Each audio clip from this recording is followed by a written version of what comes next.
new commissions? Specifically one with a huge more attack, perhaps? Paimon's just being enthusiastic. We're old friends now, she gets it. It's always a pleasure to see our two most avid adventurers again. Looking for the next challenge, I see. Actually, we do in fact have a rather urgent commission that is still open. Having read the details, however, I don't believe you'd consider it to be lucrative. Don't worry about that. We were just kidding. So what's the situation? To put it simply, the requester is looking for a temporary replacement actress for their musical. The original cast member ran into some issues and is currently unable to perform the role. But the troupe has also been experiencing some financial difficulties, so unfortunately they cannot afford to pay the replacement actress. That does sound like a tricky situation. So basically they're looking for a volunteer? That's right. Our adventurers reached out to many actresses, but none of them were willing to take the job. There are only a few days left until the performance. If they can't find someone in time, they'll probably have to postpone the show. And delays tend to create all sorts of new problems. Got it. Oh, this one's a doozy. What do you think, Traveler? Any ideas? Even if we took the commission, neither of us have any experience starring in musicals. If you're interested in helping, why not start by having a chat with the requester? He's right over there. Maybe you can't fill the role yourselves, but you might be able to help him figure out another solution. Maybe there's something he hasn't thought of. Oh, it's that guy, huh? No wonder, he looks like he just ate a sour lemon. Paimon approves! Let's go!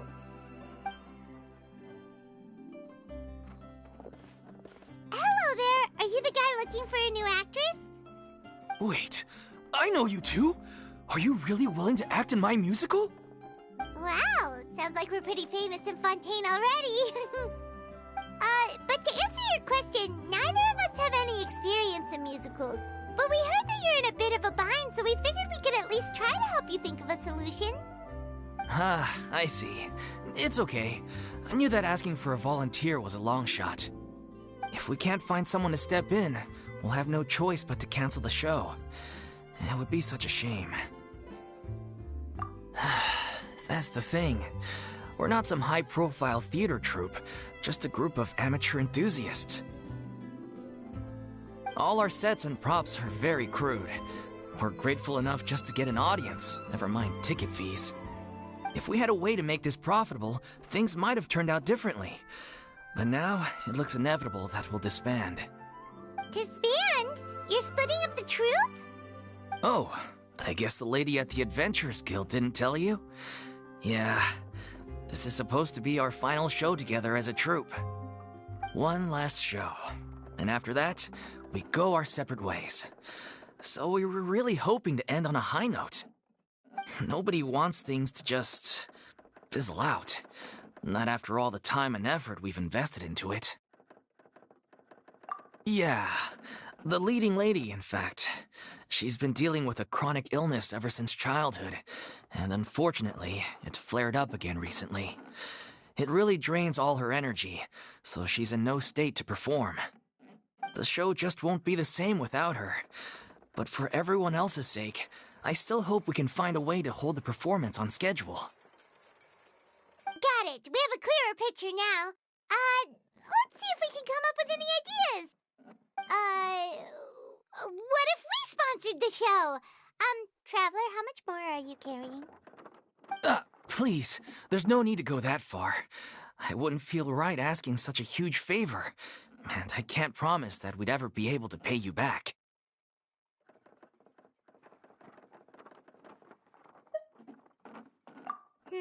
Good point. If the actress just goes through the motions for the Mora, that's not exactly rescuing the show. We should find someone who will put on the best performance possible. Oh, wait! What about... you know who?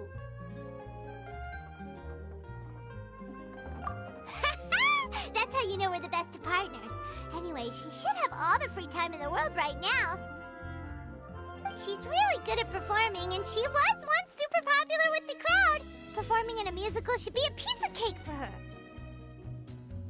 Who are you thinking of? Sounds like someone famous. Her? You're...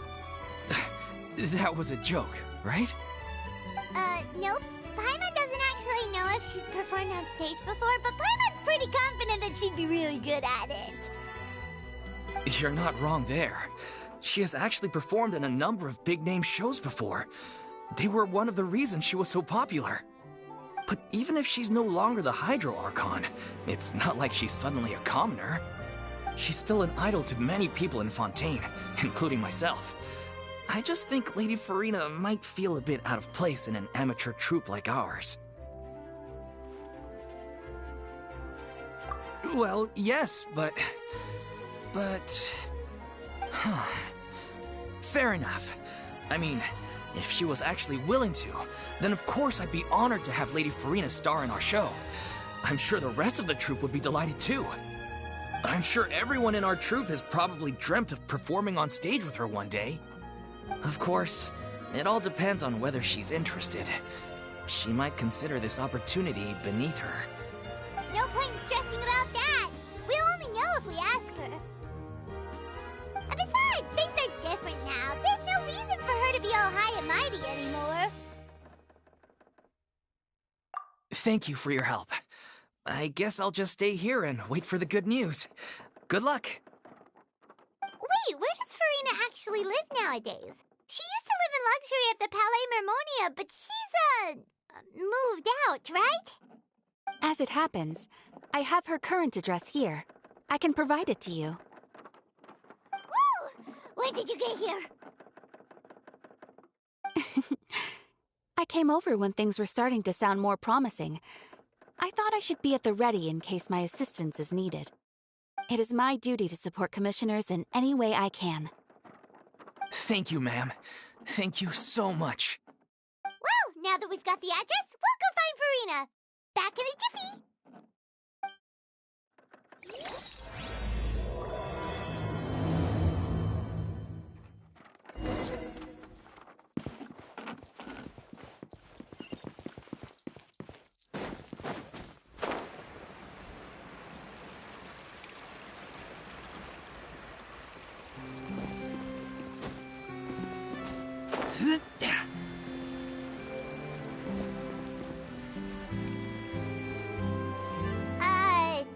Did Catherine really give us the right address? She lives here? Not that there's anything wrong with this place, it's just, a bit of a step down from the Palais Mermonia. You know, it's common courtesy to make sure the homeowner isn't an earshot when you're denigrating their abode. Ah! Okay, when did popping out of thin air become all the rage? First Catherine and now you? I was just out on a shopping trip. I ran out of macaroni, so I went to grab a few more bags. I used to have a much wider range of choices when it came to food, but now I'm finding that simple, traditional home cooking can be quite delicious too. Not at all. As long as you have different kinds of sauces in, you can have macaroni and tomato sauce one week, macaroni and bolognese the next. Oh, sounds like you're really struggling to cope. How rude! Questioning my cooking skills. The audacity! It's not like I have a very eventful life these days. Actually, I barely leave the house. So I don't see how it's unusual that my meals are a little simpler now too. Besides, I'm sure I could master dishes like la lettre faucilor or blubber profiteroles in no time, if I felt so inclined. Ah, there it is. You don't know how to cook. Not yet, maybe, but... Anyway, what are you even doing here? I do hope you didn't come here just to ogle at my fall from grace. Let me first be clear that I'm not taking guests at this time. So if you're just here to clown around, then please be on your way. Shoo! Sorry! We're sorry! Please don't be mad! Yeah! Exactly! What the traveler said! Paimon wasn't trying to make fun of you. Hang on a sec, you weren't exactly holding back either. My help? Well, maybe you're forgetting that I'm no longer the mighty Hydro Archon. I don't even have a vision, you know. Don't worry, it's nothing that serious. It's just very specific, and you're the one with the power to help! Oh? Well, if that's the case, then fine. I'll spare you the lecture about your attitude just now. So tell me, what specifically makes this matter so specific? Ah, I see. I knew you couldn't have come all this way just to amuse yourselves at my expense. After all, I was once the brightest star in all of Fontaine, well-versed in all the various performing arts. A mere musical is well within my capabilities. But given the present circumstances, I'm afraid I must regretfully decline your casting request. How come? It sounds like this would be a breeze for you. True, but I have made a decision to retire from the stage. Although I am no longer required to play the role of the Hydro Archon, the time I spent inhabiting that character has left an indelible mark on me. Centuries of pretending to be a different person changes you completely. I'm not the same person I once was. Of course, that can't be undone now. It's too late, and I have no intention of reinventing myself all over again. But at least I can say that I no longer desire to play any new roles. Paimon can understand, but this is just a one-off part to fill in for someone who's sick. Surely that's okay. Whether it's a one-off or not, it's a boundary that I've committed to no longer cross. If I make an exception to the rule now, I'm just leaving a back door for myself, which would be the same as not having a boundary in the first place.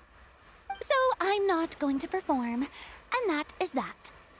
Okay, guess there's no convincing you. Well, is there anything else we can do to help out the troupe? Otherwise, they'll just have to disband without any fanfare. Do you know any other actors who might be interested in the role? Nope. Short and to the point, okay. I've never been great at maintaining relationships. Besides, anyone I've ever worked with probably couldn't wait to get rid of me. Since I'm just an ordinary person now, they'll probably just laugh in my face if I go asking them for help. Look, I'm sorry, okay? I'm sorry I drew a line in the sand without thinking about every possible grain on the other side. Well, is there anything else we can do? This performance really means a lot to the guy we're working for. Have I not made myself clear? You're barking up the wrong tree. I don't want this job, nor do I know of anyone else who would. Sorry. I didn't mean for that to sound so harsh. I wish I could help, really. But if I thought I had the answer to this problem, I would have said so by now. It's all right, Farina. Paimon just wanted to make sure we tried everything. Oh, everyone in the troupe will be so disappointed. Yeah, I guess that's all we can do now. All right, then. We'll see you around, Farina. Toodaloo to you, too. I'm going home to take a rest now.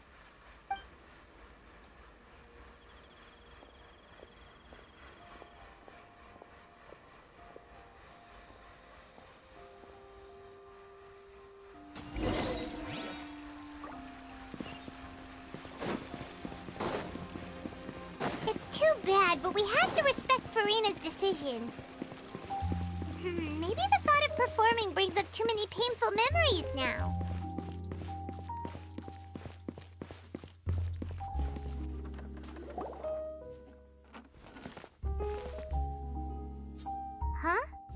What's going on? Are they arguing?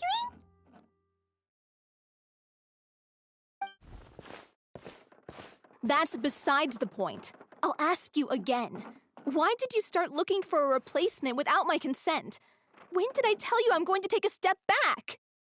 You didn't need to say it. We've known each other for how long now? We know the signs. But you never tell us about your illness, even when it's clearly flaring up. And that gives you the right to make a decision on my behalf? Shortly after you left, the troupe's lead actress came to the Adventurers Guild. She believes that she's healthy enough to perform. Excuse me, but can you both take a moment to discuss something else for now? The adventurer assigned to your commission has returned. Sorry, I was just dealing with a little misunderstanding. So, how did your conversation with Farina go? Sadly, it's a no from her. We tried to persuade her, but she wasn't having it. She doesn't want to play the role for personal reasons. I see. Well, circumstances have changed a little, so maybe that's not such bad news after all. You see, our leading lady has just informed me that she's well enough to make it to the show after all. Staging the musical with the full original cast was always the dream, of course. Oh, right! Sounds like everything worked itself out then.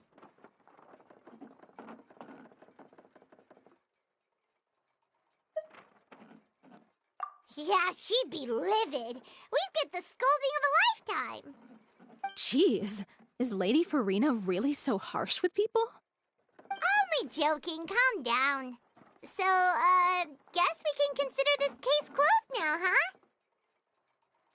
Despite the fact that we failed to complete the commission, we were still racking our brains for ideas on the way back here.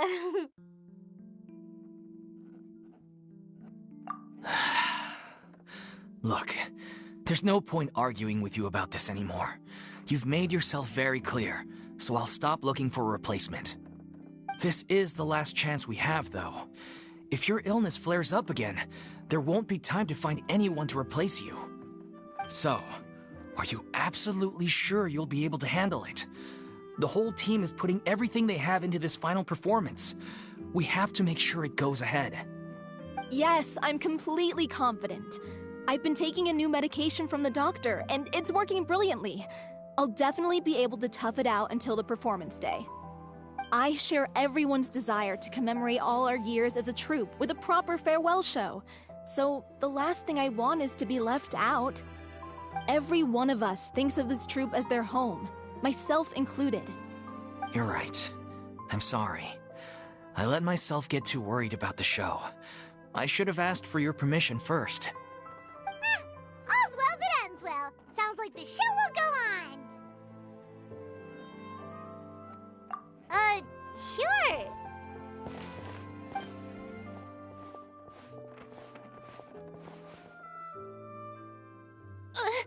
Hey, how did you... I was just passing by because I realized I forgot a couple of items on my shopping list. All right, I'm coming. No need to drag me.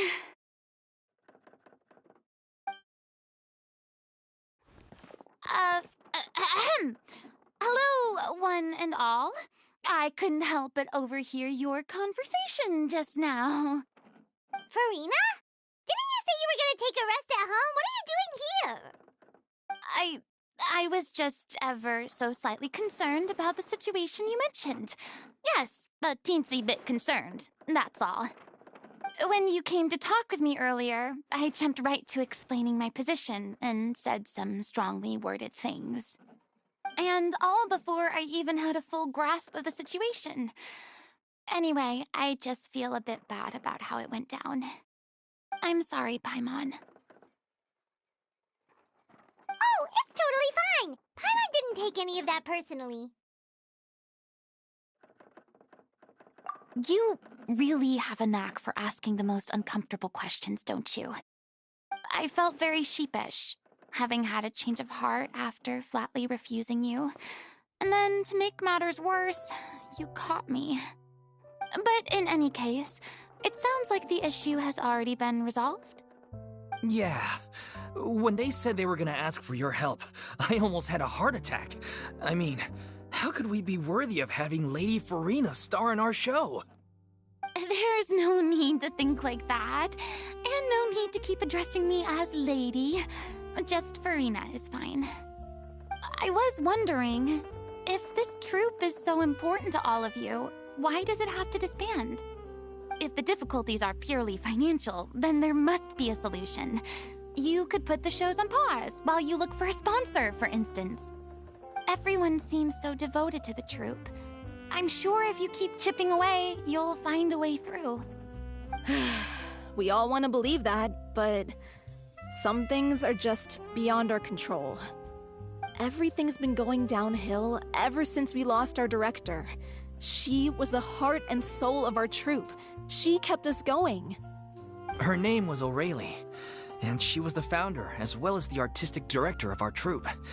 And tragically, she was a victim in the serial disappearances case. What? That's actually how I recognized these two. It was all thanks to their efforts that the true culprit was brought to justice. But still, no sentence can bring our director back to us. She was a loyal fan of your performances, Miss Farina. They were what first inspired her to get into musical theater. She rallied many people around her who were destitute or had lost their sense of purpose in life, and convinced them to join her troupe. She wrote her own scripts, acted on stage, and mentored each and every one of us. People loved our performances back then. We seemed to be going from strength to strength. Things were really looking up for us. And then disaster struck. Yeah. After that, the entire troupe fell into disarray. None of us know anything about script writing, let alone how to handle the business side of things. We've been doing the best we can. But despite our efforts, things are slowly but surely falling apart. It's agonizing. But ultimately, we'd rather end things now on our own terms than stick it out to the bitter end and watch all our dreams turn to dust. Oh. What a terrible waste. A gifted artist from humble beginnings who achieved so much and no doubt had much more to give. And then her life was so cruelly taken. I suppose it's fair to say then that this final show, besides being your farewell to the stage, is also your final gift for her? Yes, exactly. We all miss her terribly. Well, good thing I followed the traveler here. After hearing this tragic tale, I can no longer stand by and do nothing. Farina? I know what you're thinking, but I by no means plan to cross the boundary I've set for myself. Besides, they're no longer looking for a replacement anyway. I can, however, provide some artistic guidance from the vantage point of a highly experienced audience member. But only if you feel this is something that would help, of course. Oh, most definitely. We'll take any guidance that you can give. We unfortunately don't have any budget for a consultant, though. Will that be a problem? I don't need any compensation. All I'd ask in return, if you're willing, is that you tell me some more about the life and work of your late director. Something I've begun to realize since my departure from the Opera Epiclese is that there's a lot you don't see when you observe everything from on high. The law only judges criminal behavior and does not weigh human emotion. The court's verdict can settle the question of criminal liability, but what about all the unresolved emotions of the parties involved? What happens to them?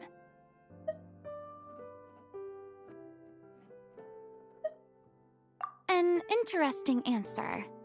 But if you ask me, I think all emotion shall ultimately return home to the heart and slowly settle with the passage of time. Take, par exemple, how this troupe pines for their late director. Things such as this I have never witnessed before, and so I should like to observe, perchance to understand. Huh. Still a fan of your old dramatic monologues then, huh? You just want to get back in on the action, don't you? No. This is a completely different situation. Pearls before swine. The name's not Swine, it's Paimon! Would you be willing to join me? Come on, take a break from adventuring to listen to a story. Thank you all so much. Our director was a huge fan of Miss Furina's performances, as of course we all are. All right, follow me. We'll go to our usual practice space. Please excuse the size. It's a little on the smaller side.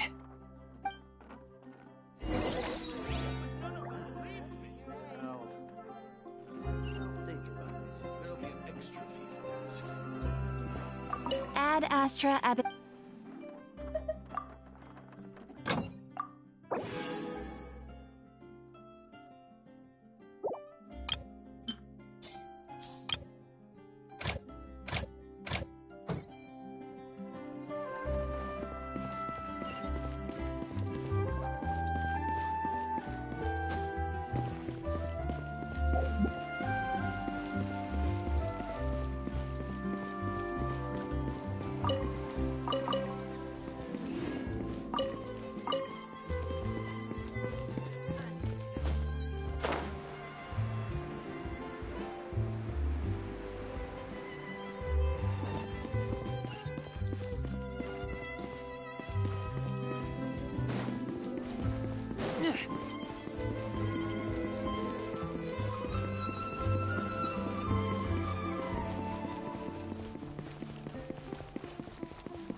Huh? Lady Furina? What's Lady Furina doing here? Hello all. Allow me to explain. As of today, Miss Furina will be supporting our production of The Little Oceanid in the role of artistic consultant. These two over here are the ones that made it possible. They kindly reached out to Miss Furina on our behalf. I'm sure they need no introduction. You bet! That was the trial of the century! You helped bring our director's murderer to justice. We can't thank you enough. Oh, please don't mention it. We're just here to join in on the fun. So, you were saying The Little Oceanid? Yeah, that's the name of our final show. It's an unfinished script left behind by our director. One of our greatest regrets is that she never got to complete it. So, if we can bring it to the stage and make it a successful show, we can all take some solace in that. Wait, but if it's not finished, then... Yeah, we've been battling issues on every front trying to realize this dream. Anyway, let me give you a quick summary of what the story's all about. The protagonist of the story is a young Oceanid who transforms herself into human form, despite the protests of her family. She longed to live just like any other human, and sure enough, she found friendship and even love. Everything seemed perfect. But one day, her true identity was exposed, and her world came crashing down around her. So far, so good. A classic tale. What happened after that? That's one of the issues we've been trying to deal with. Unfortunately, this was as far as the director got with her script. We need a proper ending so we can bring this musical to the stage. But people have different opinions on which direction to take it in. We still haven't decided between a happy ending or a true-to-life tragedy. By true to life, you mean the director's sudden disappearance? Yeah, like they say, truth is stranger than fiction. But Then there's the question of whether we really want to use the stage to pass our raw pain onto the audience. Exactly. A lot of the time, people come to watch a show just hoping for some light entertainment. We have to consider their emotional stake in this, not just our own. And one last thing. We're still waiting on confirmation from two of our main actors. The first is Paulo, who plays the protagonist's lover. He's locked himself away to focus on writing an ending for the script, but the deadline's passed and we still haven't heard from him. The other is Villemont, who plays the main antagonist. He took the director's death pretty hard. Hasn't set foot in the city since. He did write to us, promising that he'll be there for the final performance, but we haven't seen or heard from him since. So we're not really sure what to make of that. Huh. Although, now that we have Miss Farina helping us, maybe we should take the opportunity to get everyone back together. What opportunity? What do you mean? Maybe you're unaware, but your name has always been like a rallying cry for us. Our director was constantly singing your praises. All of us look up to you as a role model. Oh, stop! You're making me all flustered. Although, not in a bad way. I suspect the reason they're dragging their feet is that they have their doubts about whether the show will really go ahead, considering all the issues you've been facing. But one by one, all the obstacles are being removed. Now is the time to rally the troops. Makes sense. Okay, priority number 1, let's check in with Paulo and see where he's at with the ending. He went back to Poisson a few days ago.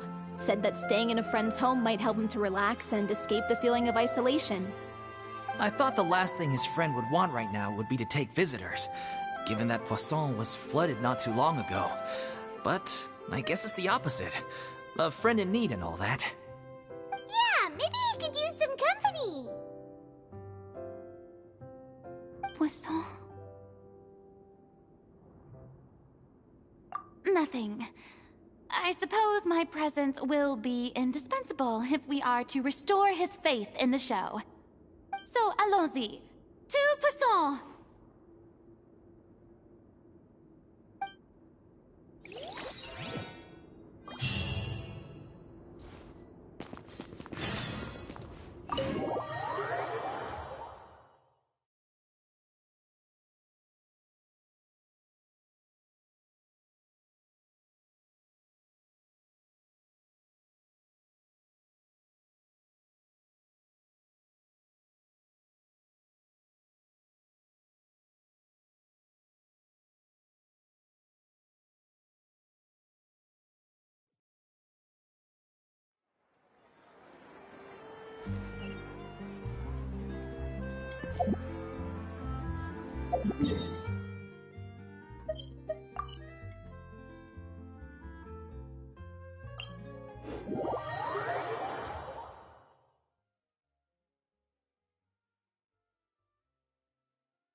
Hey, Traveler. Paimon.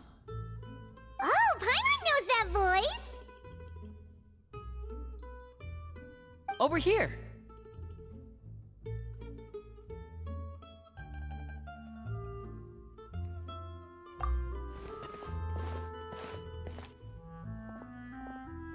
To borrow one of the more popular turns of phrase at the moment, this appears to be quite the fated reunion.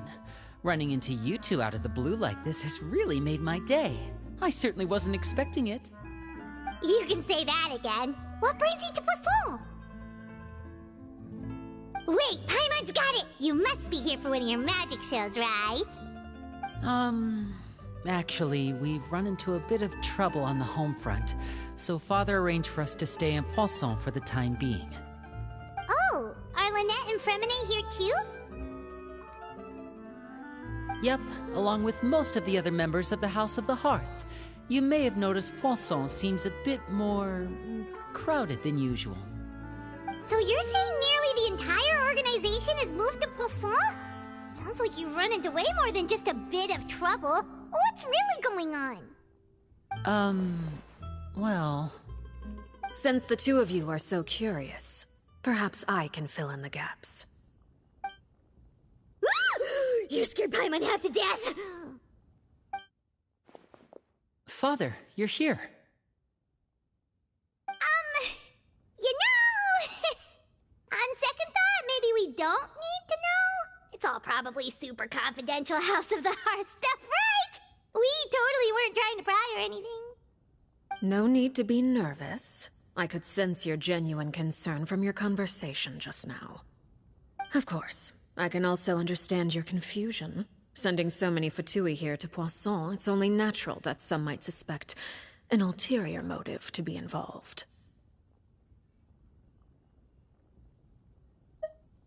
I understand. I'm well aware you've had your fair share of confrontations with the Fatui in the past, and I can't exactly guarantee that we'll remain on good terms in the future. As for right now, however, I would say we have little reason to be at odds, wouldn't you agree? The House of the Hearth could stand to be more open with those who have worked so closely with us in the past. As for the issue at hand, well, it hardly relates to any ulterior motive. To be frank, it all stems from a certain rumor circulating around the House of the Hearth. It's an internal matter. What sort of rumor? A rumor that a certain phantom child is hiding away in the House of the Hearth.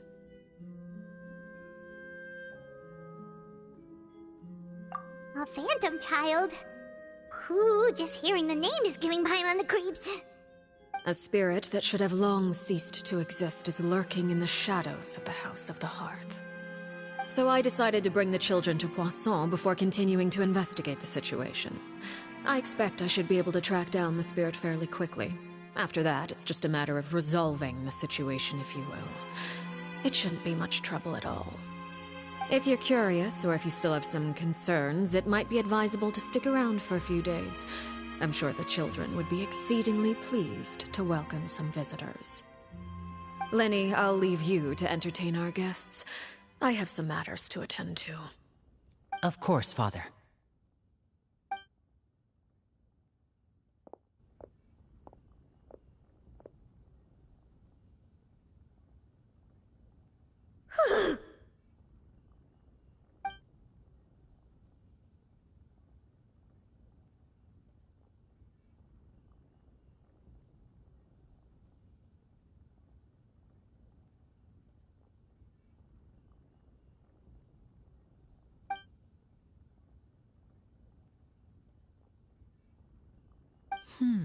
It has long been a dream of mine to invite you to our home and introduce you to my other siblings.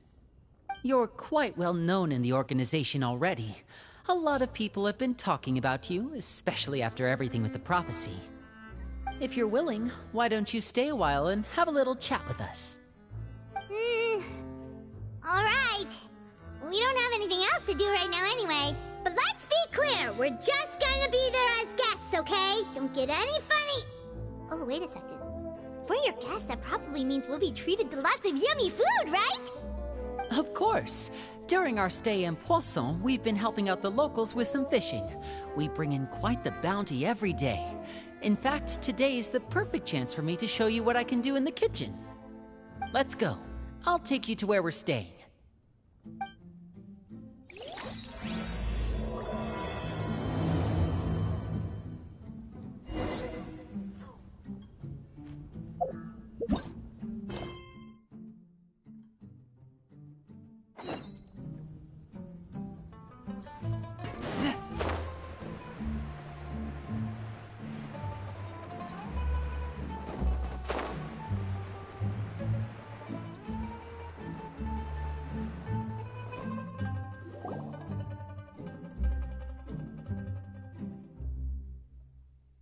If I remember correctly, this is where he's staying. Who is it? It's me. Is the script ready? You came all the way here for that? All right. Forget that for now. Just come on out. We've got some great news. Nice try. Look, just give me some time, okay? I'm just wrapping up this last part of the script. I'll be out once I'm done. Okay then. Looking forward to your masterpiece. So, as expected, he's missed the deadline. The ending is one of the most important parts of the show. Even once he's done, it isn't final until we've all had the chance to read through and make sure we agree on it. Someone told me they'd just seen you in Poisson. I assumed it was a case of mistaken identity, but sure enough, here you are. And Furina, too. I was wondering if we might run into her. So, you're here for Paolo? Looks like he could be a while, so feel free to take a stroll around town in the meantime. I've made all the arrangements already. Oh, it's okay. We can just wait here. Thank you for being so considerate, Miss Navia. That sounds wonderful. We'll take that stroll. Get over here, you! How oblivious are you? How are things in Poisson now? Any better? Things are on the mend, but it's a slow process. Some people may never recover from the trauma they experienced. I'm sorry to hear that. I wish there was something I could do. Please, must our conversations take such a depressing turn every time we meet? We all have painful memories, but we don't have to let them cloud everything we do. And if you're trying to make a new start, perhaps it's best if you don't bring up the past all the time. Thank you for your words of comfort. You make a very good point. But for now, at least, I think I should stay with the way I'm feeling for a while longer. It's okay. These things take time. Moving on from a painful experience is easier said than done. Which brings me to why I'm here. I thought you should probably know that not everyone here is ready to forgive and forget after the Hydro Archon's inaction in the face of catastrophe. To avoid upsetting the peace, I told the townspeople that everyone here is a member of the theater troupe, and that you are just an actress playing the role of Furina. It's not a perfect solution, but hopefully it means you won't have to lie low while you're here. That's so thoughtful of you, Navia. Well, what do you expect? I am the courageous and considerate president of Spina di Rosula, after all, like my father before me. Anyway, that was all. Look after her now. Off we go then. Let's take a look up there. I don't have any friends that I can be frank and honest with, so maybe she's right. You're the closest thing to friends that I have.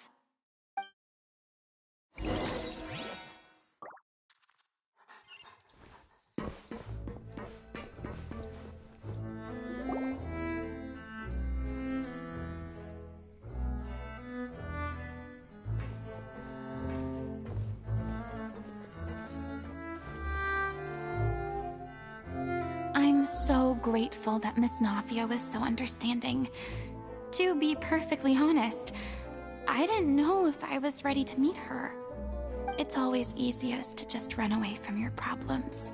But that never fixes anything. You can't get around the obstacles without facing them. So that's why you were nervous when they brought up Poisson. Yeah. I'd be lying if I said I wasn't scared of coming back here. Still, I felt it was something I had to do. As I was saying before, I want to see for myself the things that I never could in the past. I'd be overjoyed if the people here could find it in their hearts to forgive me. But they're more likely to unleash a tirade of vitriol against me, which, of course, I completely understand and accept. Yeah, I can tell people are watching me.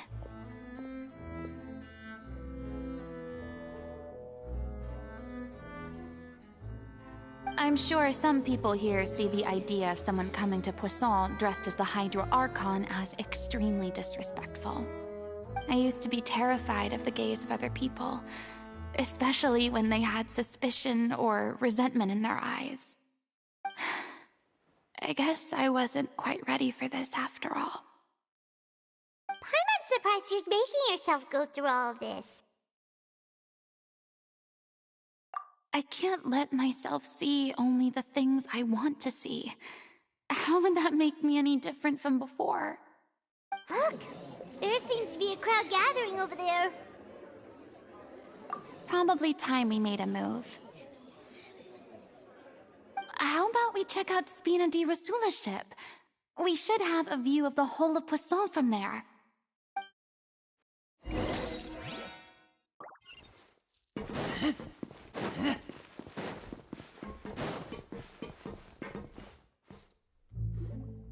We rented this house from one of the locals to use as a temporary base. I'll come back later and tidy up a bit. After that, it should be all ready for you to stay in tonight. Awesome! Thanks! So, where are we off to now? Well, when I happened to run into you two earlier, I was actually in the middle of distributing some supplies.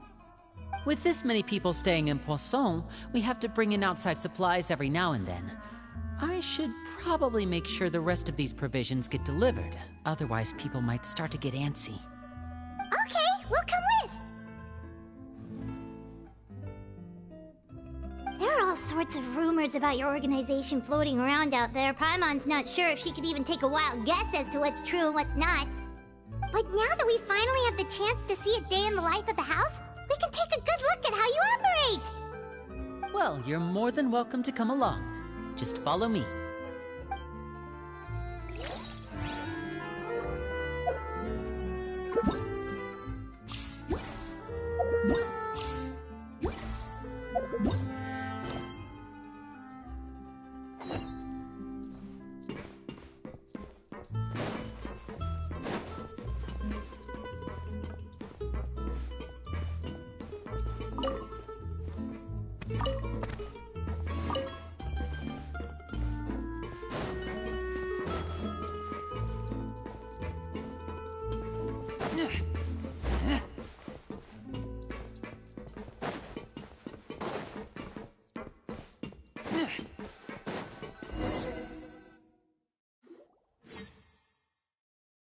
I'm sorry. You probably just wanted a relaxing stroll, and here I am dumping all this heavy stuff on you. We don't mind. It's actually refreshing to see a different side of you. Great. Well, I appreciate your company, so please don't disappear just yet. I don't know whether you can tell, but the years of suffering and loneliness aren't the only reason I have a hard time facing up to who I used to be. As I stand here by the ship, I can't get the images of the rising water out of my mind. One after another, people were taken by the water. All those treasured lives and memories washed out of existence in an instant. They thought their god would protect them. They had absolute faith that when disaster struck, a divine power would save them from harm. And all the while, I played my part to perfection to convince them that was true. But then the floodwaters finally came, and the Hydro Archon did nothing. You shouldn't look at it like that. You're only doing your duty. I've had to go through so many moments like that for the sake of protecting the truth. As time went on, it got harder and harder to bear, and I became more lonely and isolated. Eventually, I realized I had nothing left except the truth. I became terrified of completely failing in my task, and was haunted by the thought of being left all alone, weeping on my throne. Fortunately, we were able to avoid the worst-case scenario thanks to the help of heroic individuals such as yourselves. Everyone rose to their responsibilities, and I finally regained my freedom. But on some level, Freedom also means no longer being needed. I have no further use to people. Paimon would have never imagined you'd see it that way. Reward?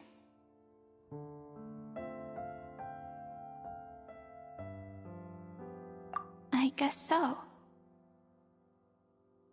Back then, I didn't even dare to dream about having someone to confide in. I was scared of someone recognizing me for who I truly was, and exposing a secret I swore to protect. Believe in the Farina you see on stage. She is the one you can trust. I had to keep all my feelings, all my curiosity about life to myself. No one could be allowed to know. That's what I really meant when I said I'm no good at maintaining relationships. So that's where you were coming from. Paimon totally thought you were just a bit of a diva at heart. Could you please get off my case? I don't know what's gotten into you today. I'm making an effort here. You could at least try to do the same.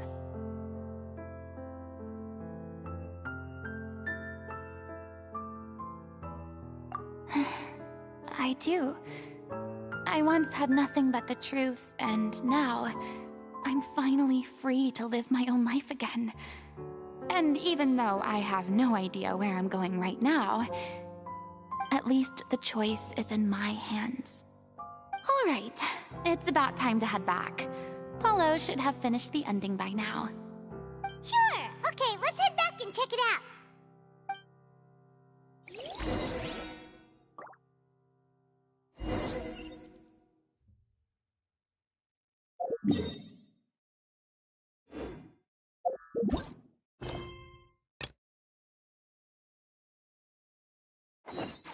I smell rabbit.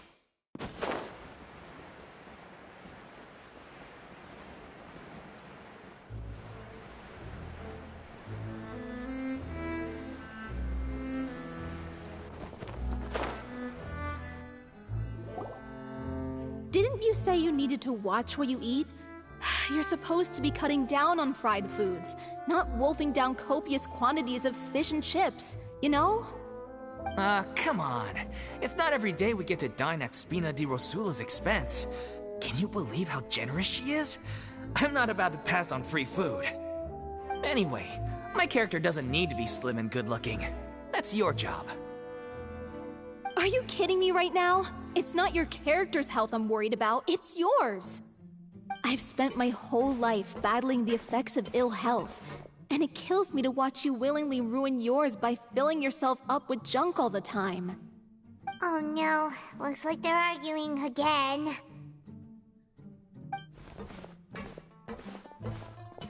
We're back!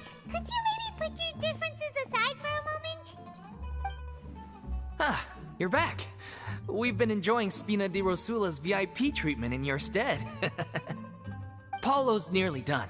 We shouldn't have to wait too much longer. Great! So you were discussing your characters, right? We heard she's playing the Oceanid who turns into a human girl. What about you? Me? I'm an Oceanid too. He was originally supposed to take the form of a crane, but he outgrew that role. Well, the costume at least. So now he's playing the boar instead. Sorry.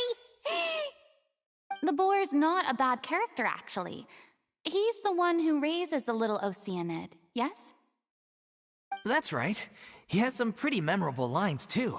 Like when he imparts some solemn words of wisdom to the little Oceanid. If you become human, you can reveal your secret to no one.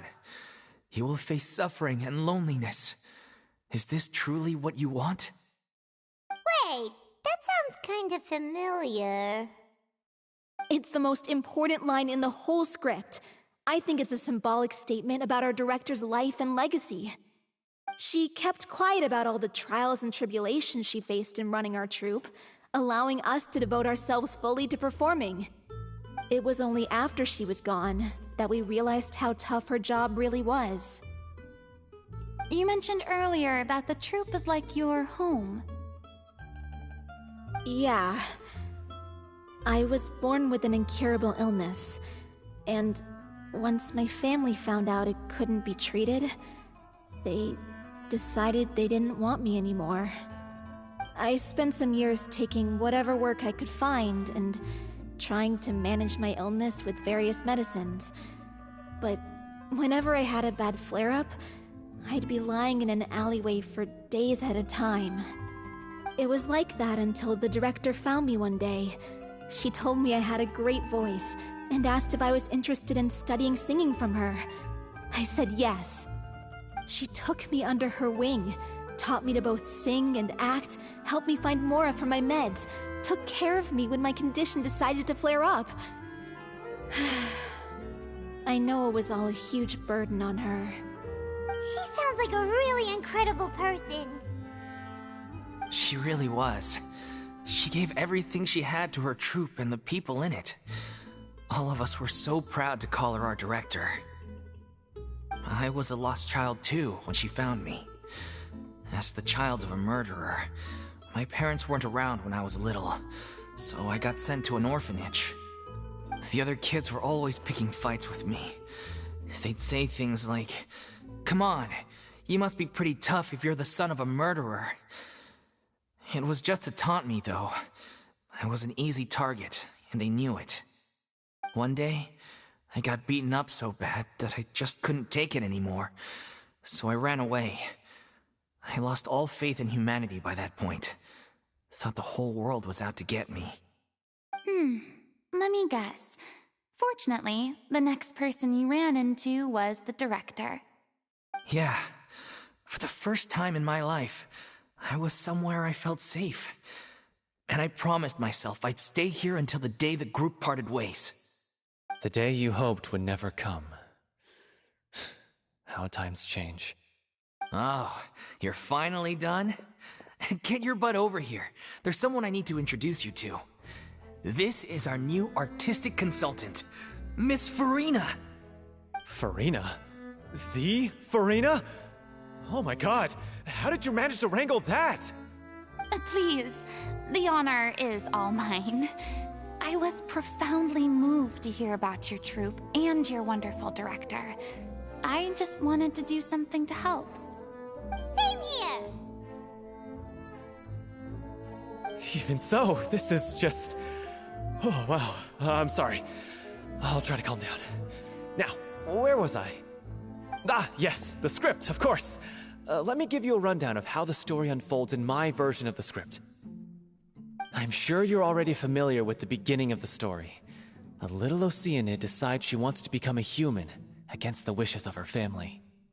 She finds love and friendship in the bustling city. But then, disaster strikes.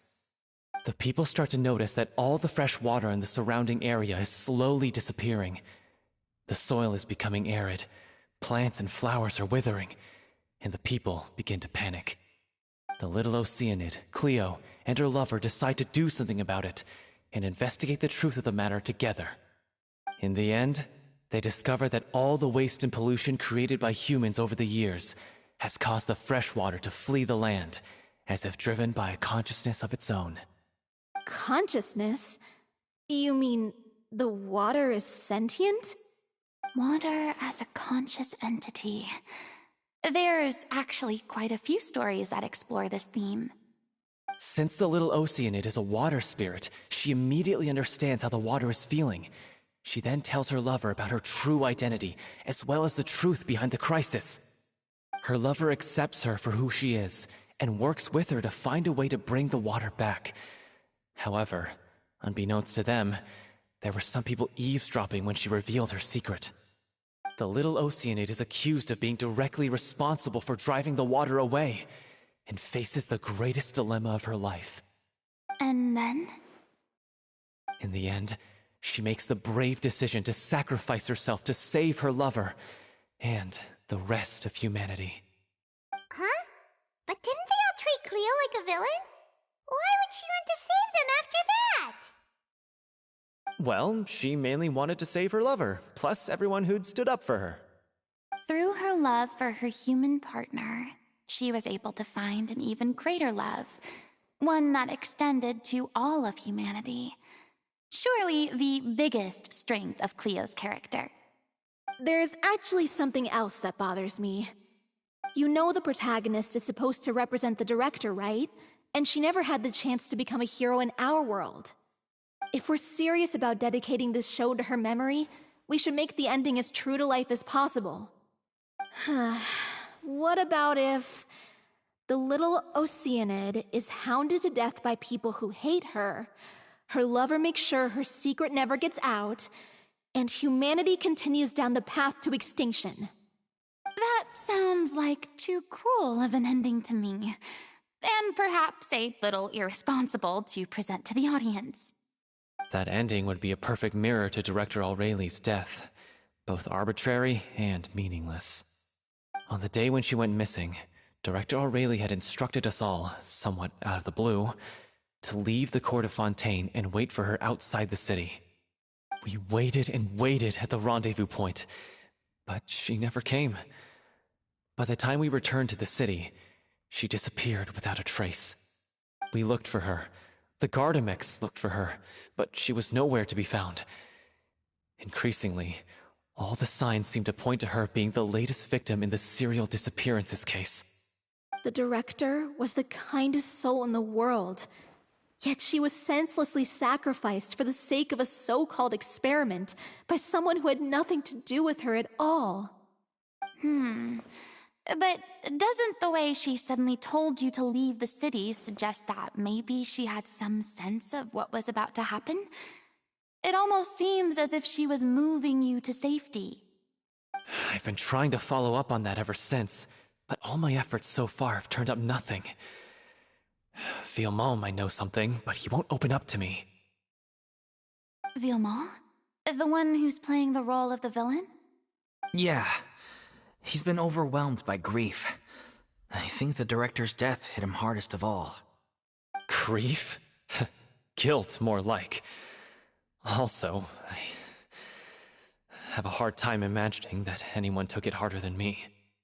Because, well, speaking of the play being true to life, I was deeply, madly in love with Aureli. What? You kept that one quiet. It's time to be upfront with you all. No more keeping secrets from each other. We'll never be able to agree on the ending if we can't be honest about how we feel.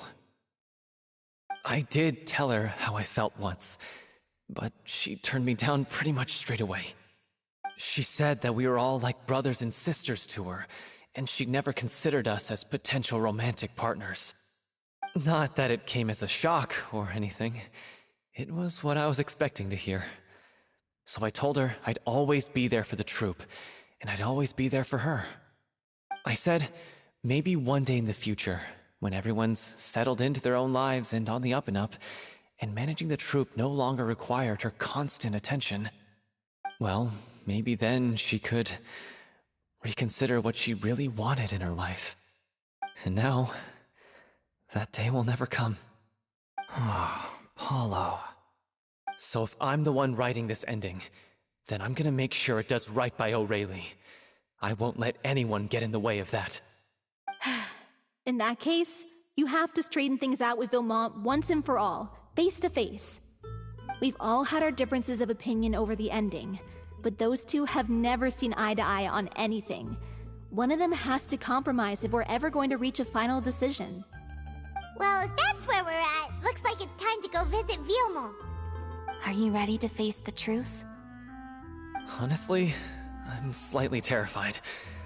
But for the sake of our final performance, I'll do whatever it takes. Funny you should ask, though. You really do get what I'm going through right now. I certainly do. Come on, everyone. Allons-y!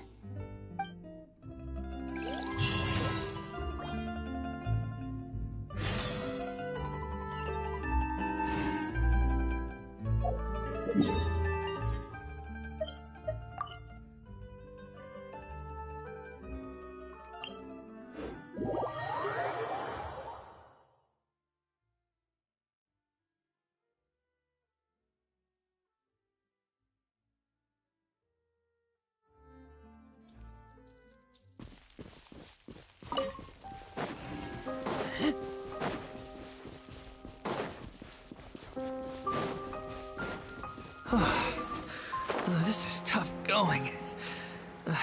Delphi, are you sure you can manage in your condition? I could ask you the same question. Try to keep up.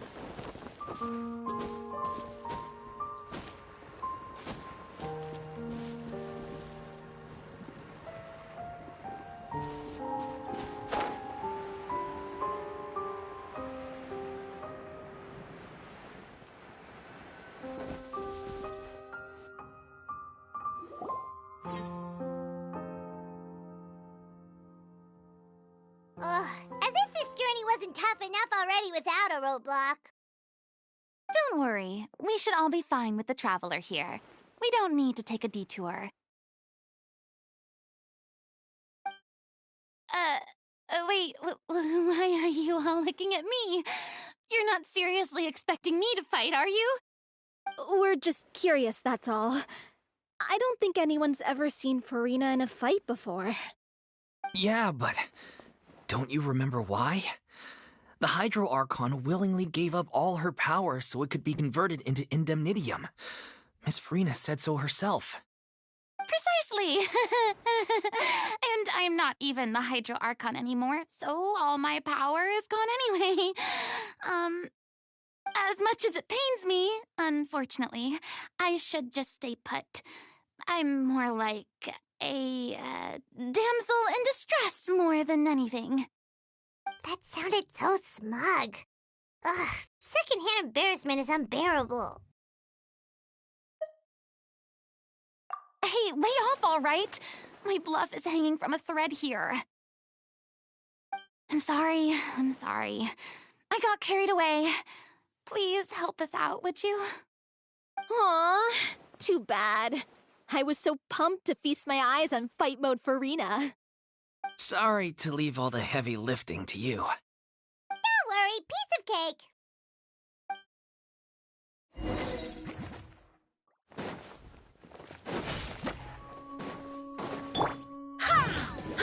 Wind, hear me.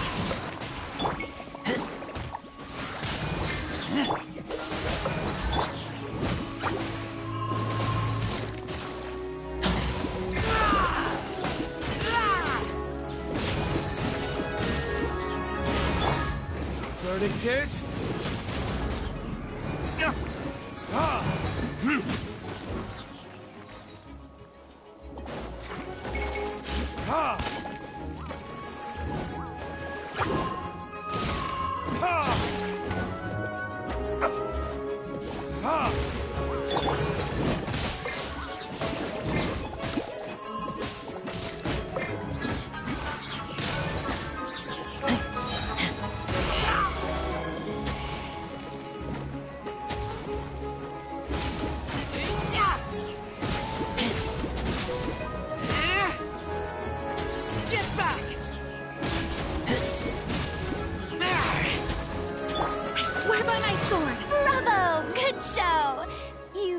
Live up to your reputation. Yeah, thank you. Anyway, the path is cleared now, so onwards and upwards.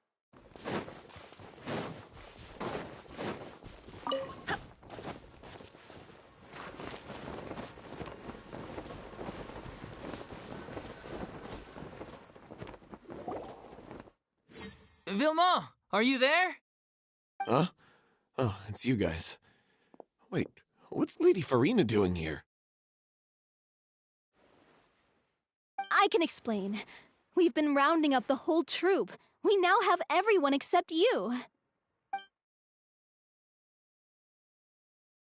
So, you think knowing the truth about the director's disappearance will help you write an ending to the script that pleases everyone? I care just as much as everyone else about making the Little Oceanid a success. That's why I wanted to wait until after the show. If I open this can of worms now, I just don't want to make things difficult between us. We're supposed to be a unit when we're on stage. Vilmont, avoiding the truth will not help anyone. Unless you mean to suggest that Aurelie's death had something to do with you. I don't want to talk about it. Listen, Vimo. I used to think that my love for Aurelie was a point of shame. I never brought it up to anyone. But now, I've made up my mind to put it all on the table. I'm prepared to face everything, to sacrifice everything for the sake of the show. The little Oceanid cannot be complete unless we do justice to Aurelie on an emotional level. This is why people think of you as not being the smart one. As you all know already, the troupe was kept afloat not from ticket sales, but donations from the audience. Of course, that was nowhere near enough. We took on side jobs when we weren't performing, but even then, the troupe's financial situation was pretty dire. So, anyway, one day after a show, a merchant came to me and offered us a huge sponsorship. In return, we just had to provide the audience with their drinks during performances. It seemed like a win-win, so I said yes to it on the spot without consulting the director. It was only when the merchant came to deliver the goods that I realized the drink in question was synth. Isn't that the drink peddled by the culprit behind the serial disappearances case?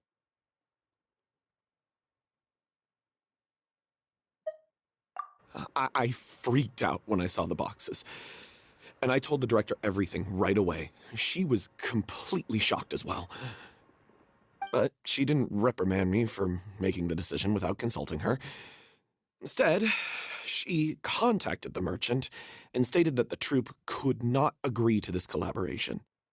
The merchant was furious, berated us for going back on our word, and threatened to sue us for damages. The amount was astronomical. There was no way we'd be able to pay. And then? I was going to sort it on my own, but the director stopped me. She said that this was an issue for the whole troupe and it wasn't my fault. But things only got worse from there. The synth merchant just wouldn't let up, and then suddenly the director told us all to leave the city one day. I knew then that things must have reached a boiling point. I admit this whole thing was my mistake. I didn't dare to tell any of you the truth back then, and after the director disappeared, I was even more afraid to say anything.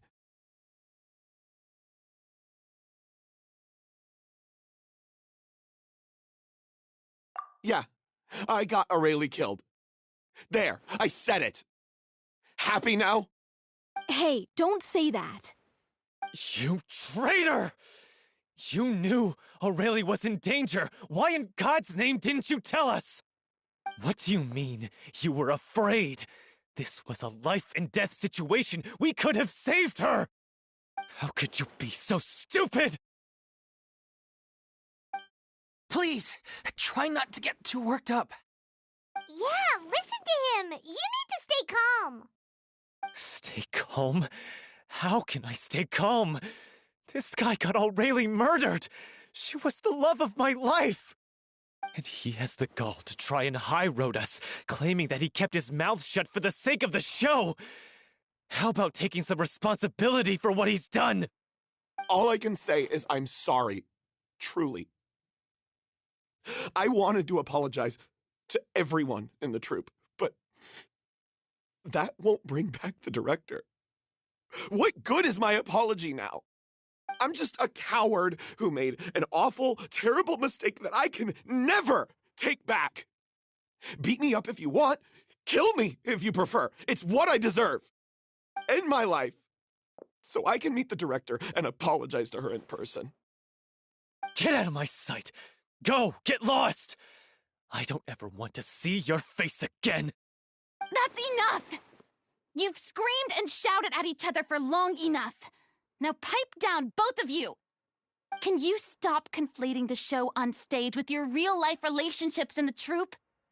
You keep saying that you want to use this final performance to pay tribute to your director and celebrate her life.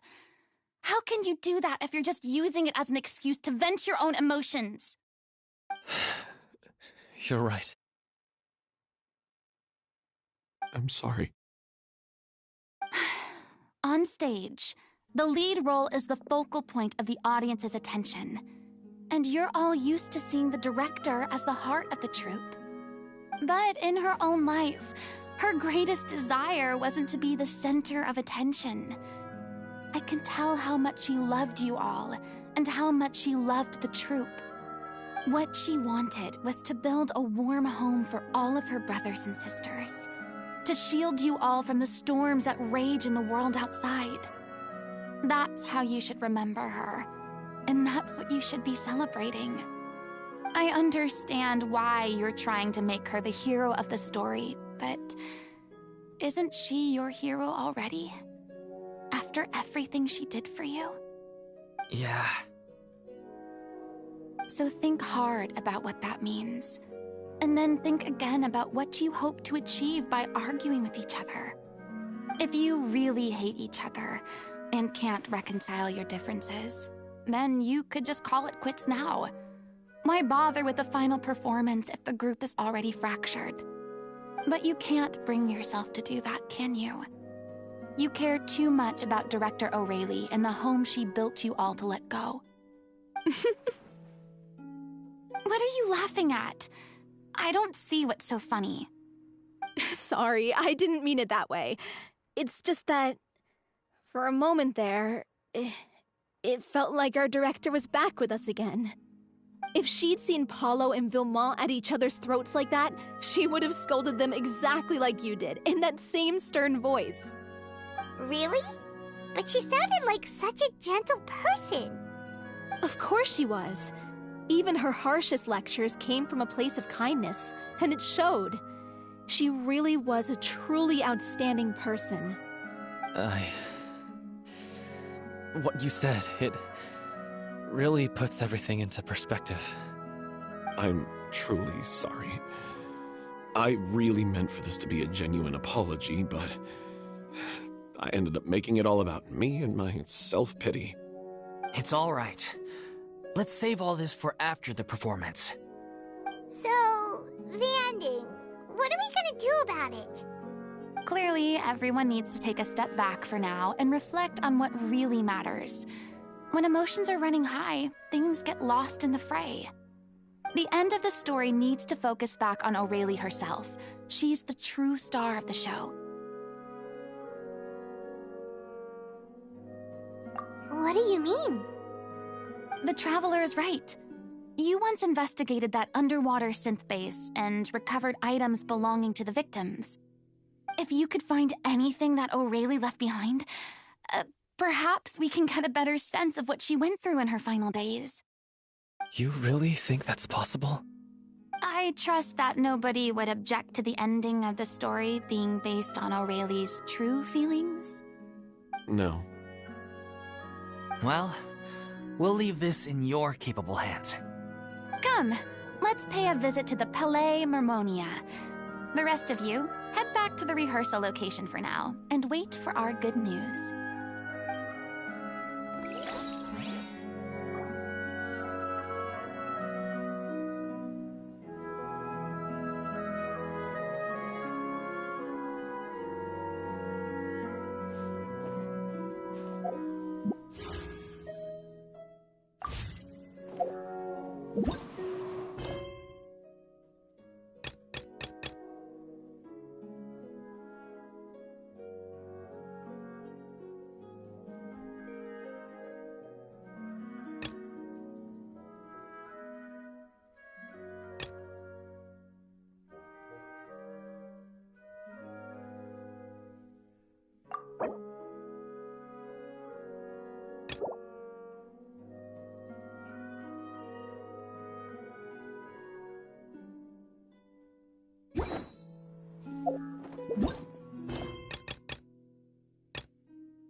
Linny!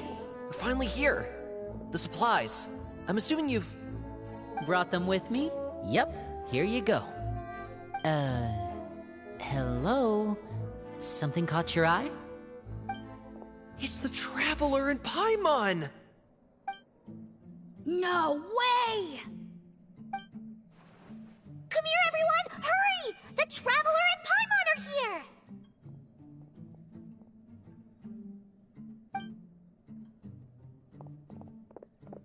One at a time, please. Don't crowd around them all at once. We don't want to scare off our guests now, do we? Oh, it's all right! Gotta say, Paimon didn't realize we were this famous. Of course! Father and Linny have told us so much about you. Father told us about how you helped Linny. According to her, you're a trustworthy friend. And as far as she's concerned, that's pretty much the highest compliment we've ever heard her give. As you can imagine, everyone's been very curious about you. I heard the Traveler is so strong that he can move a mountain with his bare hands. I heard Paimon eats so much that she can clean out the entire pantry at Hotel Tabor in just 3 days! Wait a second! That's the rumor you heard about Paimon? Oh, not cool at all! Oh, wait! When guests visit, you're supposed to give them gifts and stuff, right? Oh, we don't need something like that. Besides, we don't have anything to give to you! Come on, we insist! I can give you some of my new potions. Just pick your poison. And by that, I mean medicine or actual poison. I've got both. Huh? Or maybe Shaplo can teach you guys about stealth! He's super good at it! He's never been caught. Ah, now that's not a bad idea. I know you usually prefer to fight head-on, but it never hurts to expand your bag of tricks, right? When it comes to eliminating your enemies, staying quiet can go a long way. Trust me, I would know. I was poisoned not too long ago, and I'm still dealing with the after effects. So I'm not quite as good as I was before, but I can still give you some pointers. Wait, when you said gifts, Paimon didn't think you meant poison and stealth tactics. But those are the best things we can give you. You don't like them? Ooh, how about this? Tell me the name of someone who really annoys you, and we'll teach him a lesson for you. All right, Fold, Selwar. I think that's enough suggestions for now. When it comes to being a good host, it's the thought that counts. You don't need a physical gift to make our guests happy. In fact, pestering them with suggestion after suggestion might make them more annoyed than anything. I would say your enthusiasm has certainly gotten across. Really? Awesome! It's been so long since we've had guests to play with. If there's anything you need, just let us know. Yeah, especially if it's poison or something. I've got all sorts of potions for that. Well, we'll talk to you all later. We've still got supplies to distribute. All right, see you later.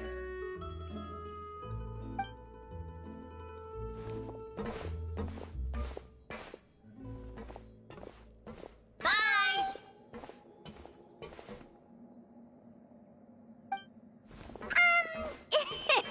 Lenny, about all that poison and stealth tactics talk just now.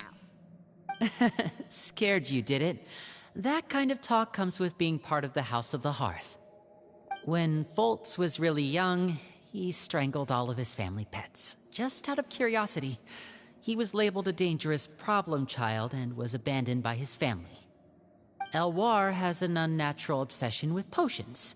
Father has forbidden her from trying all the different concoctions she comes up with, but she still tries to test them in secret. You really have to keep an eye on that one. Chaplot is around my age. While I'm mainly responsible for collecting intelligence, he handles surveillance. He's very passionate about his work and has no reservations about taking on some very difficult missions.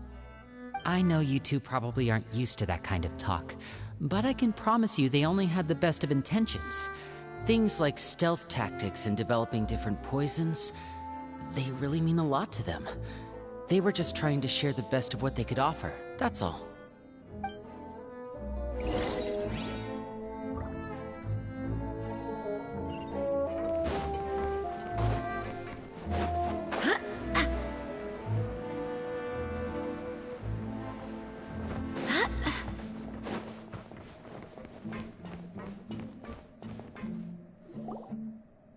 Filio, supplies are here. Thanks. And who are these two? Outsiders? Allow me to introduce you. This is the Traveler and Paimon. Oh, you're the famous duo I've been hearing so much about. It's nice to meet you. I heard you've traveled to all sorts of places. Is that true? Of course! We're making our way all across to that! Oh, good for you. You must be pretty familiar with Fontaine by now, then. Have you seen the new opera that started running recently? I think it's called... The 4,000 Thieves? Oh, this is the first we've heard of it. It seems like it's going to be fantastic. From what I've been able to tell from the posters, anyway. You should definitely check it out if you have the time. Oh, and there's The Blind Maiden, too. That one is supposed to have audience interaction. Seems pretty interesting. After this mission is over, I think I'll go get a manicure. Oh, maybe I should dye my hair. Wonder how much it'll cost. Is it just Paimon, or do these two seem much easier to get along with than the others? Looks like the House of the Hearth has some normal members after all. I heard that. Oh! Oops. I'm guessing you're referring to Foltz and the others? Yeah, we're definitely not all like them. I bet those crazies are practically foaming at the mouth right now. I'm sure they just can't wait to get back to Snezhnaya to carry out the plan. That's enough, Filio. Don't talk about family members behind their back, right? Whatever. Let's go. Guess this is goodbye then. If you ever have some time, we should go see the opera together.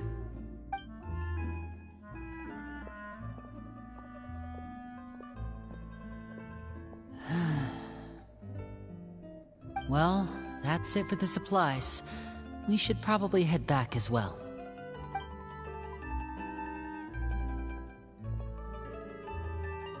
Well, they didn't seem too happy with each other. Seems like there could be something more going on here.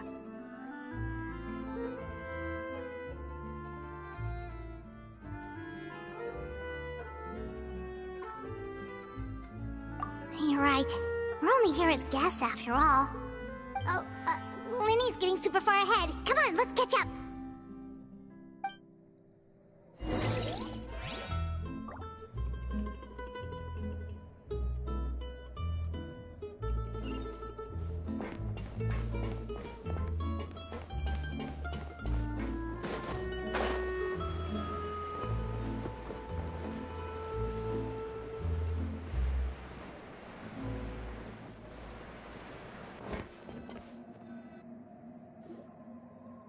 So, what do you think of the members you've met so far?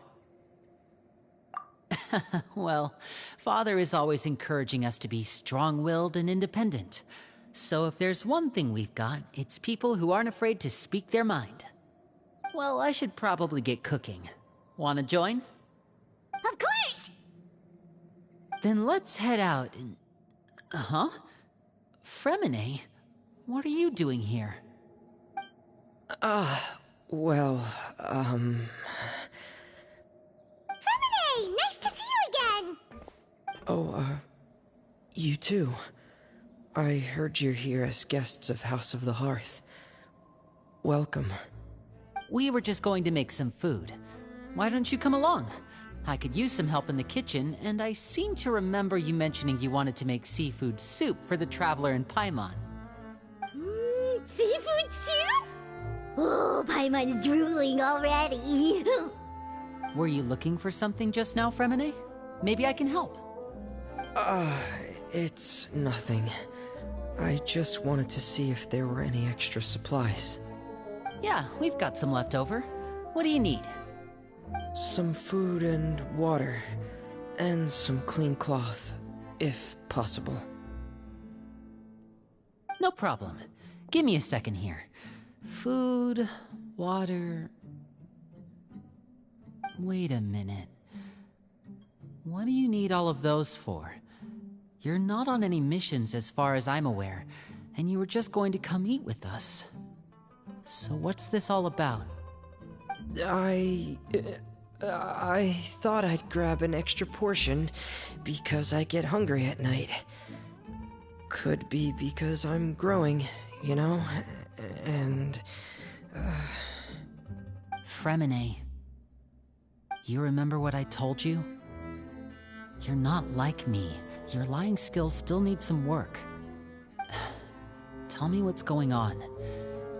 Is it really bad enough that you have to keep it from your own brother? Maybe it'll be better if we gave them some space. Huh.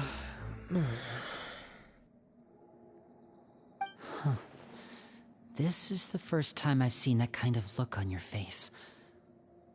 Whatever happened, does it have something to do with Father? Yes. Just follow me.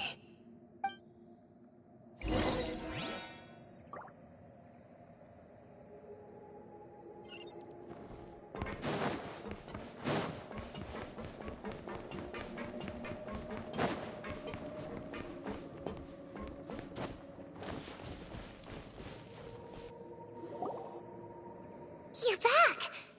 Oh, and you've brought some friends with you this time. Hello, my name's Linny. I grew up in the House of the Hearth. And you are? Hi, Linny. I'm also a child of the House of the Hearth, just like you. You can call me Clairvy. Clairvy? It's nice to meet you. Does that name ring any bells, Linny? No, not at all. That's not a name we have on our roster, I'm sure of it. What I'm not sure of, though, is how she managed to sneak in. She must be the phantom child Father's been searching for. From the looks of it, I'm guessing you were the one that found her, Fremine. You, haven't told Father, have you? No, I haven't told anyone. I've just been keeping her hidden. For how long? About half a month now. So ever since we got to Poisson, then, do you have any idea what you're doing? I know what I'm doing. Really? 'Cause from where I'm standing, it looks like you're hiding the very person Father has been trying to find. If Father finds out about this, everyone involved is going to be punished. You know the rules of the house, Fremine.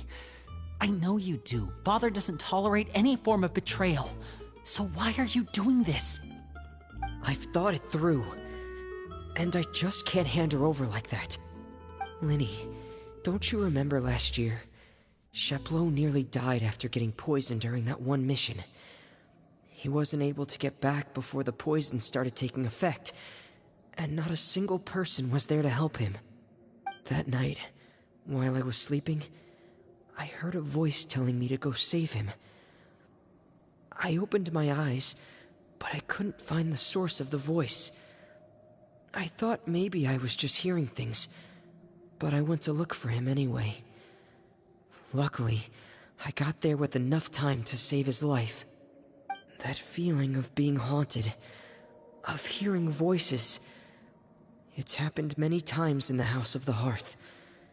I'm sure you've noticed. So what you're saying is, that was her? She was the one who spoke to you that night? Unless there are other spirits roaming around the House of the Hearth, I don't think there's any other possibility. If Clairvy were our enemy, it wouldn't matter whether she was a spirit or an actual child. I would have acted without a second thought, because that's what Father ordered us to do. But she's been living with us, helping us from the shadows all this time. I think that makes her family. I couldn't just hand her over to be dealt with. Not when there's so much we still don't know. So what's your plan then? You can't keep her here forever. Someone is bound to find out eventually. I haven't thought that far yet. I don't want to disobey an order from Father, but I also don't want to put Clairvy in danger. Come with me. There are a couple things I'd like to say to you in private.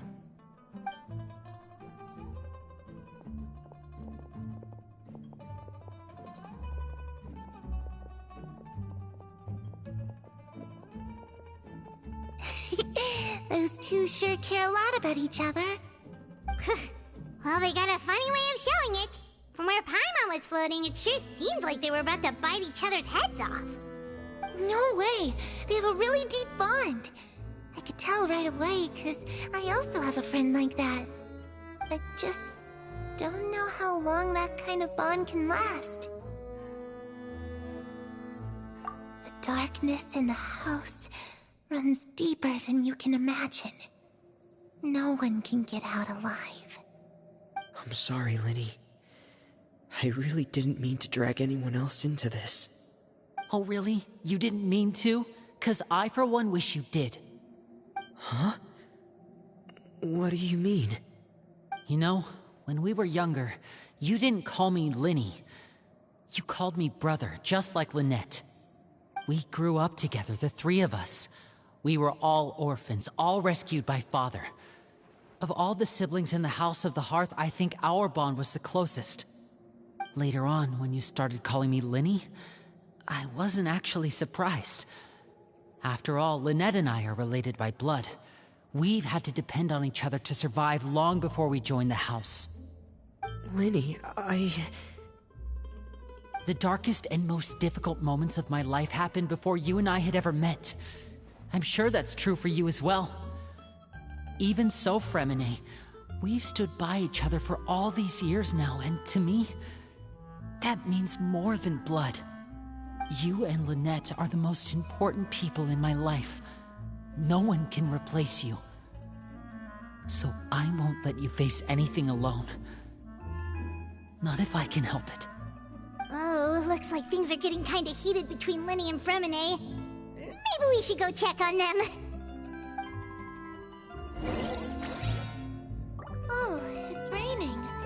I should put my clothes away.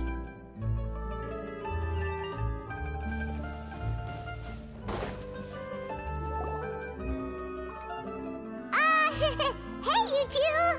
Hope we aren't interrupting anything. Like a fight, or... Oh, wait a minute, Fremine. You're not crying, are you? Is everything alright? Everything's fine. Thanks for asking. Well, we're all friends here, right? We've been through so much together, so if there's anything we can do to help, just say the word. It's just a small family dispute. It's not something our guests should trouble themselves with. In fact, it might be better if your stay ended here. What are you getting at, Traveler? When guests are around, families are often on their best behavior. And any disputes are less likely to escalate. That's what you're trying to say, isn't it? I just... Thank you. I was really hoping to keep you out of it. But even if I could think of some other reason to turn you away, I'm not sure I could convince you. I know things could turn dangerous, so I promise you this. From now on, I'll protect you like my life depends on it. Me too. Well, back to the matter at hand then. If we don't plan on handing Clairvy over to Father, then our only other option is to solve the mystery of her identity before Father is able to track her down. That means finding out where she came from and what she's doing here. Then we can send her on her merry way and pretend like none of this ever happened. I've tried that already. And? And... nothing. I tried taking her somewhere really far away, but... after some time, she just reappeared. She even came with us all the way to Poisson. It seems like wherever the house is, she follows. I don't know much about spirits. Do you two have any ideas? Let's see here.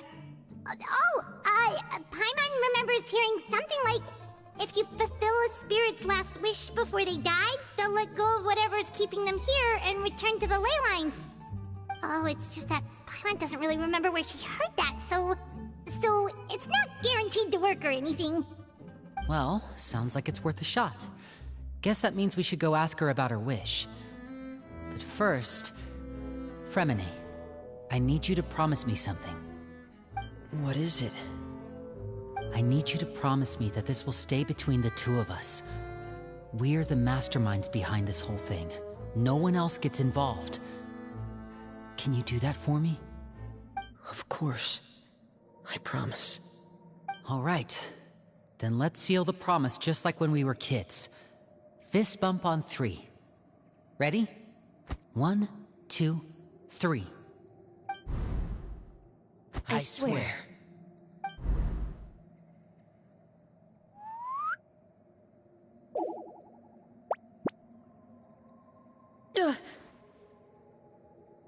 Whoa! Lynette! But what a surprise! What brings you here, dear sister? And, when exactly did you get here?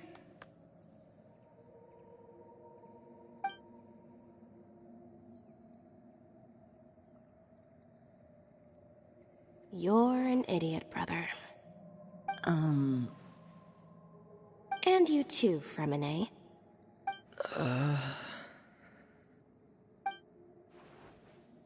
You 3, Traveler.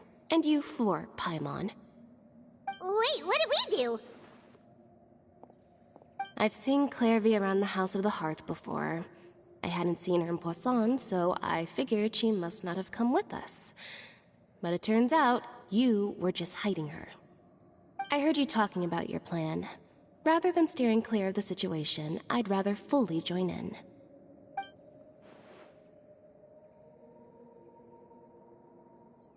If you don't agree, I'll have no choice but to report everything back to Father. Simple as that. You're not giving us much wiggle room here, Lynette. Well, I guess we're all in this together then. After we talk to Clairvy, we'll figure out our next move. There's no time to lose. Let's go.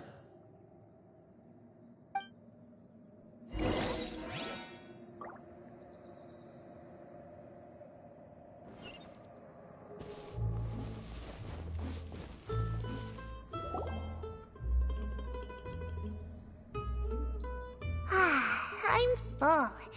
Thank you for bringing me this food, you guys. She said she's full, but the food doesn't look like it's even been touched.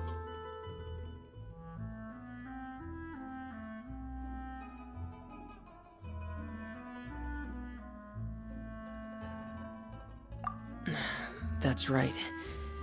Based on what I've been able to observe, it doesn't seem like Clairvy can interact with the physical world at all. Still, when she's presented with food, she'll always linger around it for a good little while. Maybe, in her mind, she really is eating those things. Does she know that she has already passed away? I've tried to ask her, but she didn't answer. My guess is that she's just as confused as we are. Or maybe she couldn't understand the question at all. Clairvy, if you've got some time, I'd like to ask you a few questions. Sure. Oh, another new friend. Hi, I'm Clairvy. Hello. Clairvy, how did you join the House of the Hearth? Huh? Isn't it the same for everybody? The knave brings you here and then you can't leave. It's just that your name, it's not on the roster. And I've never seen you before. The roster? Oh, I get it now. I think there might be some things you don't know about this place. The people in charge, They're not as nice as they look. They say they keep a roster, but it's not complete. There are a lot of people who aren't on it, and never will be. In this house, some people are family, and other people are just test subjects. Those kinds of people aren't ever going to get a place on the roster, unless it's the roster of people who've been executed. Wait, does that mean the name... she... Is there anyone that can vouch for you? Perry. She's my best friend. She's the only one I trust in this place. Have either of you heard of that name before? No. Me neither. Clairvy, Perry. Neither of those names are on the roster. But it seems like she's telling the truth. Either that, or this kid's already got a bag of tricks bigger than mine. Maybe we should try a different approach. Clairvy, do you have a wish? A wish? It can be anything you want. Just imagine. It's your birthday, you're blowing out the candles, and your wish is...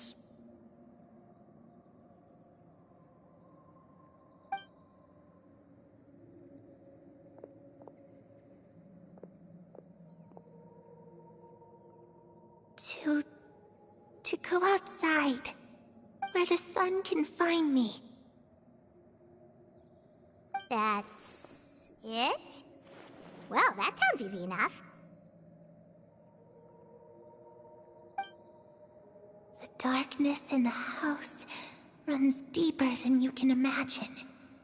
No one can get out alive.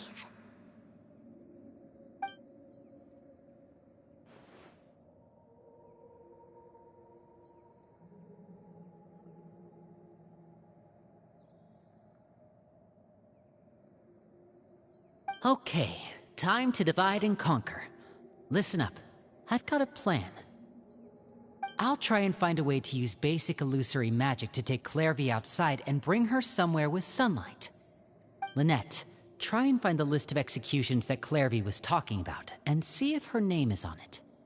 Fremine, you stay in Poisson. We can't be the only ones who've had run-ins with Clairvy. I need you to collect intel on everything she's said and done. Understood. I'll try my best. What about us? What should we do? I really appreciate your willingness to help, but this is a family matter. I don't want to drag you in too deep.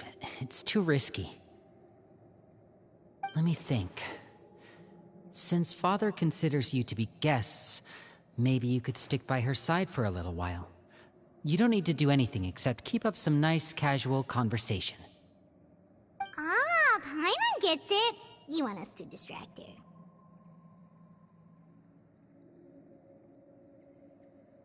I'll give you a magic bird. If Father suspects something, all you need to do is release it when she's not looking, and it'll alert me that something's wrong. Of course, that's only as a last resort. If Father doesn't seem to notice us, there's no need to make contact. We'll reconvene here tonight after all's said and done. If the worst-case scenario happens and we're discovered, just tell Father everything. We're not going to let our guests get punished for our own actions. That's where we draw the line.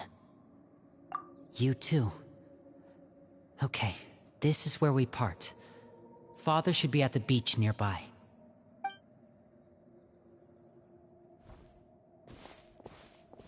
I really hope this goes well. No, it has to go well. That's the only way this can get resolved.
Wait, did I hear that right?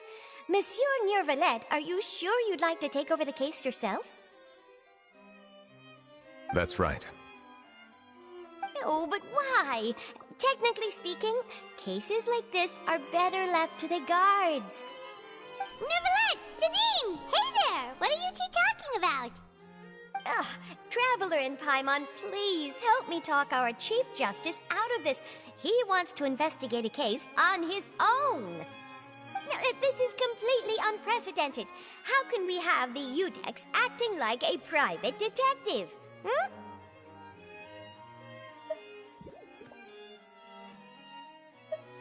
Thank you for your concern, but I currently have no such plans.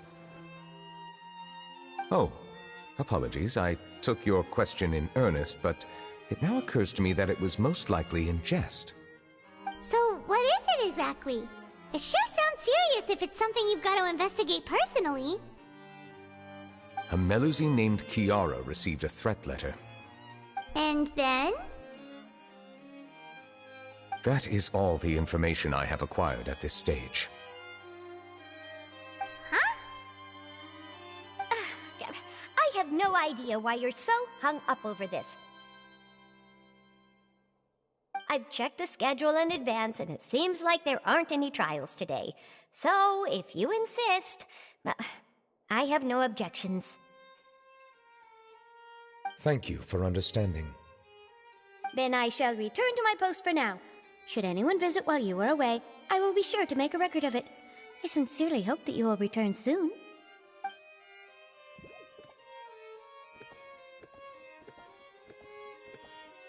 Judging from Sidine's reaction, it must be pretty rare for you to investigate stuff personally. What's so special about this case? I cannot tell you just yet, but it reminded me of certain past events. There could be complicated conflicts of interest behind all this, so I must eliminate all risks in advance. Come on, stop being so secretive! We still have no idea what's going on! It is not my intention to keep you in the dark, but I need some time to revisit those memories and collect my thoughts. Long story short, a little more than 400 years ago I became the Udex of Fontaine and initiated a series of institutional reforms. There were few people I could trust, but I had two subordinates who were exceptionally trustworthy and capable. Carol, a Melusine, and Vautrin, leader of the Special Security and Surveillance Patrol. They must have been amazing people to receive such high praise from you! Indeed. Unfortunately, I wasn't able to protect them. The reforms damaged the interests of some, and the more conservative faction took advantage of Carol's identity to instigate political unrest. Ultimately, they wanted me to yield more of my power. The incident resulted in Carol taking her own life, and Vautrin being exiled. From then on, I've been especially careful when dealing with cases related to Melusines.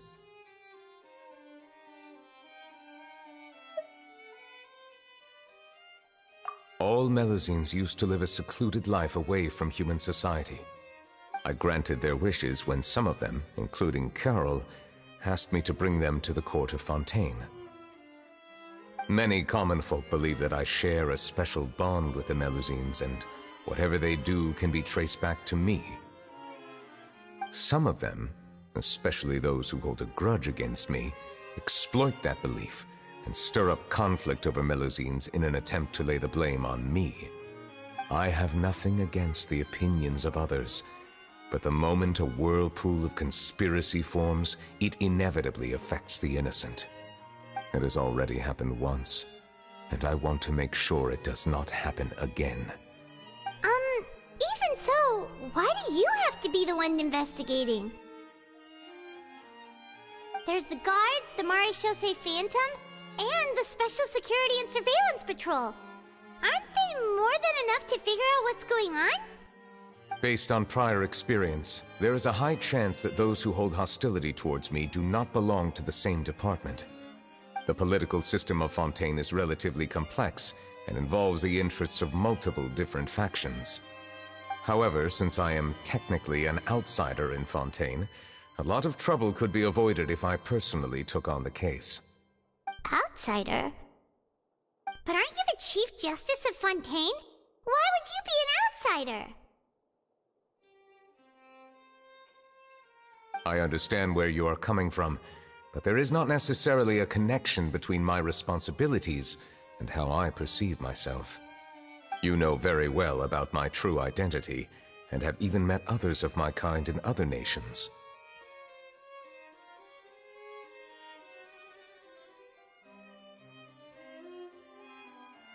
Even though I was born with a human form, there is a fundamental difference between dragons and humans. Taking on the role of Chief Justice does not make me a part of this community. In fact, the status I was granted has prevented me from forming deeper bonds with others. I have lived in Fontaine for a long time, but I do not belong here. That is why I call myself an outsider, a fish out of water.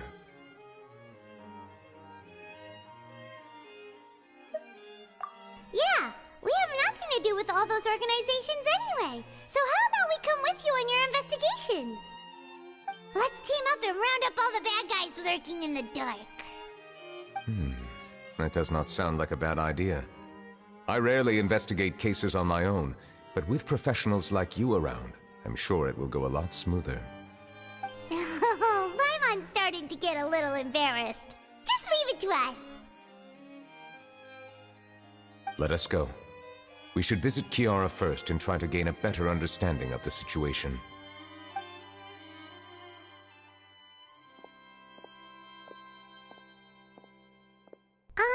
So Neuvillette feels like he doesn't truly belong here in Fontaine, but is that really true? Paimon feels like he has a kinda skewed perspective on a lot of things. Anyway, let's catch up with him first.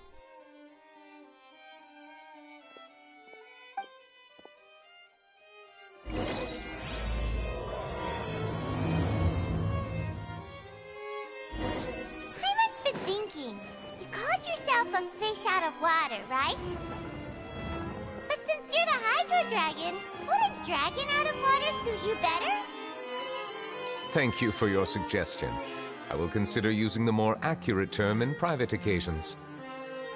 Please allow me to rephrase. Has a dragon out of water? Ugh. That sounds kind of weird. Let's stick with the previous version instead.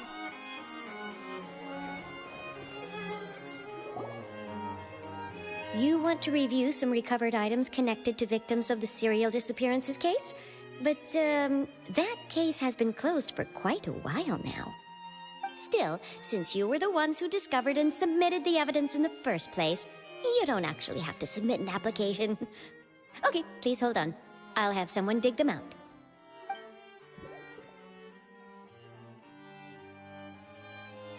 So, this is all O'Reilly left behind. Just whatever she was carrying on her person, and this tattered old notebook. Hey! It's full of script lines! And sketches too! Looks like they show where the different props should be placed on stage. Let me take a look. Maybe there's something in here from after she was kidnapped. Aha! I found something. To whoever discovers this diary. Let's see. Looks like she kept a detailed record of her captor's actions. She even mentions the truth behind the experiments on dissolving young women. If we'd had the chance to examine this notebook carefully back then, it would have been a conclusive piece of evidence proving Vachey's guilt. Vachey took so many lives. It's still so unthinkable how many victims he had. I guess O'Reilly must have written all of this down in the hope that her records would one day be of use to investigators. Wait, it cuts off. Her handwriting here gets patchier and more illegible by the line. She probably didn't have much strength left. Her final words are... I'll let you read them for yourselves.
was so terrified.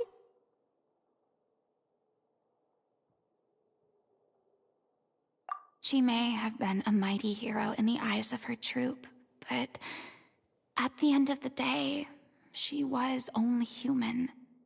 I can't bear to think how painful and lonely her final days must have been. Wait. This part on the last page sounds strangely familiar.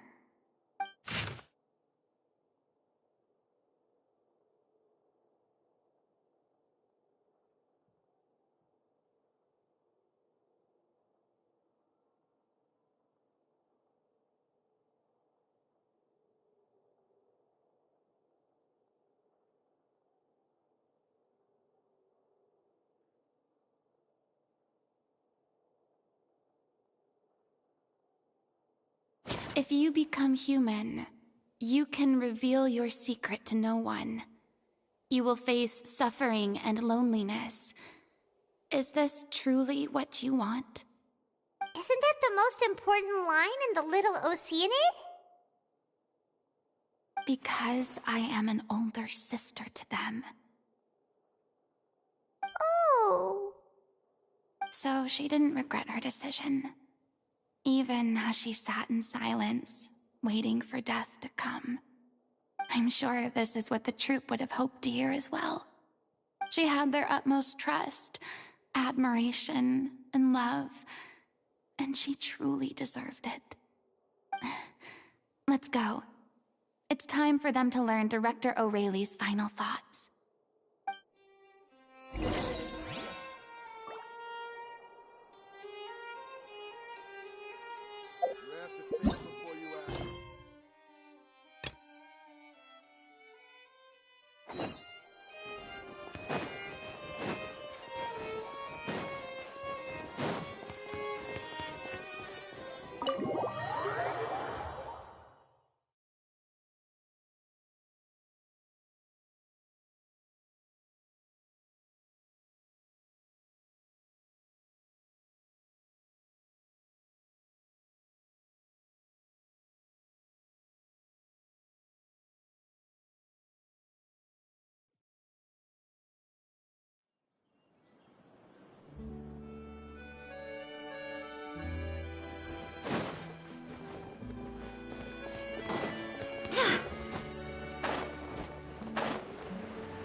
The weather's amazing today. Kiara. Huh? Monsieur Neuvillette! And you are? Oh, I remember! You're the Traveler and Paimon! I've heard about you. Aw, she's adorable! Hey there, it's nice to meet you. Thanks for the compliment. Is there anything I can do for you? I heard from Sidine that you received a threatening letter. A threatening letter? Oh, right! I remember now. The letter fell through the crack in my door as I was heading out this morning. It said something about catching me, so I thought someone wanted to play hide and seek. But Sidine told me it was a threatening letter, and that I could be in danger. But that's not gonna happen with everyone looking after me, right? Have you run into any suspicious-looking people recently? Suspicious-looking people? What counts as suspicious?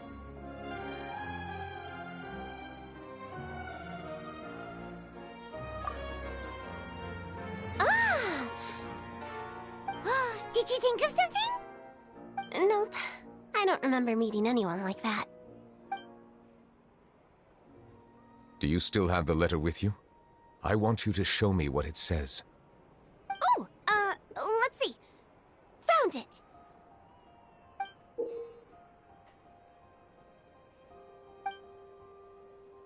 Now then, get lost. If you don't leave the Maréchaussée Phantom, I will come and catch you in person. Don't say I didn't warn you. A simple threat. Neither the handwriting nor the content itself reveals anything about the writer's intentions. We can't rule out that possibility. Since you can't think of anyone suspicious, I will be heading back to the Palais Mermonia to review some official documents. Kiara, you should come with us. It's safer if you stay close by. Sure! Wait, no. I still have a case to work on. I promised Alof that I'd check on her place later. But you are being watched right now. Going off on your own could be dangerous. And that's where we come in to help. We'll stay with Kiara and make sure she's safe. With us around, anyone scheming to hurt Kiara can forget about it. Thank you, Traveler. Big Sis Paimon.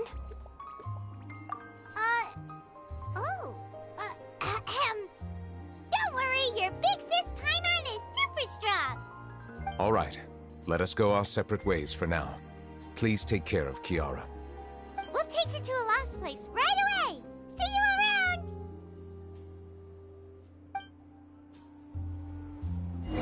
So, Kiara, how old are you? Let me think.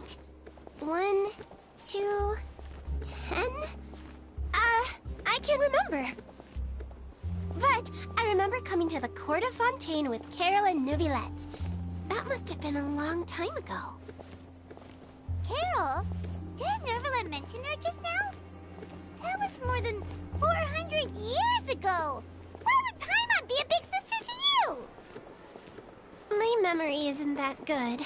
But Carol told me I could address others based on how I feel about them. Paimon feels a lot more grown up than me, so you're a big sis. Huh. Paimon sees. Hey, Traveler, did you hear that?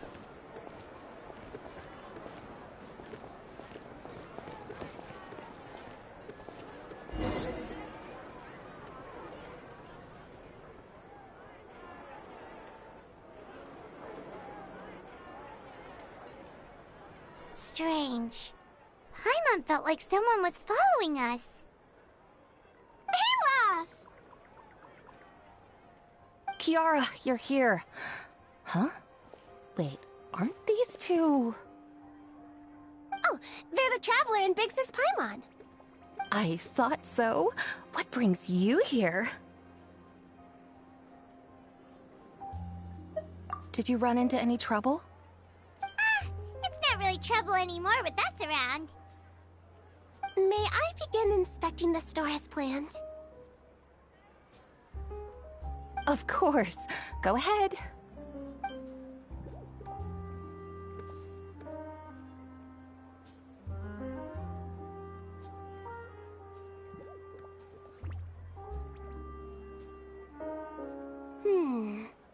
No hazards detected. You've cleared the inspection. Seems like the criminal from that case last month never set foot in here at all. That was quick. What were you inspecting? I took a look around the shop. Neuvillette says that us Melazines have special eyes that can see things people can't. Things like bloodstains. No matter how hard you try to clean them up, we Melazines can see their residual stains for some time. Pretty cool, huh? All right. Now that you're done inspecting, can we have a chat? Hear me out. I'm planning to release an outfit for children next month, and wanted to hire you as my model. Is that okay with you? Of course! Is there anything I need to do? Please wait a moment while I take your measurements. The sample should be a perfect fit. Seems like they get along really well. Huh? What are you looking at?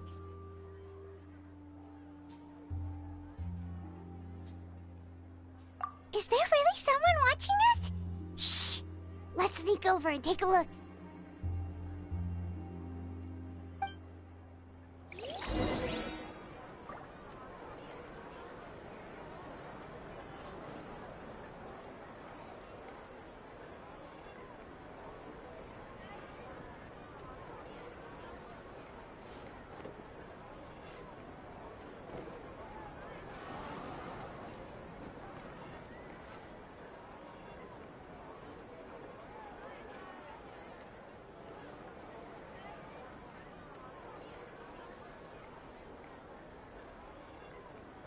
I do hope the Knights of Favonius are all working hard.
Strange. Why isn't he back yet? Gotcha!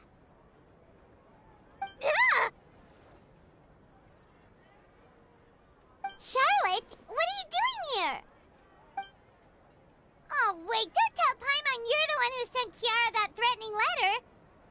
But you don't seem like the type to... Threat letter? What threat letter? This is starting to feel like an interrogation. Okay, I'll be straight with you.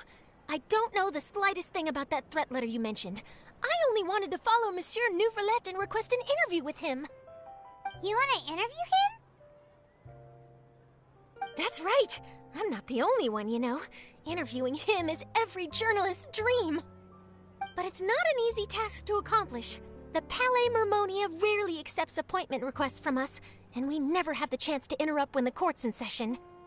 So imagine how surprised I was seeing him out on the streets today. It seemed like you were investigating something too. The perfect opportunity to whip up an exclusive, don't you think? Of course, I'll make sure to turn in my manuscript to him for review. I have my principles, and I'd never publish an article without the consent of all parties involved.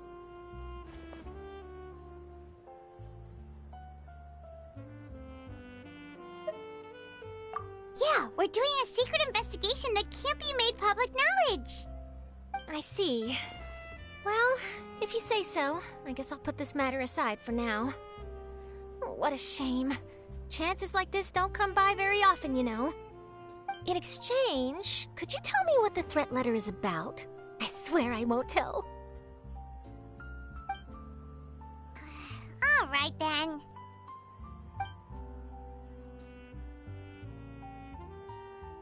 What? Someone's targeting a cute little Melusine? Shh, not so loud. It just so happens that I did an interview with Kiara. Last month, in fact. It was well received by our readers, so I was planning to continue the series. And now someone's coming after her. I'll ask my colleagues about it. Who knows? We might find something. And don't worry, I know what I'm doing. This secret's safe with me. But I gotta warn you, even if I keep my lips sealed, others will know eventually. Why? People care a great deal about Monsieur Neuvrelet's each and every move. Some may have already realized that something was up. Besides, the case involves Melazines, so... Anyway, I'll get going now. Watch yourselves, all right? Well, that was a nice chat. Let's head back and check on Kiara.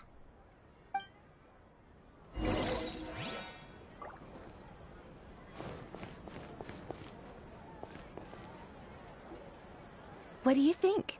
The design looks pretty good, huh? I think it's great! Huh. It's very pretty indeed. Harand! What are you doing here? It seems that you just showed up out of nowhere. As I passed by the Palais Mermonia, I heard that Neuvillette was investigating a case with you. Technically speaking, he and I are under an employer-employee relationship. It didn't feel right to have my employer personally take on such trivial cases.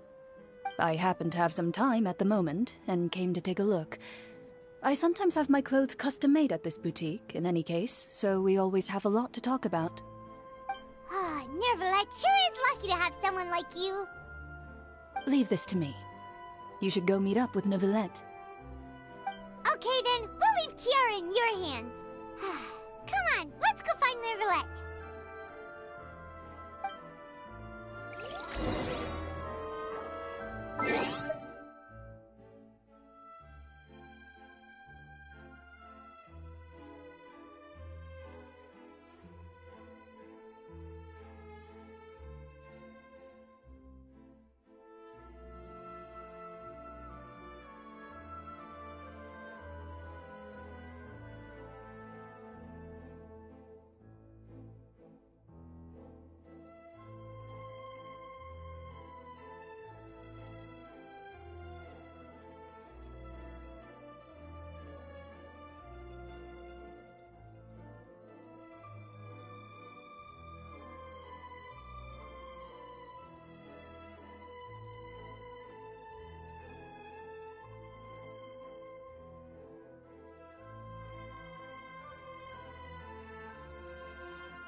Oh, you're back.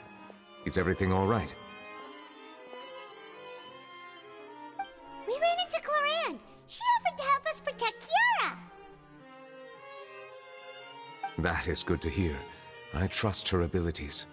It looks like Kiara is in good hands. We thought so too. Well, did you find any leads?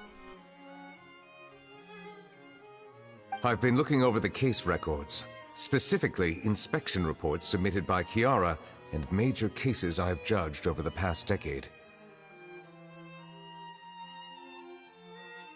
I've come up with two plans. On one hand, I could start with Kiara and track down the group behind all this step by step. On the other, I could also analyze the conflicting interests of these major cases and confirm my suspicions if there is indeed a mysterious group that bears a grudge against me. They both sound like pretty solid plans, but can you really finish browsing through all these documents? That's a lot of reading even for Paimon. Don't worry. I'm a fast reader when it comes to official documents. After all, I have several hundred years of reviewing under my belt. We'll help you read through them. We have nothing else to do. Thank you. I will continue looking through the ones piled up on the desk, but feel free to browse through anything else in this room.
Onwards! We have work to do.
I do hope the Knights of Favonius are all working hard.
Have you made any progress?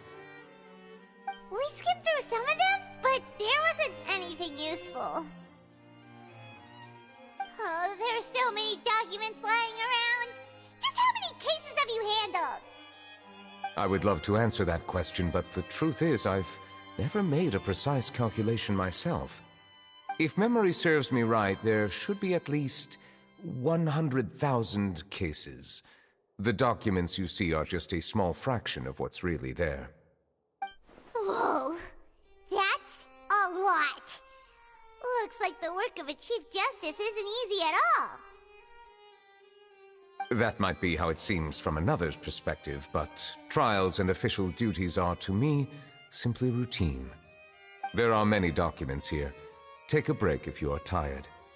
You read Paimon's mind. All right. Let us take a break then.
Even though resting is a part of taking a break, shouldn't we at least talk about something?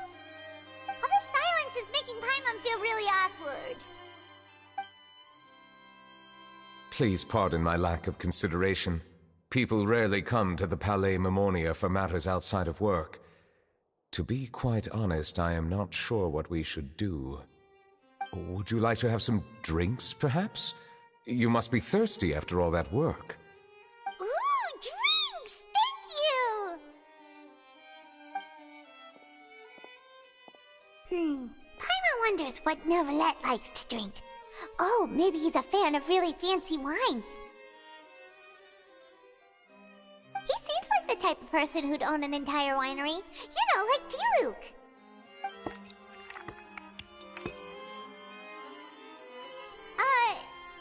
What's inside these glasses?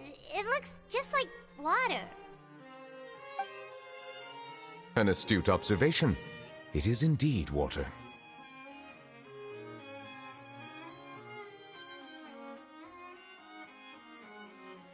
So it's just plain old water?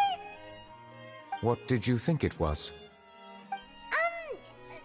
Since you're the Chief Justice and all, Paimon thought you'd prefer something more sophisticated. This water is indeed very special.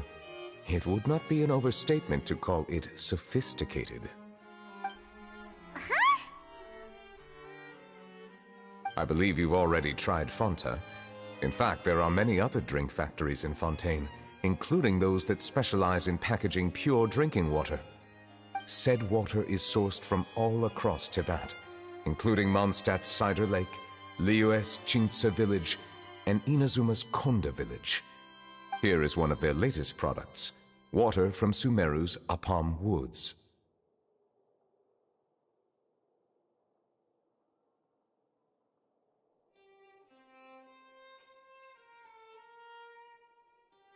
If I were to comment on their mouthfeel, the waters of Cider Lake warm the heart, the waters of Chintsa village have a poignant touch, while one might call the waters of Konda village placid.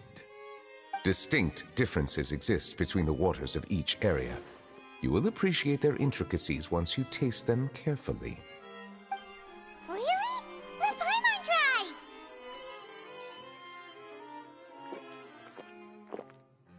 What do you think?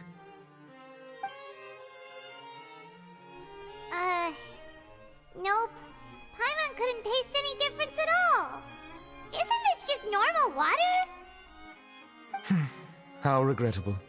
It seems like you still have a long way to go in refining your tastes. Hey, this doesn't have to do with refining our taste. Paimon's pretty sure most ordinary people can't tell the difference. How did you do it anyway? Oh, could it be because you're the Hydro Dragon?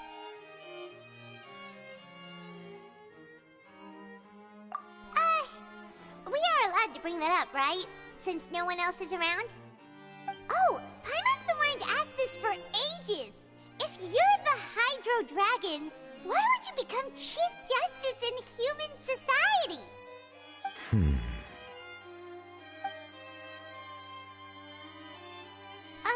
Sorry. Paimon was just curious. You don't have to answer.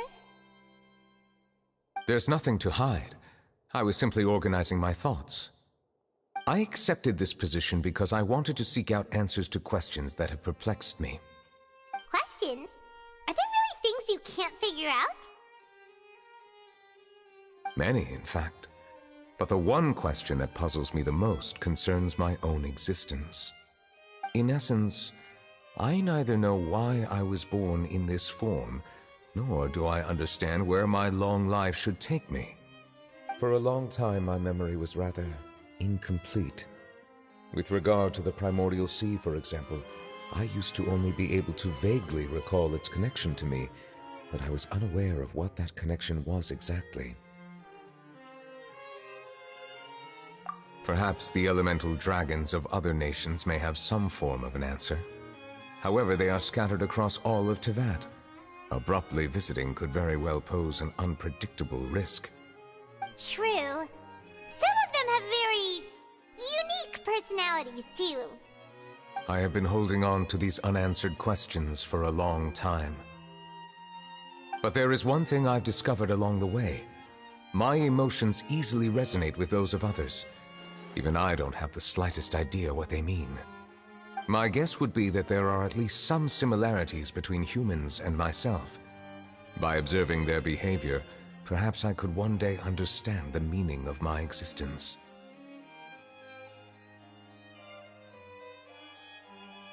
Have you made any progress then?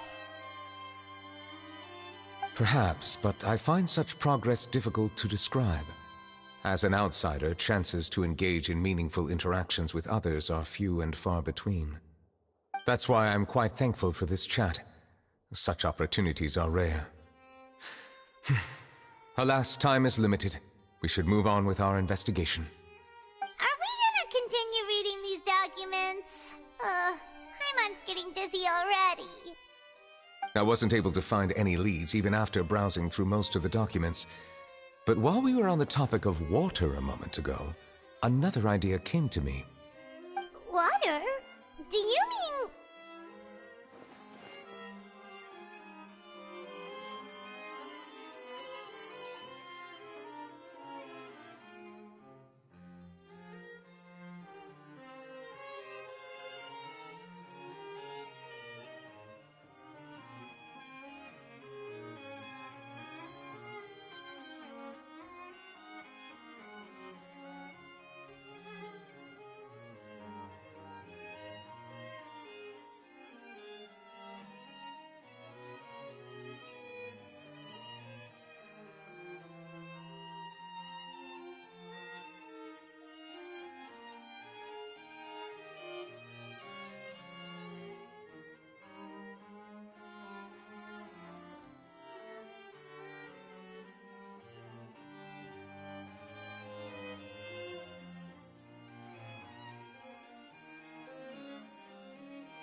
That's right.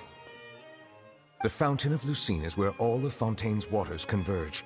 It is the vessel of countless memories and emotions.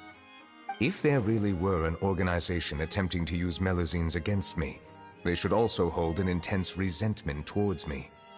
Perhaps we'll be able to find some new leads by sensing the hydro element within the fountain. Huh. Why didn't Paimon think of that? Come on, let's go take a look! Perhaps we should go. There shouldn't be too many people near the Fountain of Lucine during the evening.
running into her. What's she doing this time? Oh, looks like street interviews. I'm on I see. So you believe that this warning letter was sent by the Phantom Weasel? Absolutely. I've said it before and I'll say it again. The Phantom Weasel never acts as you expect. He must have faked his own death 10 years ago using a body double. Now that he's back, I'm sure the guards who worked on his case back in the day are in for a headache, but however this turns out in the end, the one thing it won't be is boring. Couldn't agree more. As a journalist, I'm gonna get a lot of mileage out of this one. Thank you, sir, for your time. Now, whom should I interview next? Huh? Hey! What a coincidence! Fancy meeting you here. Perfect timing. So, the Phantom Weasel's latest warning letter. What are your thoughts? Yeah, this is the first time we're hearing of this one. Could you clue us in? Huh? Oh, sorry. Yes, this case is from a decade ago. I guess you wouldn't know about it. Well, not to worry. You're in good hands because I'm a professional. The story goes like this. 10 or so years ago, a phantom thief became active in the court of Fontaine. Known only as the Weasel, nobody knew his true identity, and the authorities never managed to catch him. Wow, cool! He sounds like one of those mysterious night burglars that you read about in novels. Precisely. Well, except the part where they actually have a good reputation. Our Weasel targeted whatever people held dear, and no one was safe from his predations. He would just as soon steal a necklace from a rich merchant's safe as he would a toy doll given to a commoner child for their birthday. I know! The phantom thieves you read about in novels rob the rich to pay the poor, but this guy did not discriminate. Unsurprisingly, this didn't work wonders for his public reputation.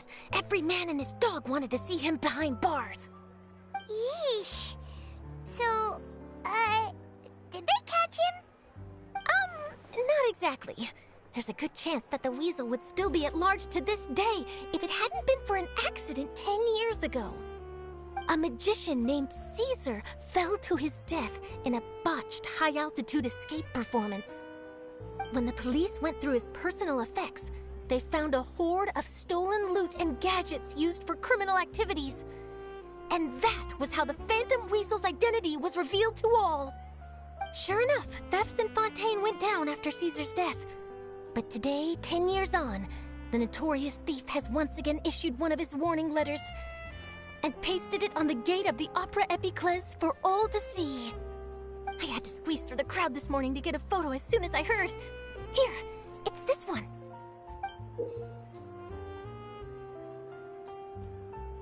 So, this is the warning letter, huh?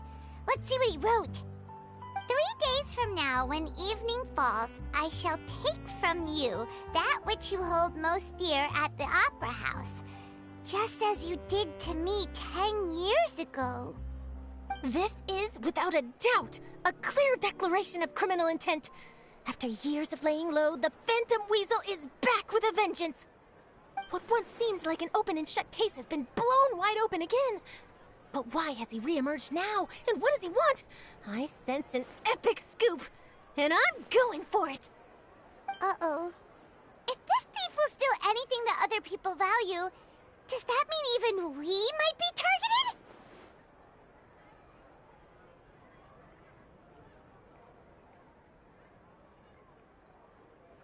Really? Oh, let him try! In fact, Hyman's gonna eat all her snacks right now! Let's see what he can do about that! Okay, the people have spoken. It's clear that the public are very concerned about the Phantom Weasel's reappearance. Let's see, I've got a photo of the letter, my interview notes. Yep, that should be enough to form the skeleton of my article. It does feel like something is missing, though. Something exclusive. Who should I interview next? I need someone with a more concrete connection to the Weasel. Is that who I think it is? Lenny! Magic, magician, Caesar! The Phantom Weasel! That's it! Let's go interview Lenny! You see, the original Phantom Thief Caesar was a magician too! And what do Phantom Thieves and magicians have in common? They both have an air of mystery about them. Perhaps there's a connection there. Are you serious? What sort of a deduction is that? Oh, relax. My journalistic instinct tells me that an exclusive news story is beckoning. Let's go. No time for delay.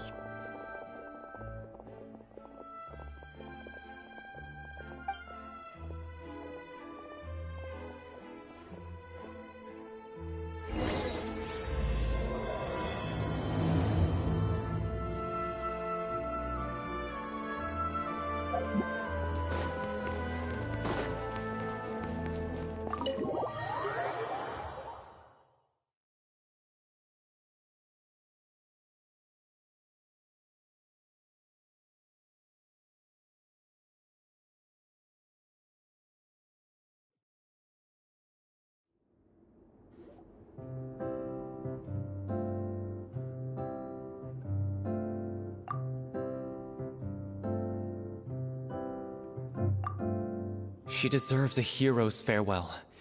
If that's the only way to convey to the audience the courage and selflessness that she showed in the face of death, then it's a meaningful way to end the story.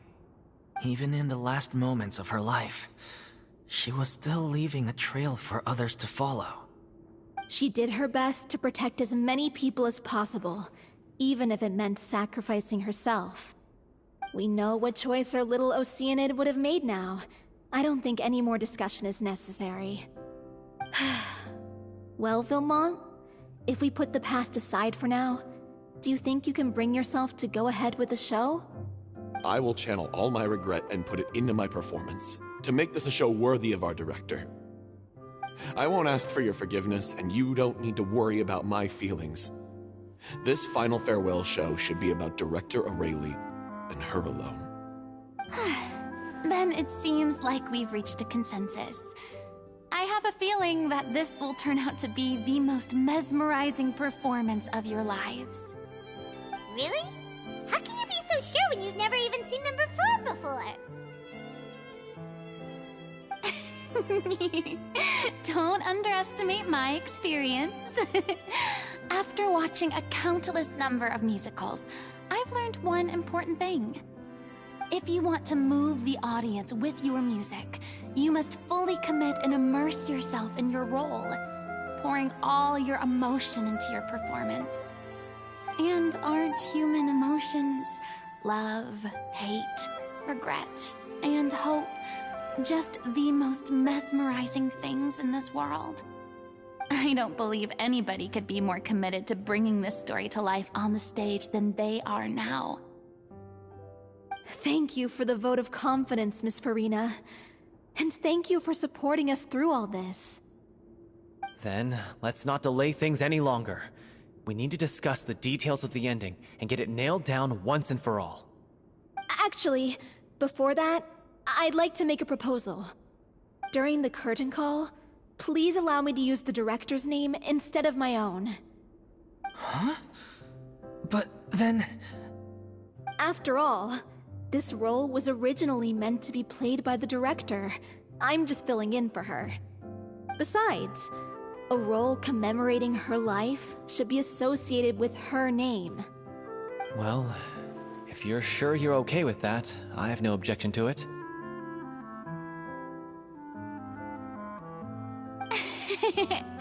Now we're talking like a serious acting troupe. All right, I'll leave you to fine-tune your musical while I go and procure a stage. Procure a stage? Oh, it's okay. Our usual place doesn't need a reservation. That place? Oh, don't be silly. For an extraordinary show, we need an extraordinary stage. By which I, of course, mean the Opera Epiclese. Whoa, wait, what? No. That's never going to work. It's far too fancy for the likes of us. What are you afraid of? Surely you don't think that Aurelie's story is unworthy of the grandest stage in Fontaine? No, that's not what I meant. It is supposed to be your grand finale, right? I have no problem with it then. How about the rest of you?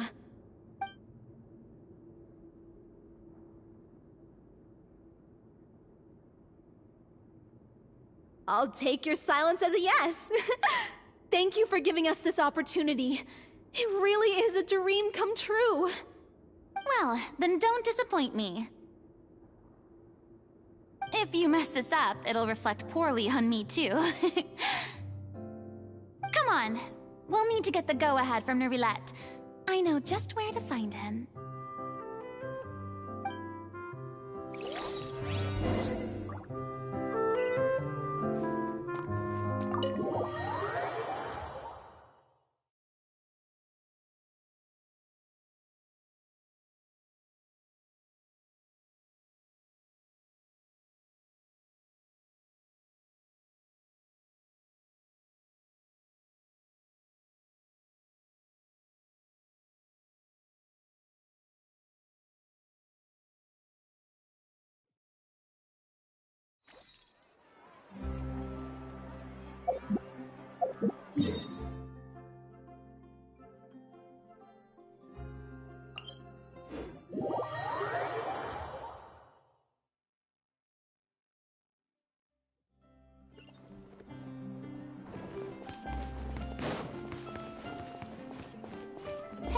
look at that!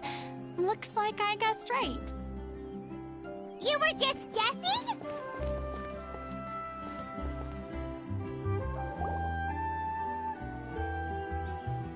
I knew you'd be here. I'm here merely for a short break. It has been a while, Miss Farina. And you too, Traveler in Paimon. What might I assist you with today? I would like to book the Opera Epiclese for an event. You see... I understand. The process for booking the Opera Epiclese is complex and can be somewhat cumbersome. But given that the request is coming from the three of you, I see no reason to make things unduly difficult. The story of the little Oceanid is most fascinating. I'm looking forward to seeing it performed on stage. I will say, however, that I am surprised to see your passion for the performing arts rekindled after all that has happened. Huh? What do you mean? Do I look excited? Yes. And this is the first time that I've seen you like this since your departure from deityhood. At first, I just felt bad about rejecting them. So I wanted to learn a little bit more about their situation. But one thing led to another, and... well, here we are. In the past, we sat in our high chairs in the court, giving our opinions on isolated cases, all while knowing very little about the human stories behind each and every one. Maybe it's because I finally become an ordinary person and gained my freedom, but I've developed a great sense of curiosity about their lives. I am truly delighted to see you find a new lease on life. Now that you've regained some confidence, have you had any thoughts regarding a return to the stage? Why would you suddenly ask a question like that? Well, if the Little Oceanid turns out to be a great success, it will no doubt become a classic. Many theater companies are certain to add it to their repertoire. The experiences and decisions of the protagonist, Cleo, are all modeled after your own. Naturally, this makes you eminently suited to playing the leading role. It would truly be a shame if you did not take this opportunity to allow audiences to enjoy your outstanding acting talents once more. Haven't I already made myself clear? I won't act or perform in any role ever again. No exceptions. Nor do I think it is any great shame. There is no lack of fine actors or inspirational stories, either on or off the stage. This experience is a case in point. I feel like I've learned a lot, and it has already been well worth the price of admission. I must admit, though, I'm a little envious. They're quite fortunate to be able to bid farewell to their past in such a magnificent manner. I see. Well, I'm glad to learn that you have found a role to play that you enjoy, be it on the stage or not. I sincerely hope the show will serve as the grandest of finales. I will have my staff book the date and mail the relevant paperwork to the troupe once the details are confirmed. Thanks, Nervalet. You are very welcome.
Good news, everyone!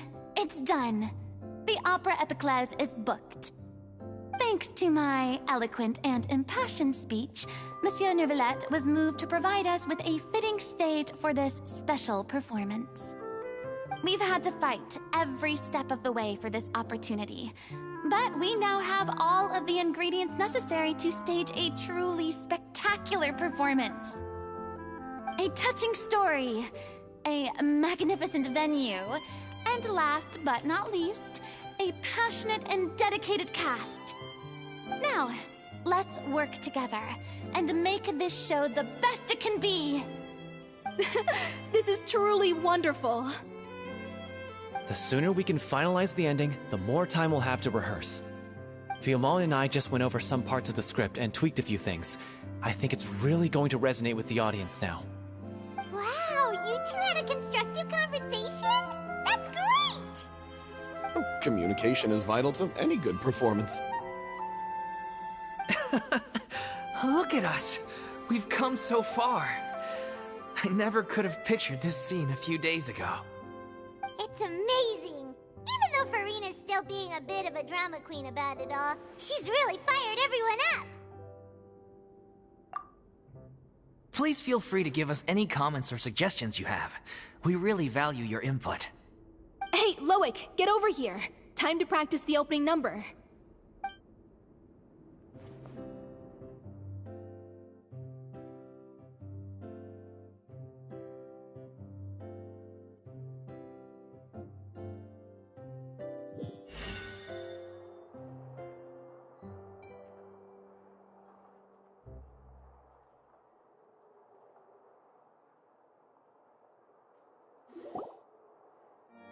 Cursed Cleo. She stole the waters of life from us. She's a fraud, and she must pay for her crimes. This has nothing to do with her. The ignorance and hatred of our people is to blame. How can we hope to win back the water's favor if we don't change our ways? This guy could be useful. Take him hostage. If Cleo wants him back, she'll have to show herself. Leave this place, O little Oceanid, and never, ever look back!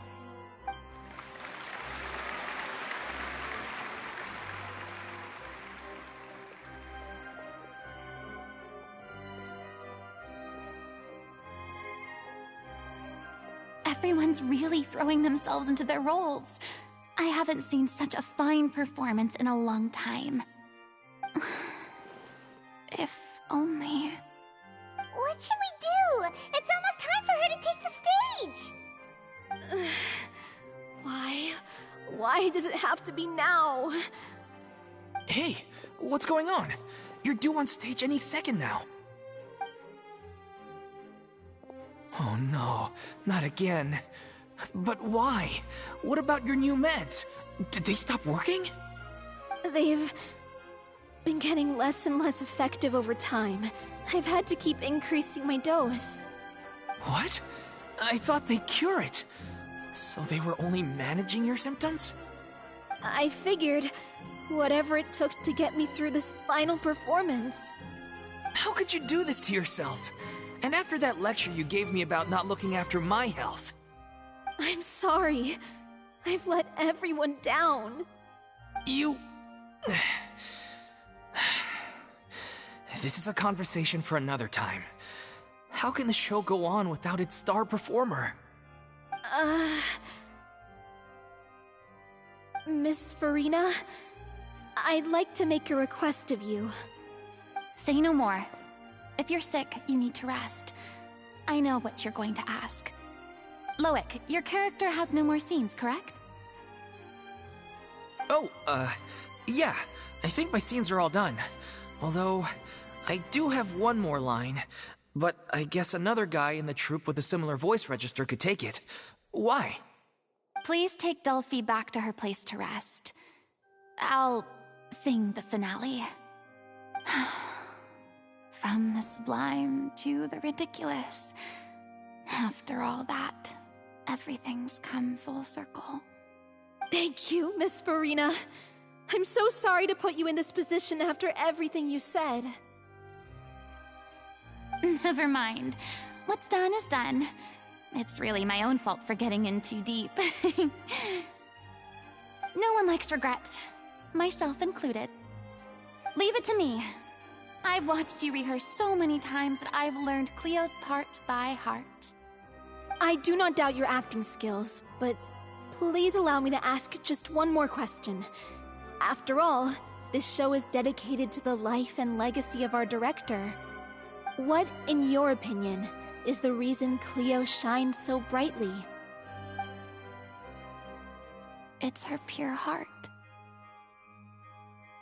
Despite all the pain and loneliness she had to endure, she never once stopped believing in the beauty in this world. Well said. I leave Director O'Reilly in your hands.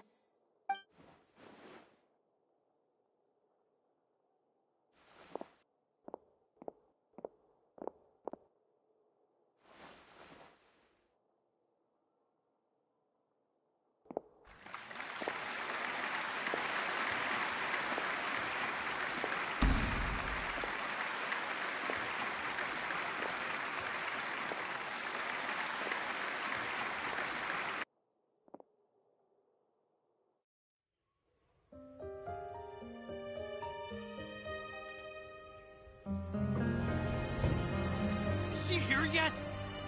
When will she get here? She's not coming! You're wrong. She's here.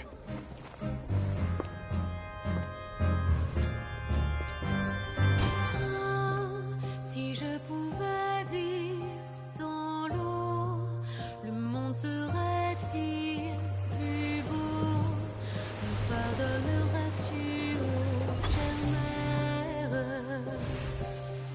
L'eau dans son courant fait danser nos vies, et la cité elle nourrit, ainsi que toi, mon doux amour.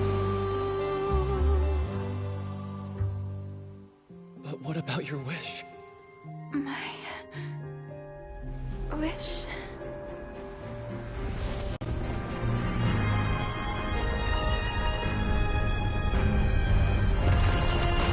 If you become human, you can reveal your secret to no one. You will face suffering and loneliness. Is this truly what you want? Le grand amour ne suffit pas, seul un adieu fleurira. C'est notre histoire de vie, douce et amère. Moi, je serai toujours là, à voir le monde et s'inventer, et ça ne changera jamais, jamais.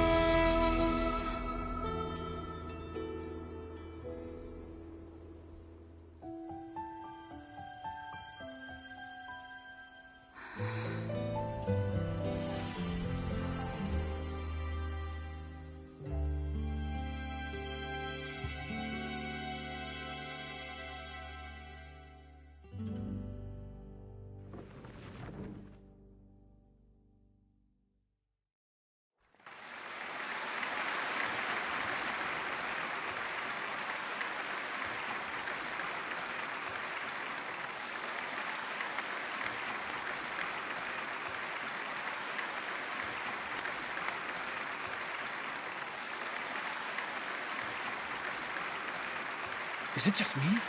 Or was that Lady Farina on the stage just now? She hasn't been seen for a while now, and she just appears out of nowhere? Gotta say, though, her acting skills are as superb as ever. The little Oceanid, Cleo, played by Aurélie Fumont.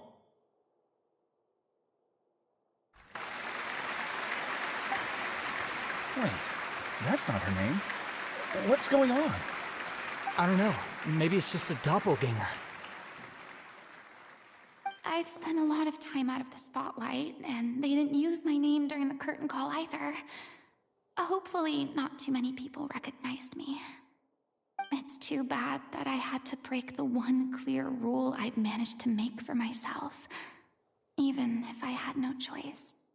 Still, I have to admit that Despite everything, it felt good to be back on the stage again. Finally, we would like to give a special thanks to our artistic consultant and event coordinator, Miss Farina. Hey, that's not what we agreed on! Oh, so it was Farina after all. She's back. Honestly, what is he doing? He should have run that by me first.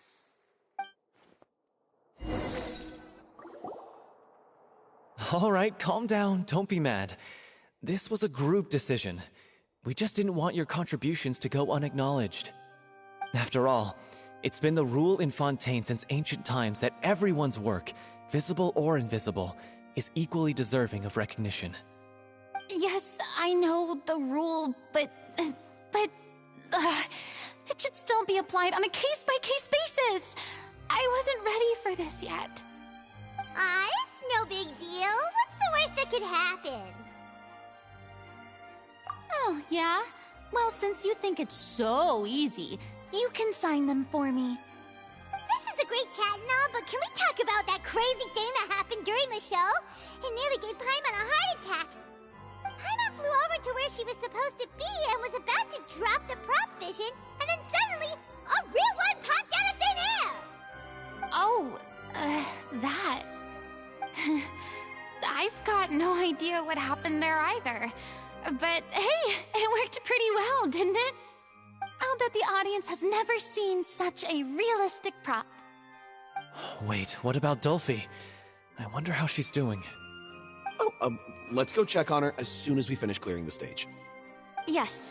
Plus, she'll definitely want to hear how the end of the show went. If nothing else, we can safely say that we accomplished what we set out to do.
Ah, you're back.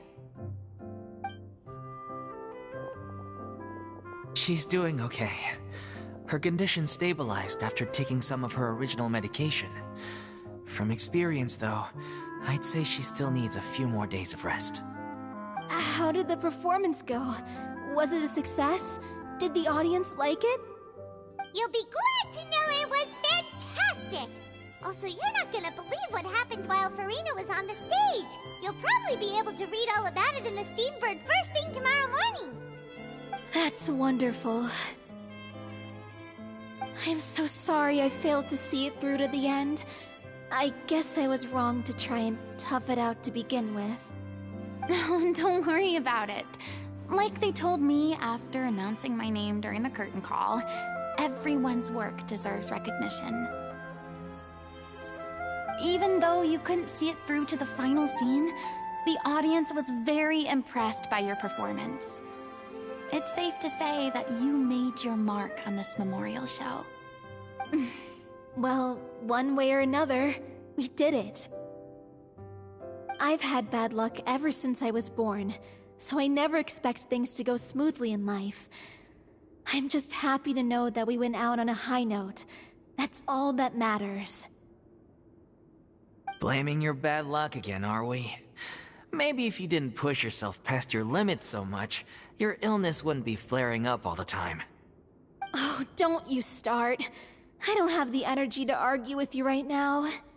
Aw, you two clearly care a lot about each other. I don't know what you're talking about. You mean we never stop arguing with each other?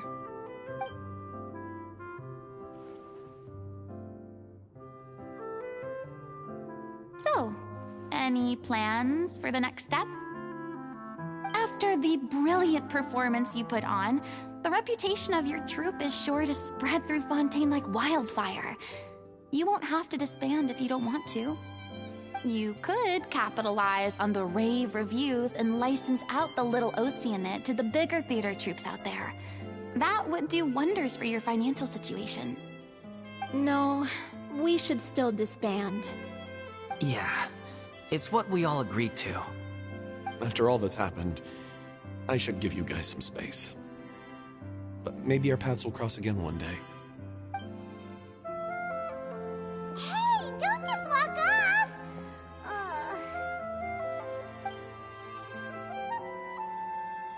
I still want to keep performing, so I might join another troupe. After watching Miss Farina's performance, I think I'm starting to understand our director's infatuation with musicals. You should do it. It suits you. I'd originally hoped to keep performing too, but I don't know if my health will allow me to. Oh, so now you finally got your priorities in order. I guess I'll hold off until you've properly recovered as well. What about you, Miss Farina? Any future plans? Well, frankly, I think a return to obscurity is no longer an option for me. I'm sure a slew of consultancy requests will hound me wherever I go, until I finally acquiesce.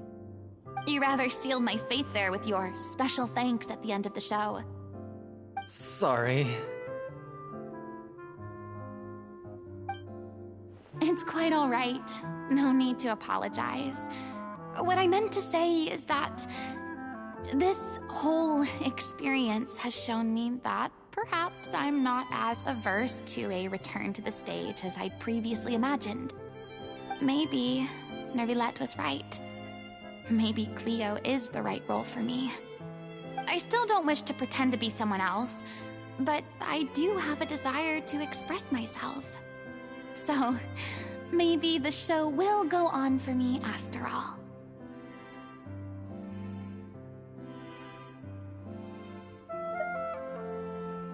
Yeah.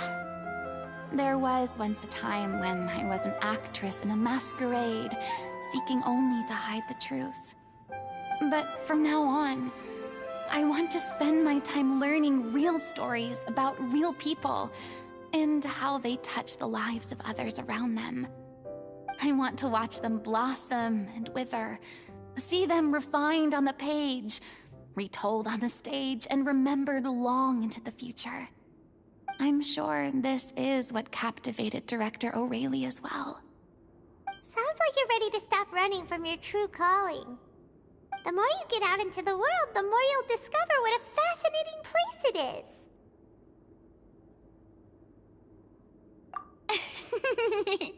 Then it's a deal.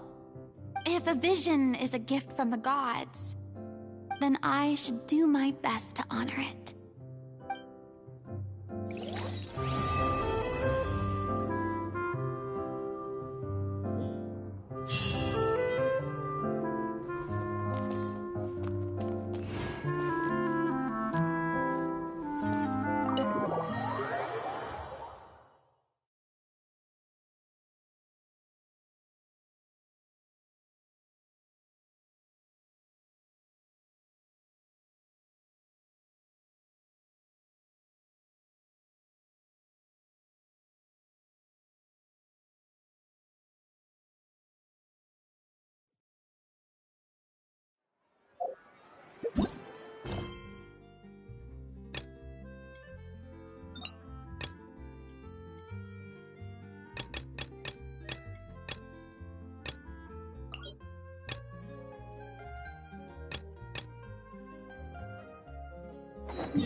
Monsieur Neuvillette?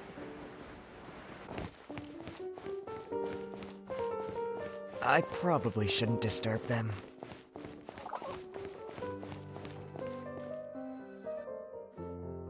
Looks like we got lucky today. There's hardly anyone around. What should we do next?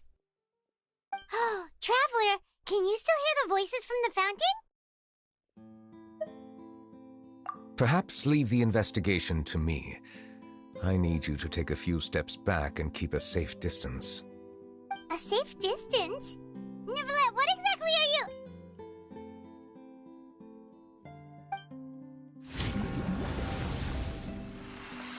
Oh, it's glowing!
Thank you for bringing us here, Monsieur Neuvillette. The court of Fontaine is truly incredible. There's so many things I've never seen or heard before. I understand your excitement, but there's no need to thank me. Although I have responded to your wishes, it was not without personal interest. Melusine's special sight make them especially suited for joining the Maréchaussée Phantom. I'm certain you'll become an indispensable part of Fontaine's detective force. I know, but I'm really glad to be of help. Not only can I repay you for your kindness, but also, it feels like my life has become a lot more meaningful. But a meaningful life also comes with its risks. It's definitely the safest to just stay in the village, but I want to see the outside world nonetheless. In truth, I've never really understood the purpose of my existence, or what I'm capable of contributing to this world. For almost 20 years, we've stayed in our village without finding any answers. That's why we wanted to leave our village and look for the meaning of our existence elsewhere.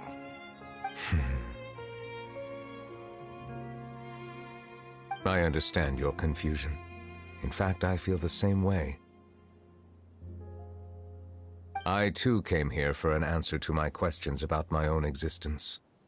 Really? Could you tell us what we should do to fit in as you did? The truth is, many people threw rocks at us today and told us to go back to our village. It hurt a lot when they hit me in the head, and I tried really hard not to cry. Logically speaking, both time and effort are essential when different species attempt to peacefully coexist. It will be a difficult road ahead, with countless obstacles to overcome. Different identities and ways of thinking all contribute to strengthening the barrier between one another. Removing it will be no easy feat. There aren't many suggestions I can share, because just like you, I haven't fully integrated into this society. Despite my social status, I am still an outsider. Oh, I see. Let's all do our best then. I'm confident that we'll find the meaning of our existence one day. I believe in you, but you shouldn't lose sight of the difficulties ahead. If you run into any trouble, I suggest that you inform Vautrin, the captain of the Special Security and Surveillance Patrol. Huh? Is he the person I met in the Palais Marmonia earlier? Yes? Do you have any concerns? That stone-faced human. He didn't even bother to look at me when I tried talking to him. It felt like he wasn't interested in anything but work. He is an earnest man. There will be plenty of opportunities to work together in the future, so please try to get along.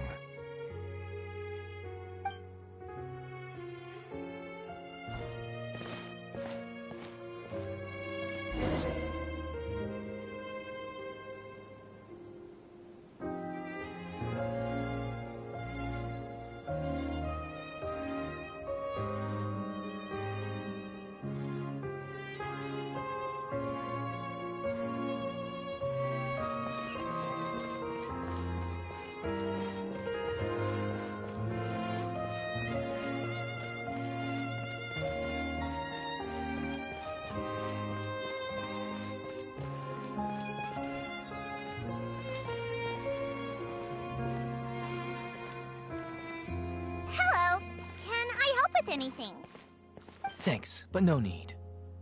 Oh.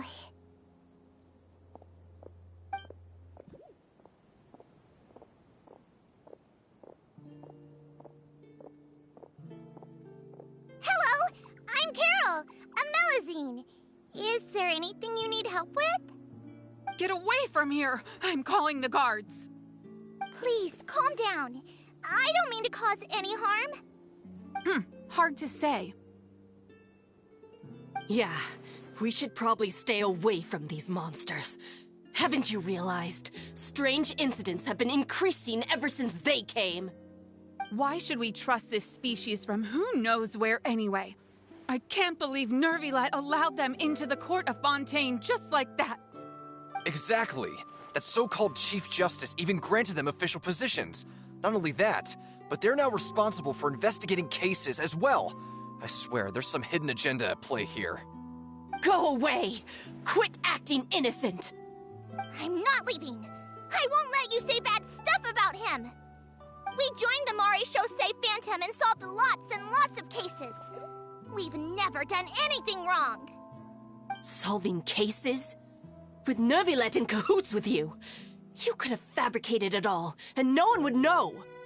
So tell me, how can you guarantee that you Melazines aren't involved in anything that occurred recently? Didn't I tell you before? Don't go advertising if you're not a good talker. Vautrin? Aside from spreading unjustified rumors, if you continue insulting members of the Maréchaussée Phantom, the Special Security and Surveillance Patrol has every right to subject you to interrogation.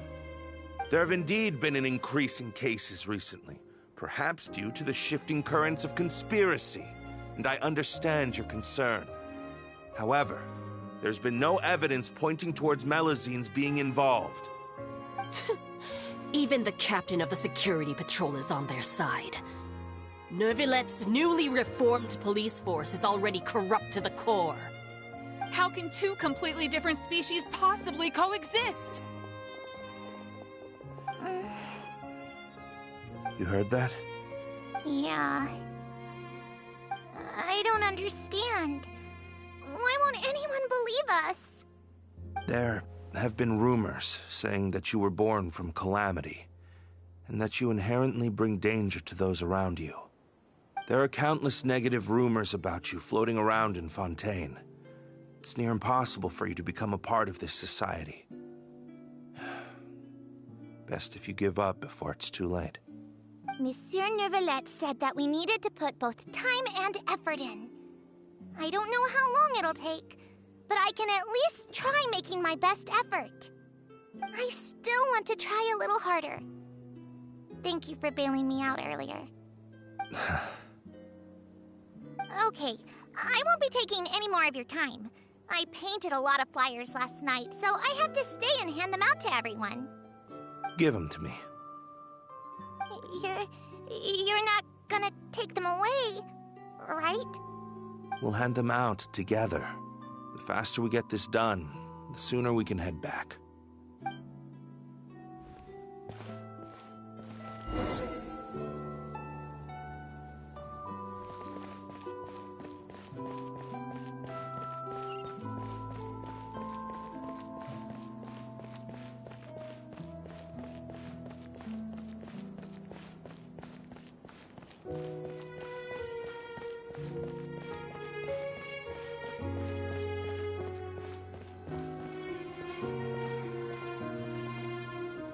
Monsieur Neuvillette, what's this? Medals of Peace, awarded to you and Vautrin. Thank you for your continued dedication in the past 5 years. You've taken one small step forward in helping Melusines gain the trust of humans. I think I'll pass. Hey, don't say that. We wouldn't have made it this far without you. It won't be long before Melusines begin living peacefully with the humans. Just the thought of it makes me happy. Don't keep your hopes up. We've barely scratched the surface. There's still a long way to go before that dream of yours comes true. Ugh, you blockhead! Don't ruin the mood! Vautrin brings up a good point. The trust humans have placed in you is still very fragile. Any small incident could undermine the hard work you've put in. Please be on your guard for the next few days. Yes, sir. Okay, got it.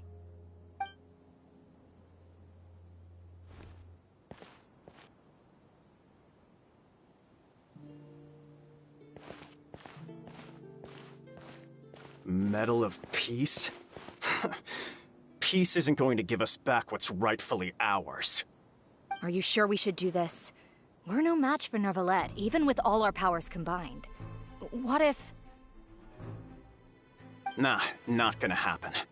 As long as he remains in his position, there's no chance he'd take us out personally. There are rules even he must comply with in the political sphere, unless he wants to become an enemy of Fontaine. So quit worrying and just go ahead with it. I've already planned out the murder. Once we lay the blame on the Melusines as the person who brought them to the court of Fontaine, Neuvillette will be left with no excuse. I guess you're right. Ugh. If he just left things the way they were, it never would have come to this. But he's forced our hand. Time to teach him a lesson.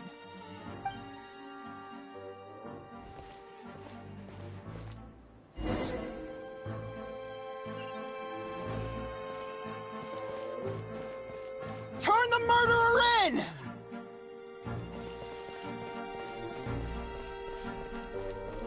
Melusines can't be trusted! That goes for Neuvillette, too!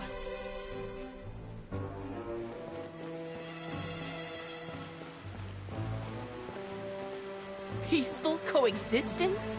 What a joke. Get out of the court of Fontaine and don't ever come back!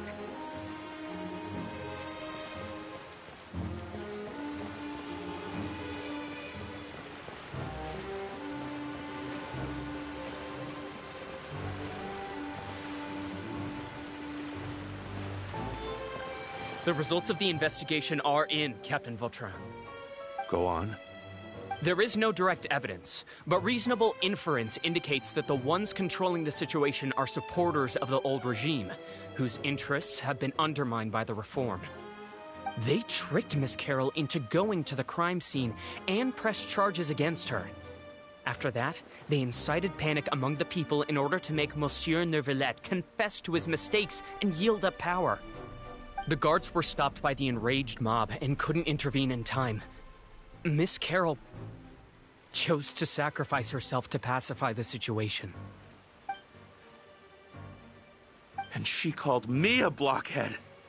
A little investigation would have cleared things up. Why didn't she wait until we'd established the truth? She didn't have to prove her innocence like that. The situation had rapidly escalated to a physical altercation between infuriated citizens and the guards. Miss Carroll might have thought there was no better plan. That is indeed something she'd do. Captain Vautrin, should I present these results to Monsieur Neuvillette right away? There's no need. Notify the guards to restrict public access to all information. Restrict access to... Wait, are you planning to... There's something I've never told Carol. I had a little sister named Ilaria who passed away when I was very young. She's just like Carol in every possible way. Innocent, kind, always believing the best of people.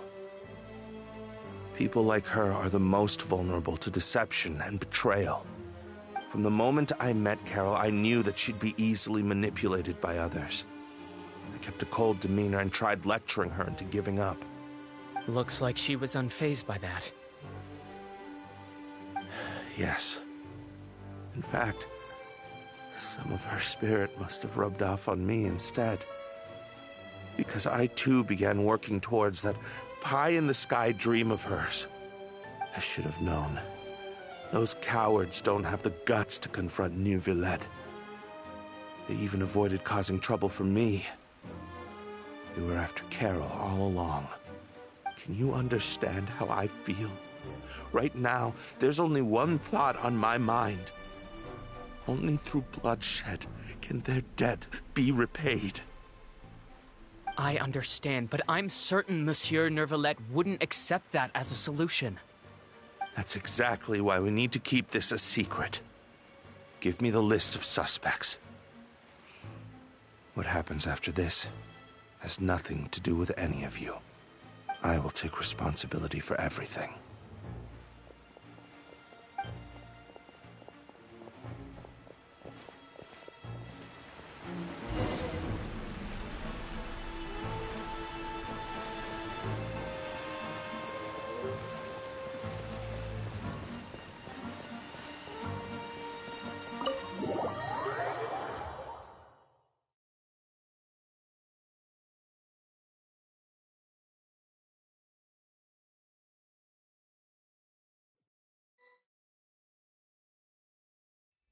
Did you know?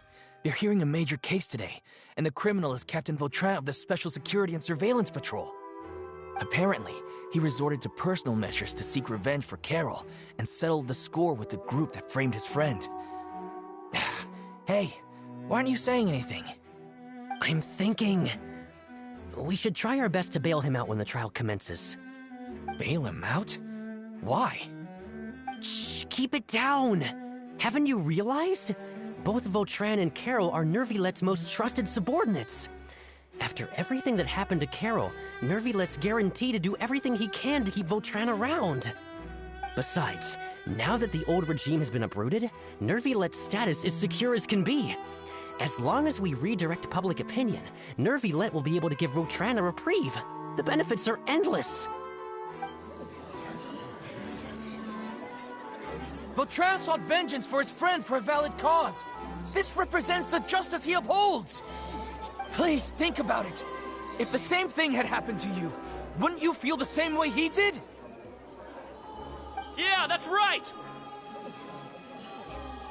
This whole thing started because of those despicable cowards who levied false accusations against Carol. How could Vautrin be declared guilty for seeking revenge? Monsieur Neuvillette. Mr. Vautrin is innocent! He's innocent! Order! I acknowledge your arguments. Vautrin, your revenge could be seen as a form of justice. I understand your decision, which is why I cannot help but feel regret and even grief about the judgment I must now impose. Personal justice does not equate to justice as defined by the law. To execute your plan for revenge, you abused your authority and conducted informal executions. Your actions have thus violated the law. Therefore, you will be declared guilty. What? That can't be! Monsieur Neuvillette, please give this a little more thought. He has done so much for Fontaine. Vautrin, my friend, is there anything else you want to say? Neuvillette, what have I done to deserve this? I've closely followed every one of your orders. Can't you see? Everyone in this room believes that I'm innocent. Why can't you just let me off? Is this what justice means to you? Answer me, Neuvillette! Order. Since there have been no further objections, the Oratrice will now deliver the final verdict regarding the charges against Mr. Vautrin.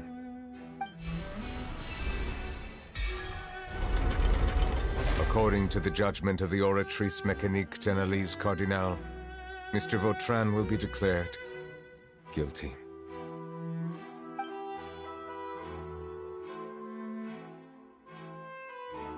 Goodbye, Monsieur Neuvillette. This all happened because of Carol's naive ideas. How can different species peacefully coexist anyway?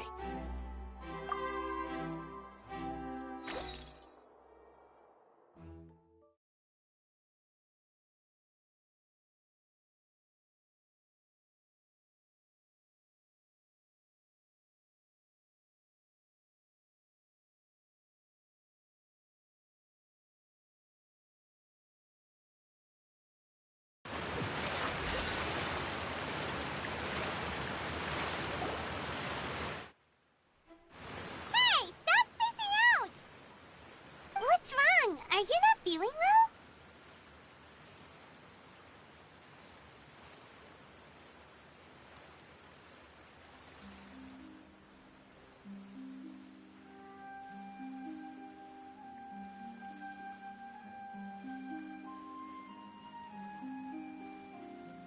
Apologies, it seems like my memories got the better of me.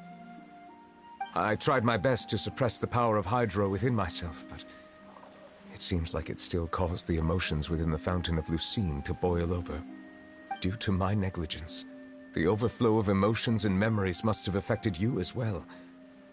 Are you all right?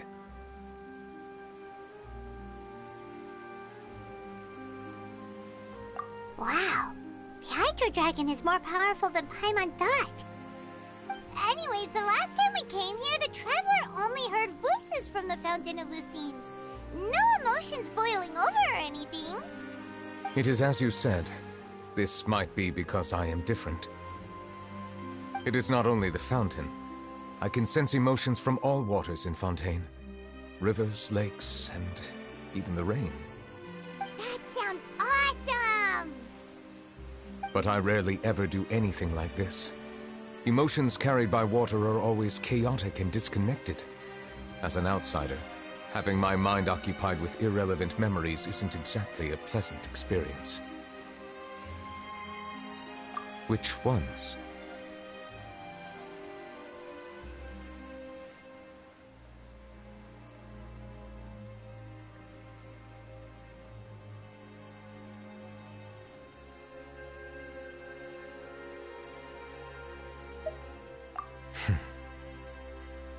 It's fine. I prefer not to speak of those memories. That does not mean I am deliberately hiding them. It was a coincidence, but perhaps it is a good thing that you saw everything in that form.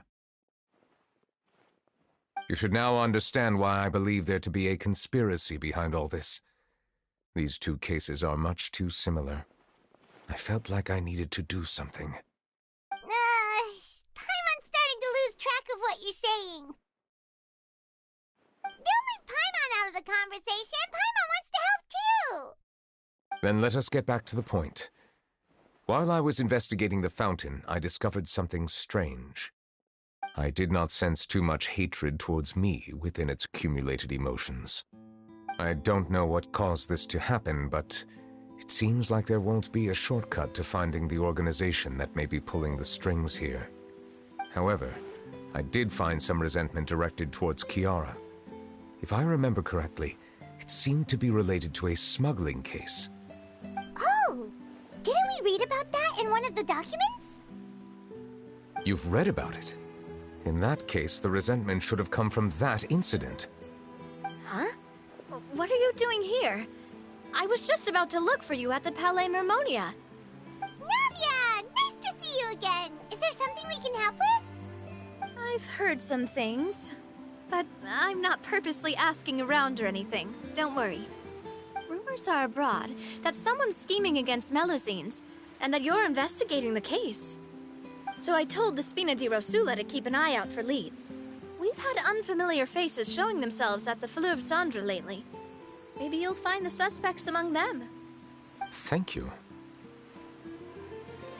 Where did you hear about all this?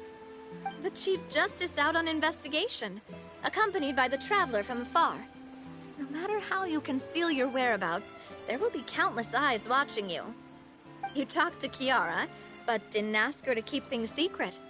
People curious to know asked around for information, then it was only a matter of time before word of the threatening letter spread all across Fontaine. So that's what Charlotte meant. Indeed. I did not expect that this could be kept hidden for too long, but the rumors still spread faster than I imagined. You know, it could be because you attract more attention than you think. Anyway, any progress with the investigation? The suspects who threatened Kiara might have to do with a certain smuggling case, but it is still uncertain if there is in fact another party behind all this. We are planning to return to the Palais Mermonia to revisit some details and identify the senders of that threatening letter. All right, then I'll round up the Spina di Rosula and follow up on their progress. Wait for my word. Ta-ta! Neverlet, do you think there'll be any problems now that the word is out? I have already considered that possibility, and I do not think that there will be any. As a matter of fact, once the word gets out, no one would dare to harm Kiara in broad daylight. What is more important is how the case is perceived by the public. 400 years ago, they chose to side with the old regime and direct their resentment towards the Melusines. I hope the same won't happen again. Let us head back to the Palais.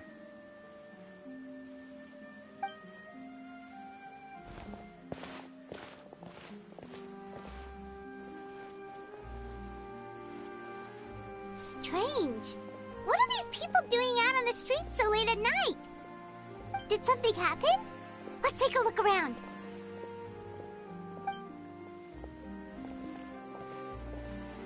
Have you heard? Someone's plotting against a Melusine.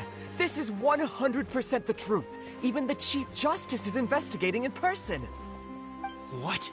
That's it! Who's been threatening Melusines? Show yourself! Our enemies are lurking in the shadows and won't easily reveal themselves. But no amount of hiding will keep us from finding them. That's exactly what I wanted to say. The guards have already begun to take action. We can't just stand by and watch. Think about how much we owe them. Now that they're in danger, how can we just sit back and do nothing? Everyone, please stay alert to your surroundings from now on. If you see any suspicious persons, report them to the guards immediately.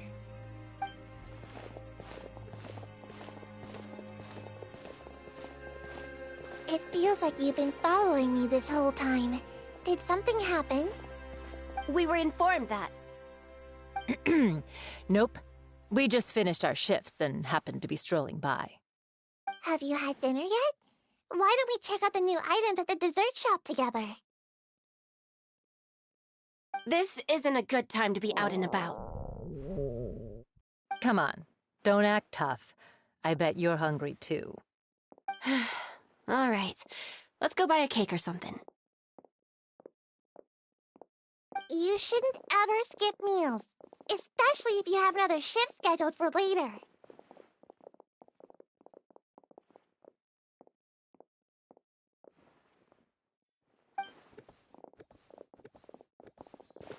I heard even Nervilette's keeping an eye on the situation. This is the perfect chance to get promoted. We gotta make sure we give it all we've got. Seriously? Were you planning to shirk your duties if Nervilette wasn't involved? Relax, I was just playing. We've worked together for years now. If something happened to them, I'd be haunted by regret for the rest of my life. That's more like it. We should stand guard until the criminal has been caught. Come and fight me instead, you cowards! Have you heard? Even the Special Patrol came to help. Shh, look. Is it that Nervulette? I think he's looking at us. Looks like there's nothing to worry about. This is truly wonderful. So, wanna go over and say hi? No, I should stay where I am. My appearance could give rise to unnecessary commotion.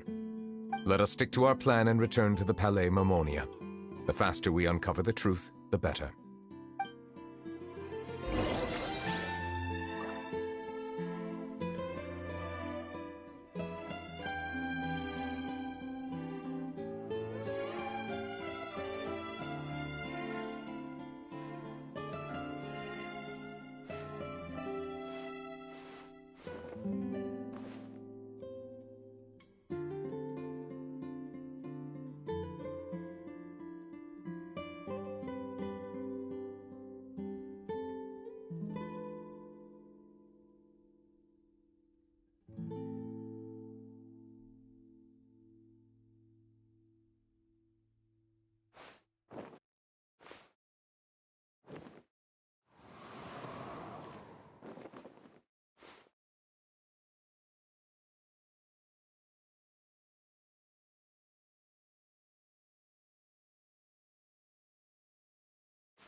Onwards! We have work to do.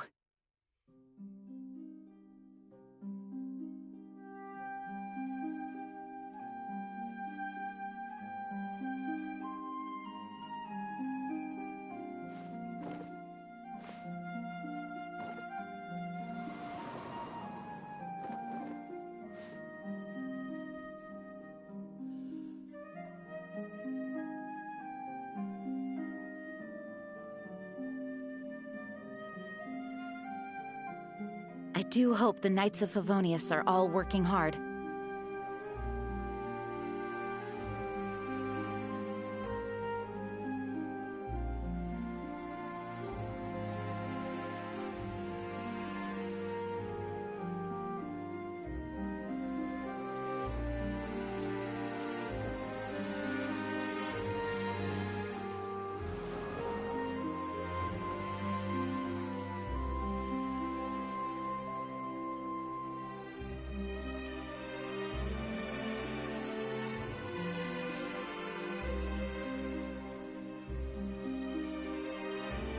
It's time to move on. We shouldn't stay here.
The smuggling case was solved by the joint forces of the guards and the Maréchaussée Phantom. This is the one. The list of involved suspects should be... Ah, found it.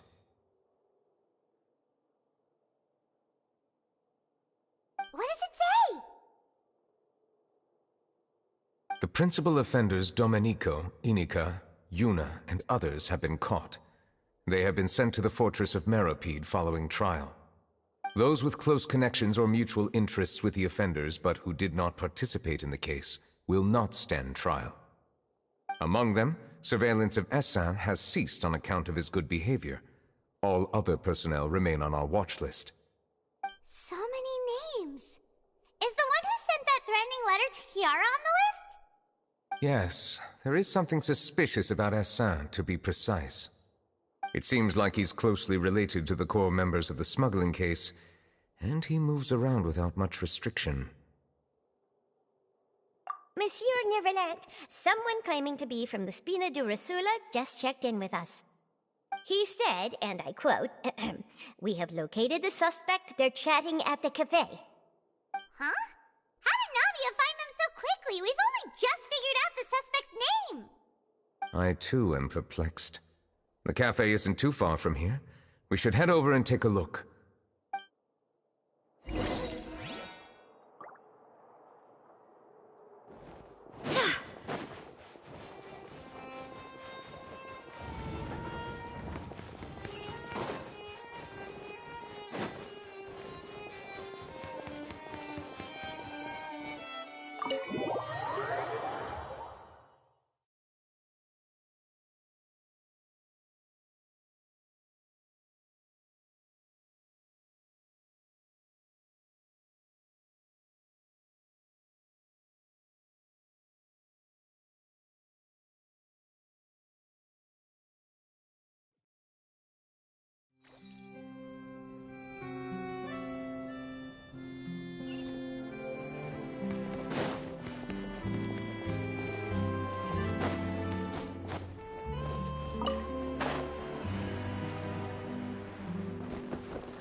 Hey, Navia, we're here!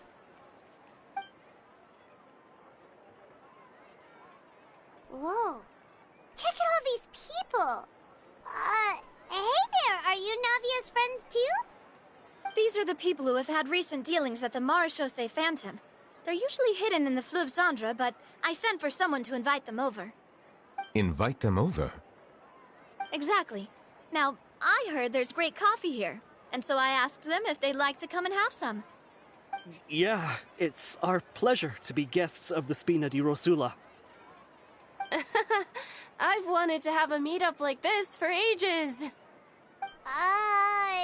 Something feels off. But, oh well, let's get back to business. Is there anyone called Essin here? Yes, that's me. You're Essin? Yes, monsieur Neuvillette. Did you write that threatening letter to Kiara?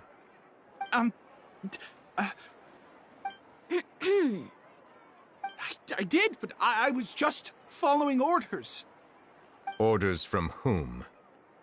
Domenico. He was my boss. I couldn't disobey his orders. Domenico? Where is he now? The fortress of Meropide. Well, I'm afraid even the Spina would have trouble looking into that place. Looks like you'll have to make the trip yourselves. This was as much as I could do. You've done more than enough. I am extremely grateful for your help. Leave the formalities for later. You should find Domenico first. If he really is the one setting up the conspiracy, it'd be best if he's exposed as soon as possible. All right then, let's head to the fortress right now.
I do hope the Knights of Favonius are all working hard.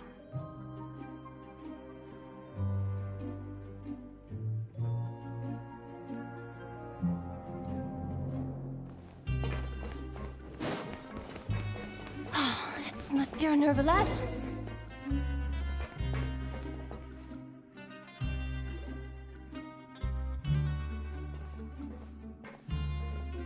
Welcome to the Fortress of Meripede, dear esteemed guests. We're back! Oh, and a greeting from none other than the Duke himself! Guess we've made a name for ourselves at this place. This isn't anything new. I figured you had important matters to discuss when the two of you, not to mention the Chief Justice, showed up. Let's assume we've gone through the pleasantries and cut right to the chase.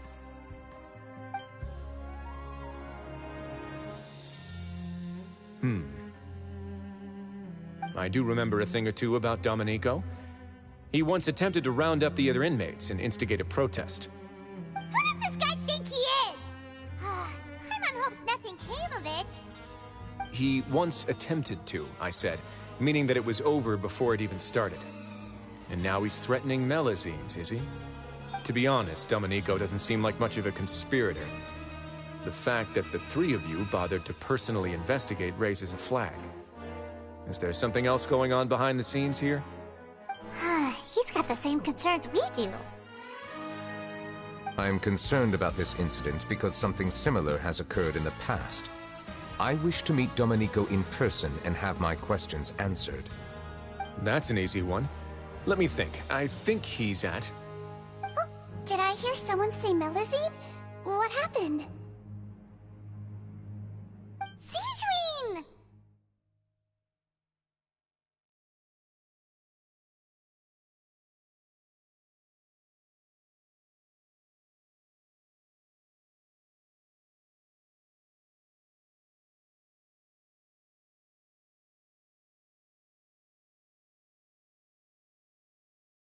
Yeah, And we're investigating. The person who threatened her seems to be imprisoned here. Really? Is Kiara gonna be okay? There's no need to worry. Clarande is protecting her as we speak. Well, that's great. But if the criminal's still... Is there anything you can do about this? Ah, head nurse. Do you require me to personally deal with the criminal? Wriothesley. Okay, I get it. I'll bring Domenico to you. That's your only demand, correct? Think of it as more of a humble request. I'm here on my own accord, not to formally transfer a criminal for trial. I urge you to set aside any concerns. Thanks for the trouble. Consider me in your debt. Whoa! If Paimon were the Duke, Paimon would take this chance to ask for something really important. Well, were I still a criminal, I'd probably ask for a lighter sentence. But I'm sure Monsieur Neuvillette would reject that. But enough jokes. I'll look for Domenico and bring him to you. Make yourselves at home. Our dear head nurse has mentioned you quite a few times, so I'm sure she has a lot to say. Please come with me to the infirmary. Ah, and watch your step. There's some pretty dark areas, so make sure you don't trip over anything.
move on.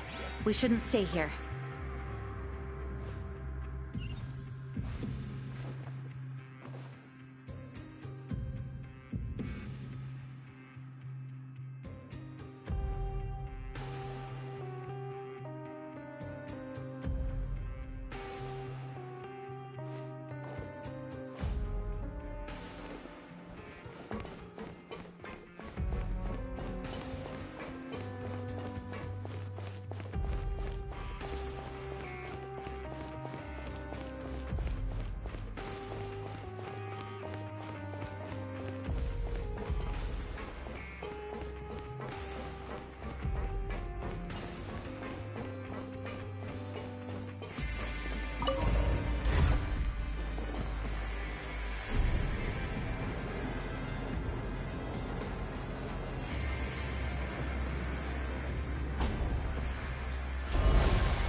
I do hope the Knights of Favonius are all working hard.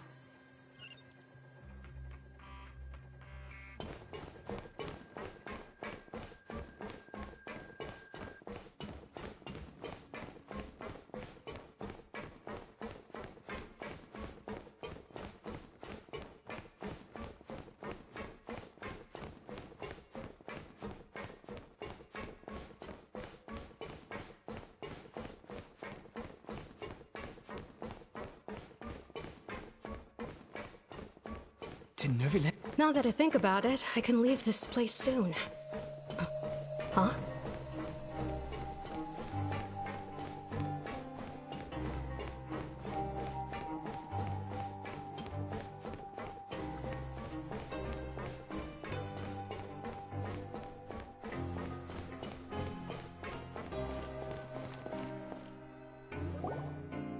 Please rest here for a moment.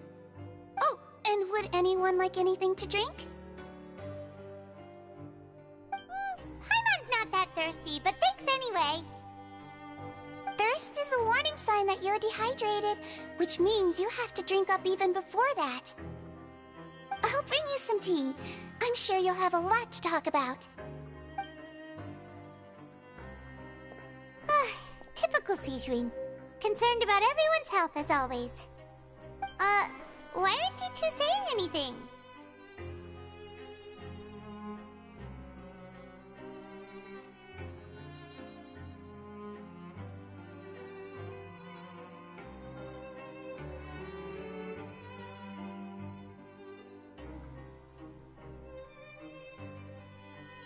You noticed them too.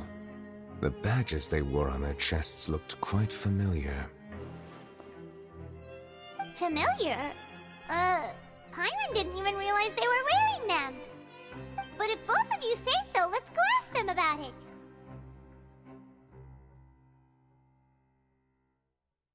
That's not a bad idea.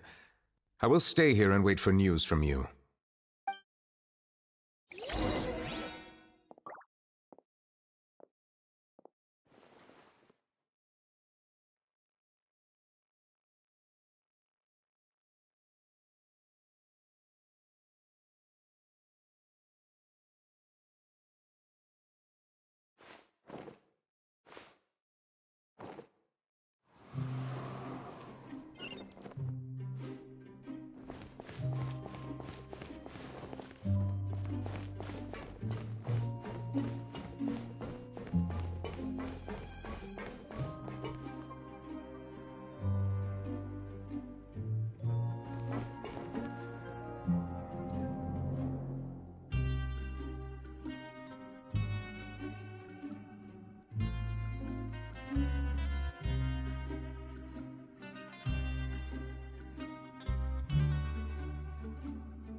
Anything you need? Oh, this? Are you interested in joining the Mutual Aid Network? What's that? We have a very long history, going back as far as 400 years ago. We have never had many members throughout our history, nor do we have much of a reputation, but everyone treats each other like family. Helping each other is our purpose. At the same time, we seek to maintain just dealings as much as possible. Sounds like a pretty neat organization. All we want is to defend ourselves. None of us have ever committed serious crimes, and we're not especially powerful either. We're at a natural disadvantage here in the fortress. But people won't give us a hard time if we stick together.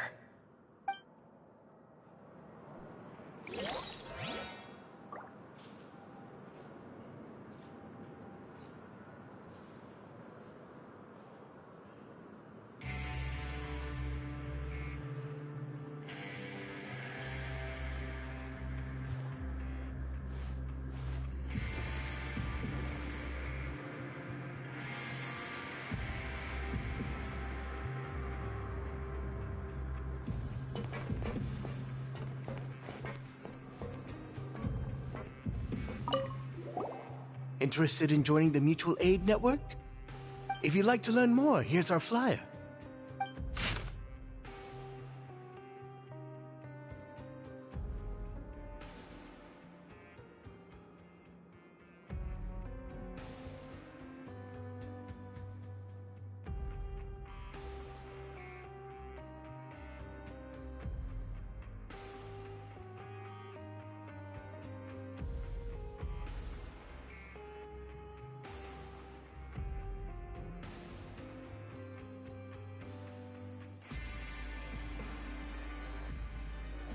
Our slogan may have evolved over the centuries, but our goal has remained unchanged.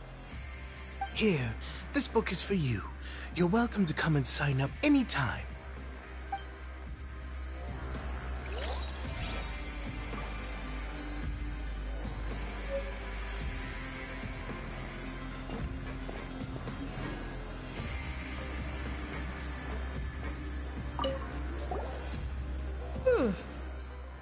You two look kind of familiar. It's the symbol of the Mutual Aid Network designed by our first president. From what I've heard, it's based on something called a Medal of Peace.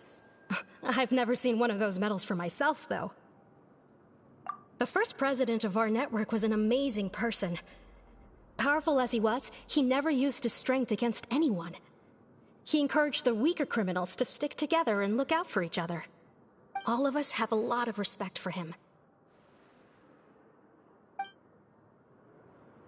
We should have gathered enough information. Let's head back and talk to Neuvillette.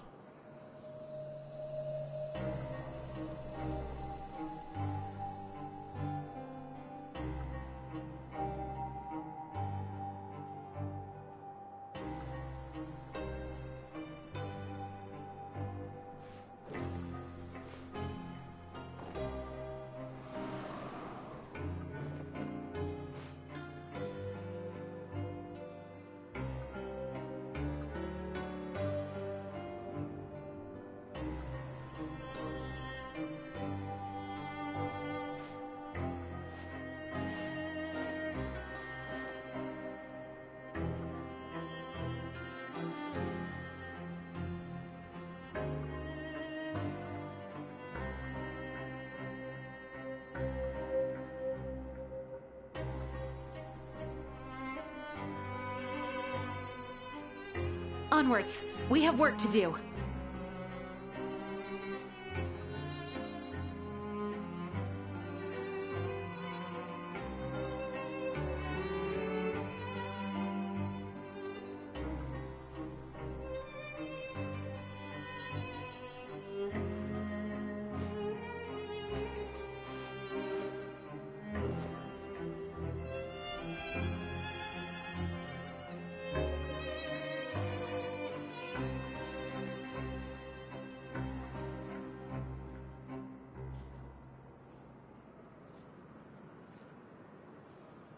It's time to move on.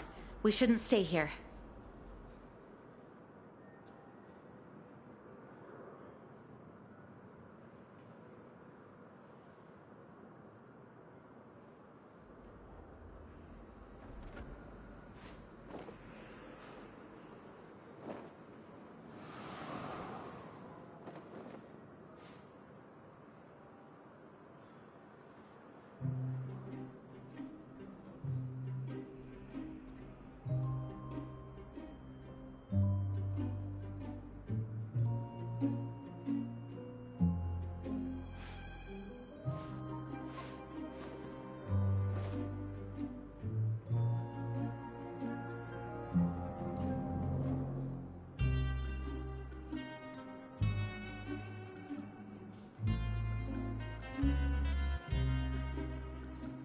onwards. We have work to do.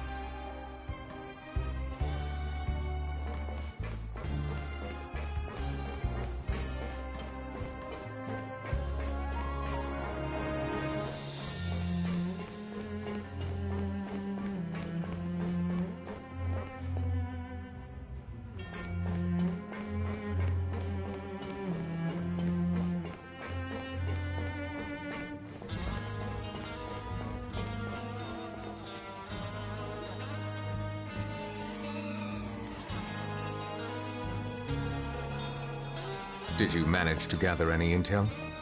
Mm-hmm. The people who wore the badges belong to an organization called the Mutual Aid Network. According to them, the badge's design was inspired by the Medal of Peace. Have you seen any of those before? I personally crafted 2 of them myself. They were awarded to Carol in Vautrin. Carol's medal was destroyed in a fire. The only one that remained should belong to Vautrin. Oh!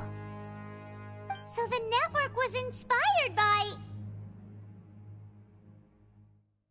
Monsieur Neuvillette, His Grace has requested your presence in his office. He's found Domenico. All right. Let us talk to him first and get to the bottom of this situation.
It's time to move on. We shouldn't stay here.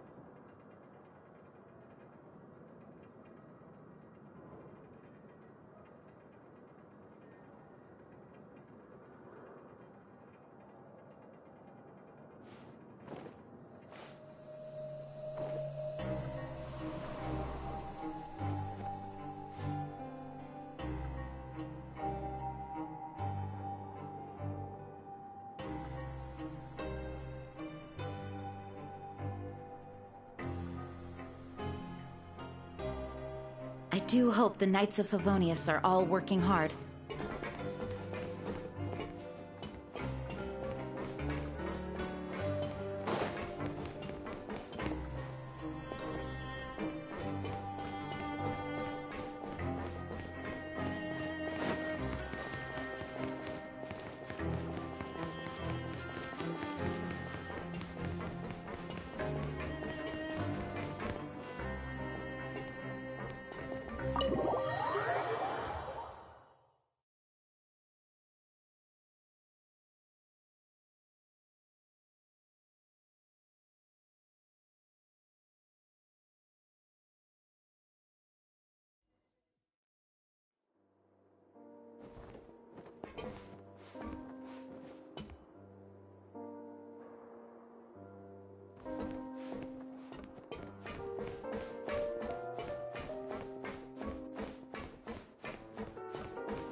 Allow me to introduce this fine gentleman, Domenico.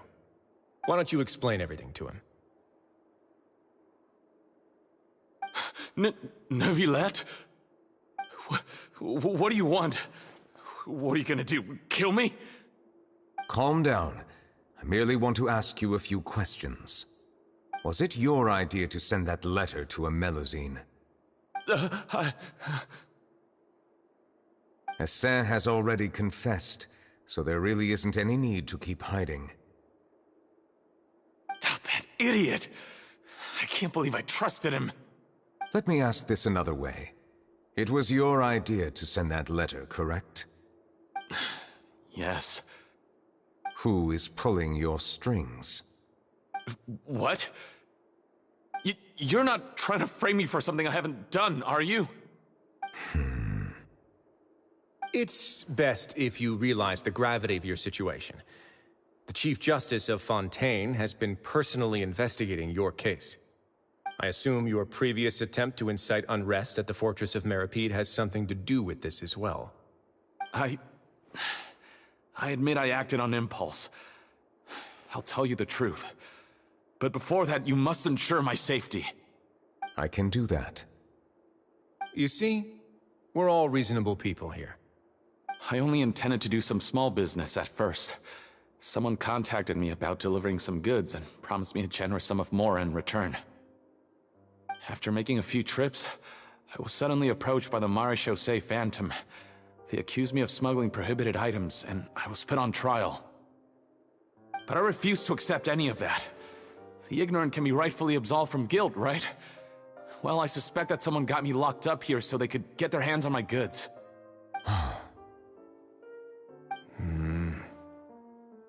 And then you decided to take revenge on the Melusines?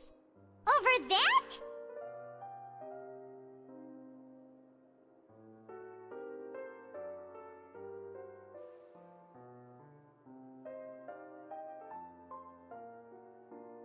My initial target was Neuvillette. Everyone in the Fortress of Meripede was declared guilty by him after all. So they must more or less hold a grudge against him, right? If I could get them to strike back. But for some reason, no one wanted to team up with me. That mutual aid network in particular. What did those nobodies even gain from trying to challenge me? Seriously. In the end, I had to redirect my focus onto Melusines to salvage things. I recall that Chiara was the one who confiscated my goods for inspection, so I asked one of the more approachable guards to send a letter, claiming that I meant to contact my family. But the letter was in fact addressed to Essa. I requested that he write a threat letter to Chiara and force her to resign from the Marechaussee Phantom. Am I to assume that the claims you've made are your own thoughts? Have you been in contact with any suspicious people recently? No. Is it true that all members involved in the smuggling scandal have been caught? Yes. And that's all I know. Sigewinne, please take him back to the detention center. I'll deal with him later.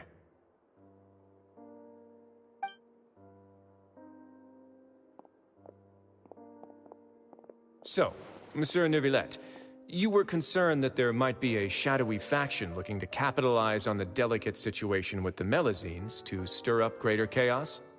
Yes. I experienced a similar incident in the past, so I had to be prepared for any possibility. And how long ago was this incident? More than 400 years. You might be overthinking this. Time can change a lot of things. Everything's different now. What do you mean? 400 years ago, you and the Melusines you brought to Fontaine were the outliers in society. But in the present day, if someone were to threaten the safety of the Melusines, people wouldn't just sit back and do nothing. I trust that they would make different choices from before. That's right! We saw lots of people standing up for Melusines on our way back to the Palais Mermonia. Monsieur Neuvillette, the Melusines are a species you introduced to Fontaine. How the public treats them is also reflective of their attitude towards you. When people refuse to place their trust in Melusines, it It was because they were still on the fence about you, their unfamiliar Chief Justice. For almost 500 years, you've conducted every trial with impartiality. You made the right judgment each time, regardless of whatever nonsense went on. People no longer have any reservations about you, and even consider you a symbol of the law. Right now, your every decision will impact all of Fontaine. In other words, you've gradually transformed the whole nation. Paimon gets it now. No wonder no one wanted to join forces with Domenico.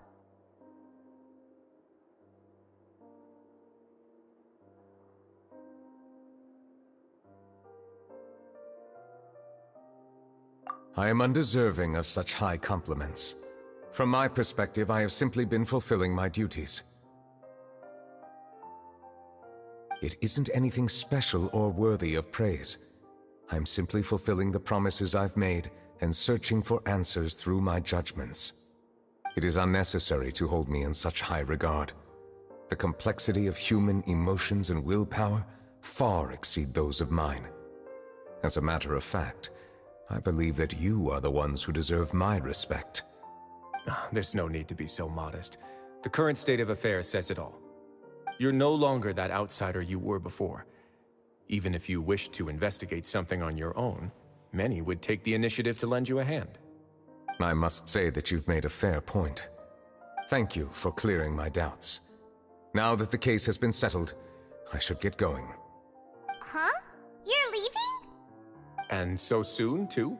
Why not stay for a cup of tea? Thank you for the offer, but I know how this place works all too well. While some are here to redeem themselves, there will inevitably be those who harbor resentment towards me. The less time I spend here, the better. My presence could very well result in an unwanted disturbance. In that case, I'll have to insist. I still have 2 more things to say. Please, go ahead. The first is about the guard who helped Domenico send that letter. I know of what you speak. The guard was indeed deployed from the Palais Memornia's staff. However, as I mentioned earlier, I visited today on personal business. Therefore, I leave that matter in your hands. Well, that makes things a lot easier.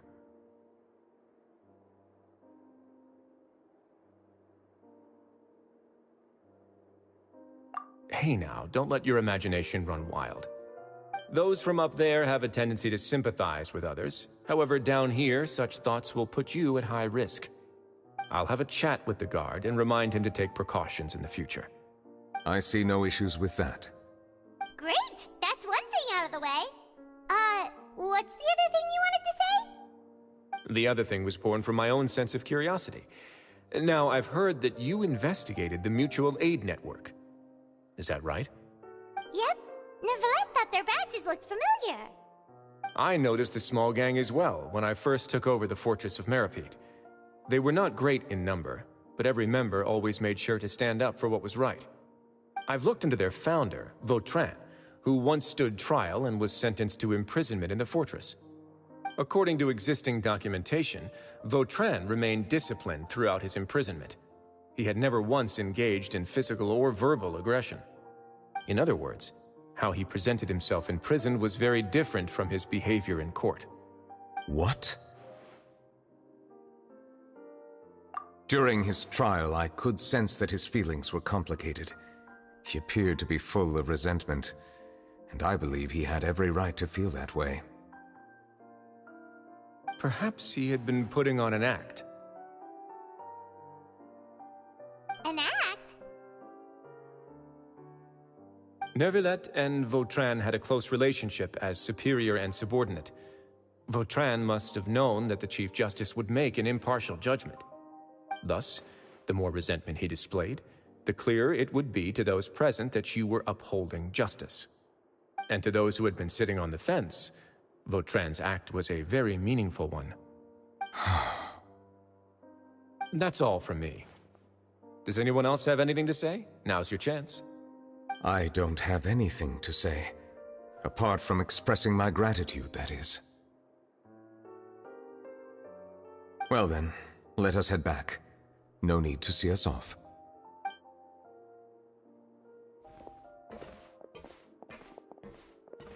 Please, take care.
Wow, Mr. Magician! How did you know which card I picked? Oh, it's simple. Come closer, and I'll let you in on my secret. Magicians have a special skill called telepathy, which means we can read other people's minds. Really? Then, what am I thinking now? Well, first you need to relax, because I can see that you're clenching your fist in your mind, as if to say, no, I mustn't let him guess it. Aww. And now you're getting a little flustered.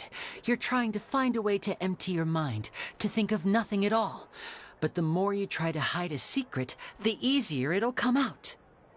You snuck out from home today, didn't you? You told your family a little lie so you could come out and play. Now, that's not a good habit. You can tell? Oh boy, you really can read my mind. Of course. Oh, and that's the end of my performance. You should really be heading home.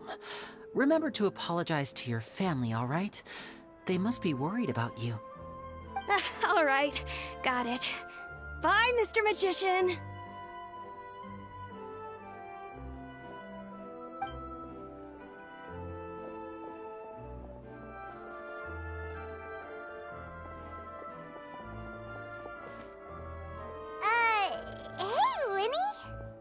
Why, hello. We meet again.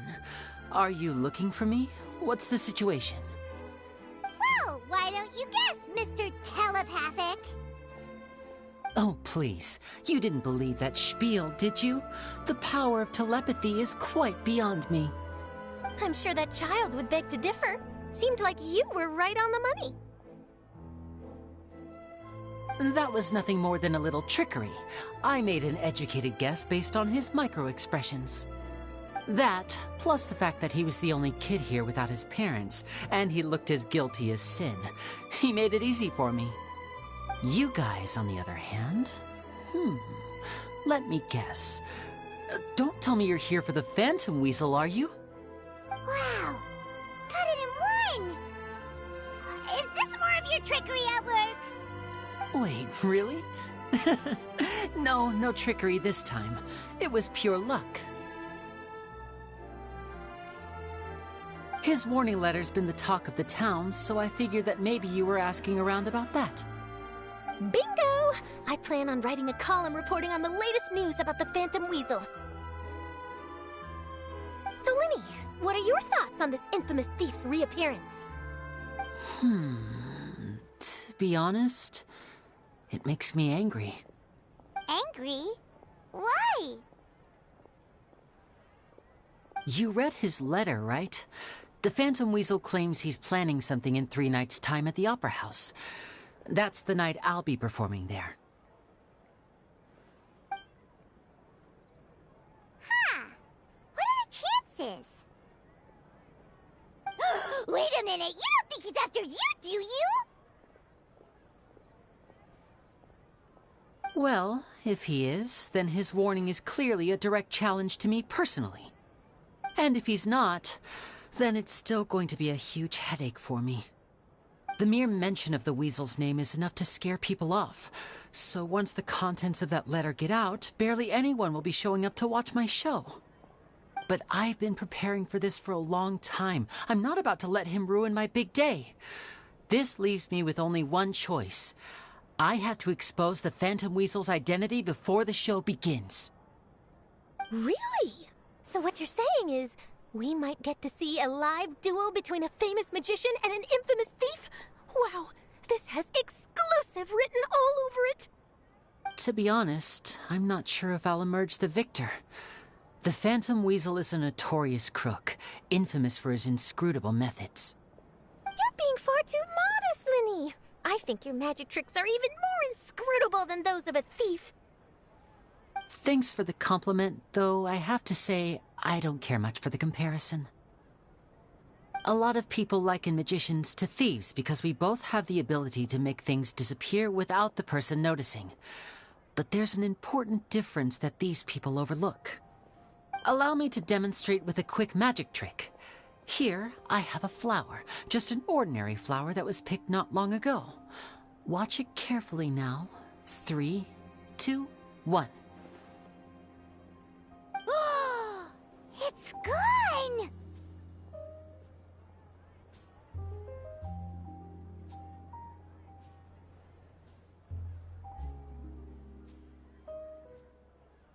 That's the question. Where did it go?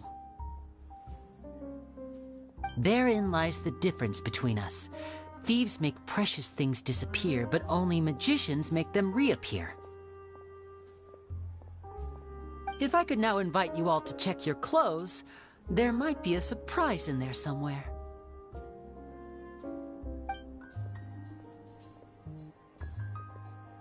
A surprise? Let me see!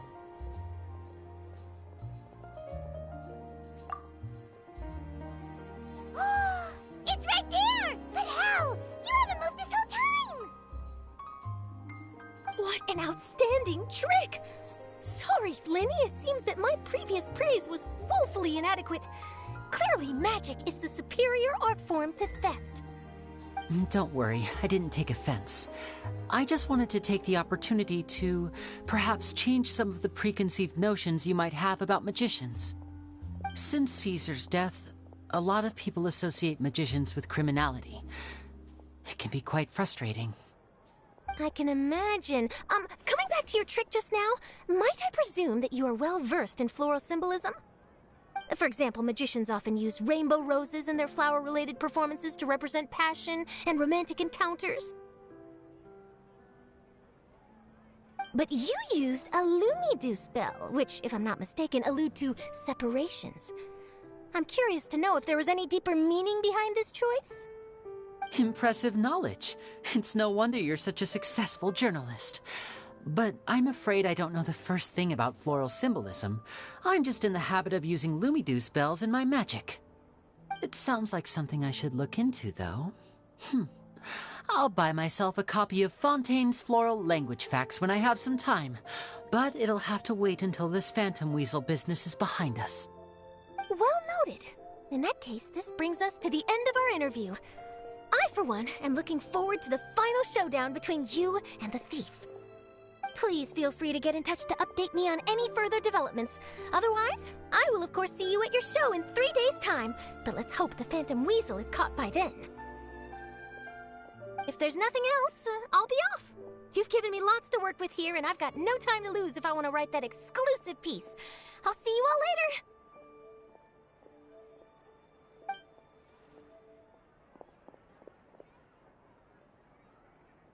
So, Lenny, are you gonna tell us how you did that flower trick now?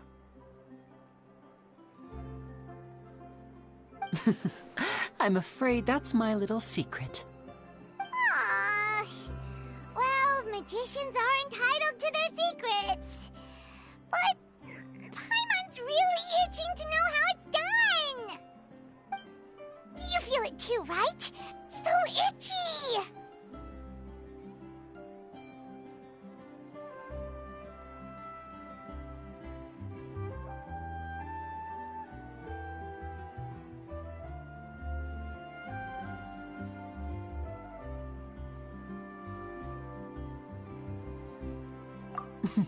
Not so itchy then, huh? Well, since you're so concerned, how would you like to serve as my temporary magician's assistants and help me investigate? Magician's assistants? Oh, that sounds fun! Assistants are technically magicians too! Also, it'll bring us one step closer to figuring out how that darn trick is done! Shall we go for it? Excellent. Thank you for putting your trust in moi. The first thing we need to look into is who Caesar really was. If he truly was the Phantom Weasel, that means that the Weasel is dead, and whoever wrote this warning letter is just a copycat criminal. But if he wasn't the Weasel? Well, that'll make things more interesting. It would mean that the Weasel lives, and he's been laying low all this time in some corner of Fontaine. And if we're investigating Caesar, his fiancée Gemma is a good place to start. Word is that she visits the cemetery often, so I asked Lynette to wait for her there. We should make a move. Let's go and rendezvous with Lynette.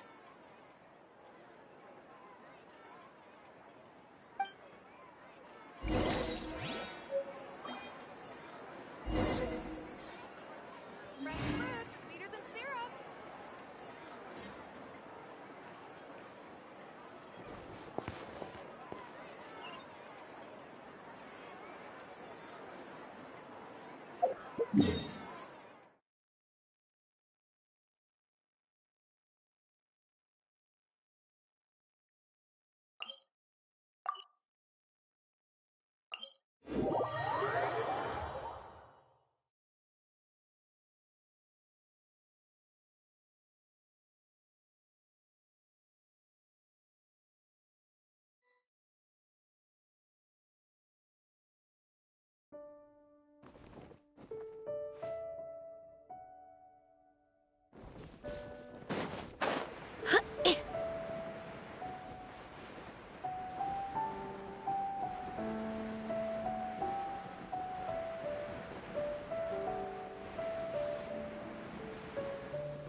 You took your time.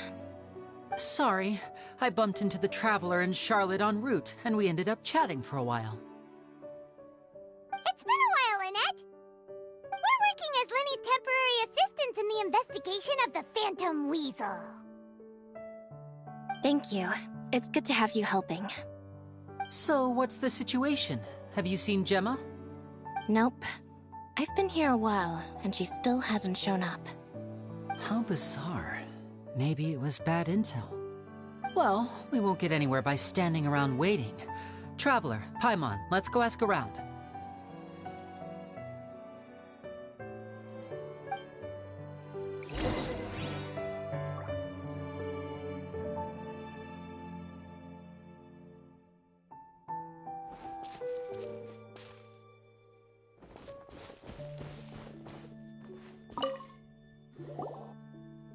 Excuse me, good sir. Do you by any chance know a Gemma?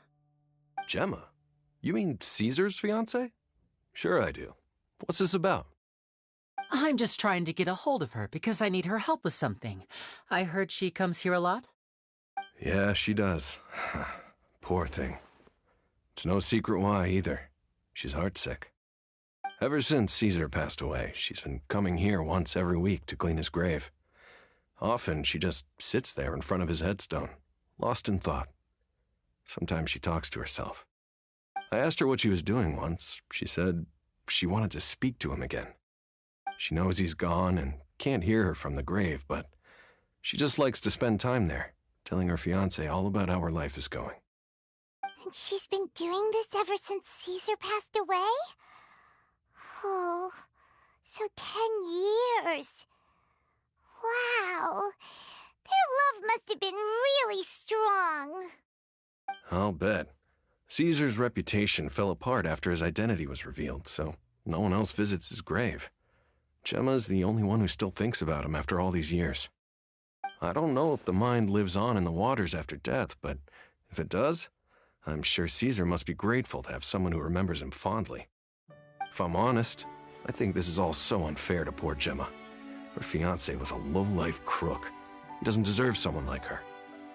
Anyway, all of that said, she's running later than usual today. Normally, she'd be sitting in front of his grave by now. I wonder if she's okay. Well, that's everything I know, I'm afraid. You might have more luck asking some other people. All right, well, thanks for sharing all of this with us. We'll keep asking around. You're welcome. I just hope she'll be able to move on one day.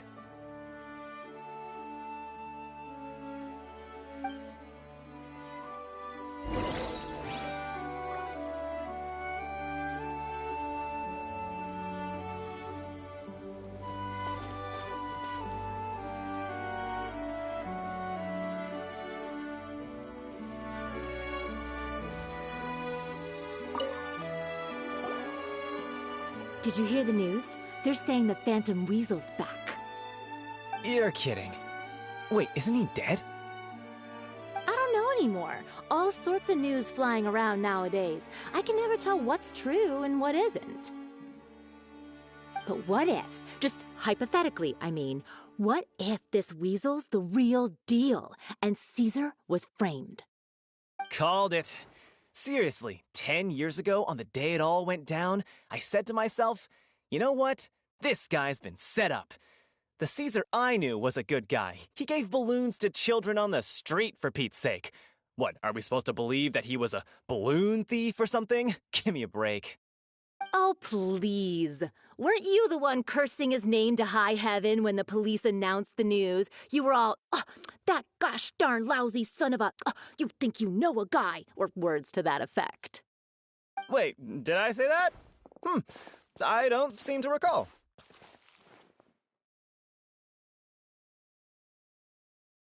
Hello there. Sorry for disturbing you, but I couldn't help but notice you were discussing the Phantom Weasel. We're actually quite interested in this topic as well, but we're struggling to get to the bottom of it. Do you think you could spare a moment to tell us a little bit about Caesar? You've come to the right people. Yep, I was there. Back when Caesar used to perform magic tricks on the street. He was a great magician. The best trick I ever saw him do was pop a transparent balloon, only for a whole bunch of doves to fly out from the inside. I was right up close and didn't blink or look away once, but for the life of me, I still don't have the faintest clue how he pulled it off. Really incredible stuff. I saw him perform too. He always used to bring some gifts along for the kids who came to watch his show, and he'd hand them out after he was done. Sometimes, he even got the kids to write their wishes down, and then he'd make the items on the wish list appear in his next show. Huh. He doesn't sound like such a bad guy. But after he died, there were also rumors that he used the wish list to find out what was precious to people, with the intent to steal it later. As I'm sure you know, the Phantom Weasel would steal just about anything from anyone. Whatever the case, now that the Weasel is back, Caesar's become a hot topic once more. I bet Gemma must be pleased. If Caesar's name gets cleared, maybe it'll finally give her some solace after all this time. Oh, speak of the devil. That's her over there. If you've got any more questions about Caesar, she's definitely the one to ask.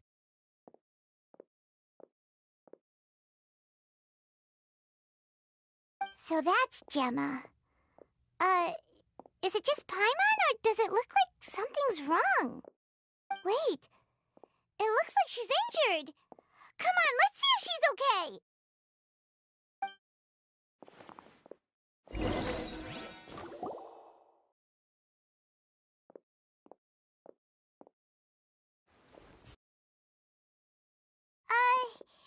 Hi there.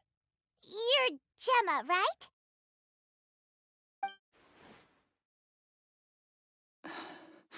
Who's asking? Don't be afraid. We mean no harm. It looks like you're injured. How bad is it?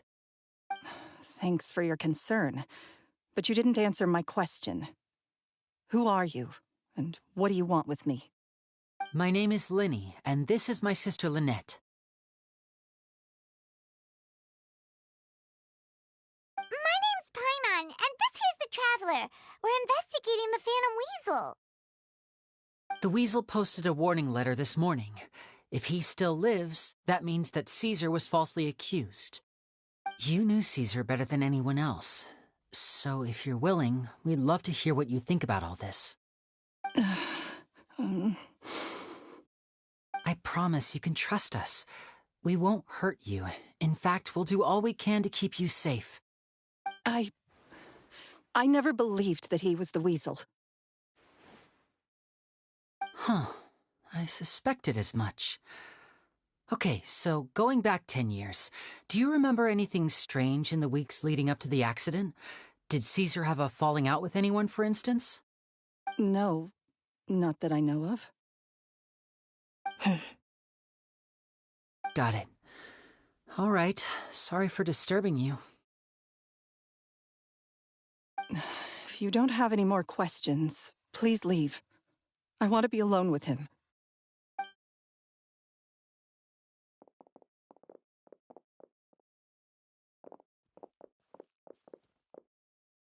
Judging by the look on her face, there's definitely something fishy about her.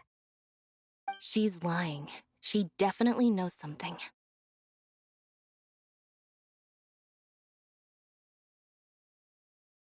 That's fair.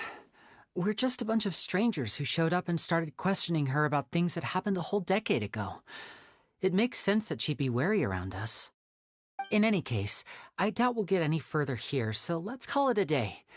Meet me outside Hotel de Boer tomorrow, and then we'll start the next step of our plan.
over here.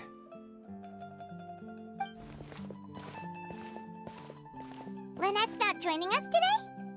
I've had her follow Gemma and see if we can make any inroads with her. They should be at a cafe right now. Still, I don't think that Gemma's likely to open up to us. So, we need a contingency plan.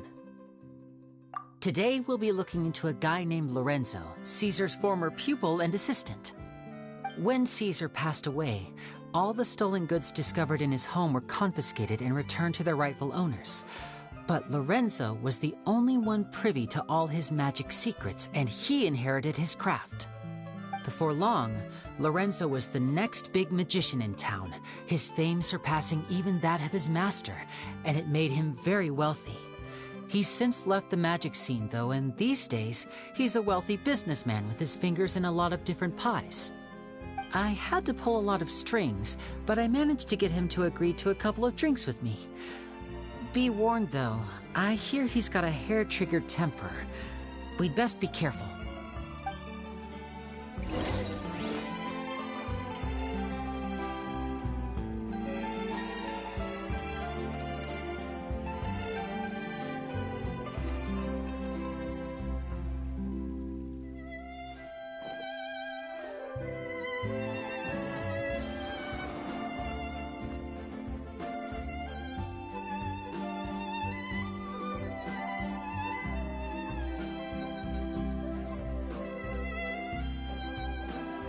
It's time to move on. We shouldn't stay here.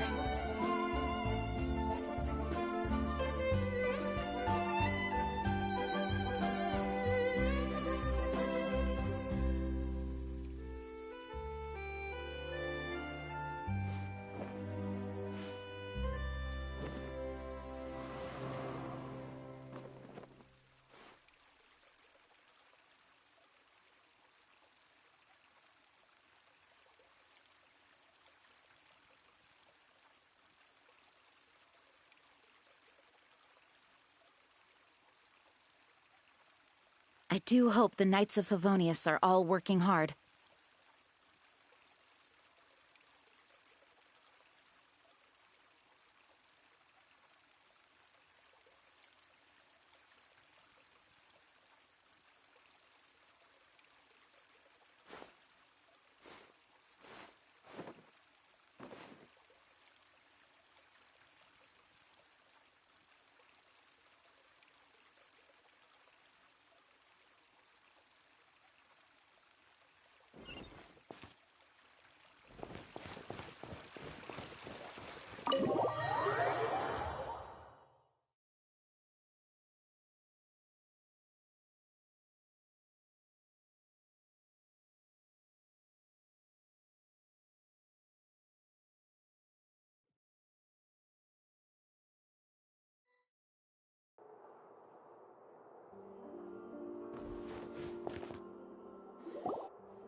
You neglected to mention that you were bringing 2 other people with you. My apologies. These 2 are my assistants. When they heard that I was meeting with the former magic maestro himself, they begged and pleaded with me to bring them along. And if it's no trouble, a couple of autographs would really make their day. Oh, forget the pleasantries, just sit.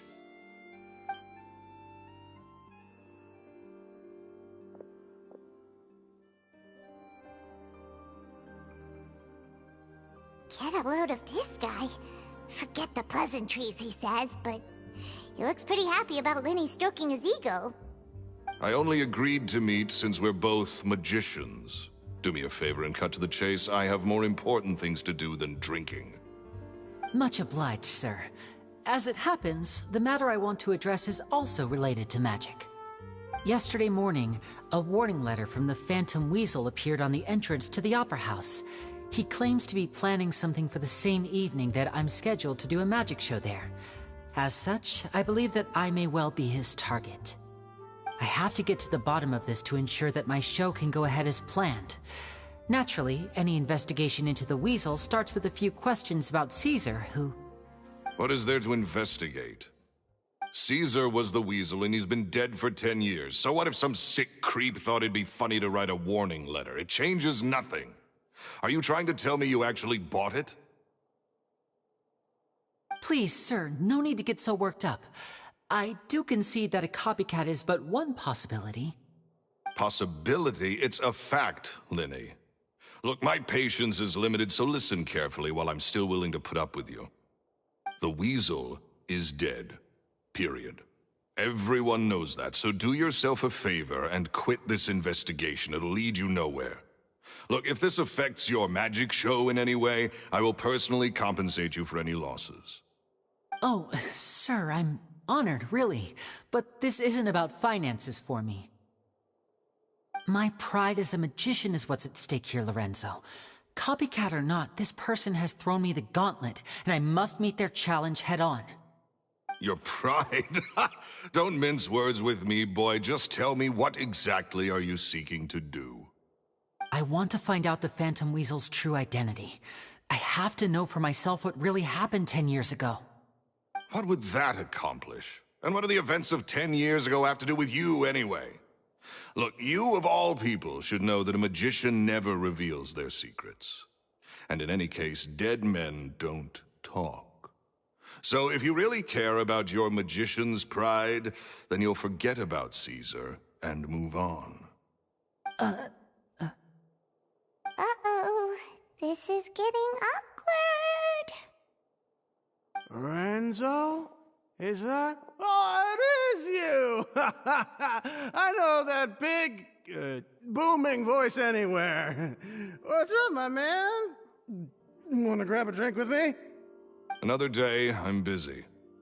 Oh, come on. You can't be all business all the time. You know what they say? Live fast, die young. You gotta learn how to kick back and relax once in a while. If I wanted your life advice, I'd ask for it. Now get out of my face and go be drunk somewhere else. Sorry, my good sir. I don't believe I've had the pleasure. Oh, hey! Edmondo. He and I are business pals. We worked together a bunch of times. This is your first time meeting him? Oh, he's always like this. Foul-mouthed and hard-nosed. Never heard a kind word out of this guy the whole time I've known him. And he wonders why he can't get a girlfriend, despite being, what, pushing 40, 30, something? Anyway, point is, a lot older than when he first got rejected by the girl he was into. And he's still into, from what I hear. Shut up and get out of my face. Another word out of you and you can forget about doing business with me ever again. Do I make myself clear? Sorry, I may have had a little too much to drink. All right, I'm gonna leave. Don't work too hard.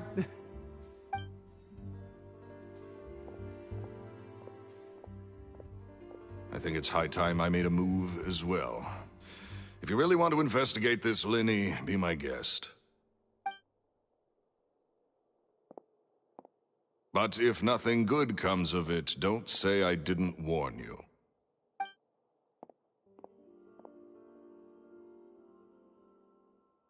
Well, that fell to pieces in a rather spectacular fashion. Any thoughts? Totally. And what was all that about compensating you for your losses? Why would someone you just met make an offer like that? He's gotta be hiding something. And not like Gemma. She was a little suspicious, but this guy's definitely covering something up. I think so too. We need to look into Lorenzo more closely. That guy Edmondo seems to know a thing or two about him. He only just left. Let's see if we can catch up with him.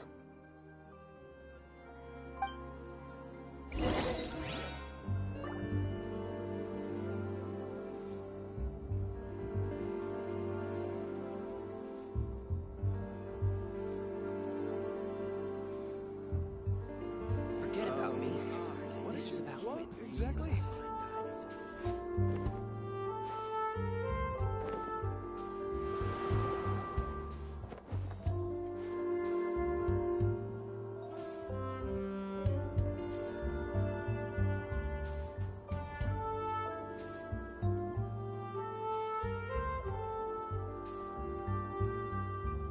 It's time to move on.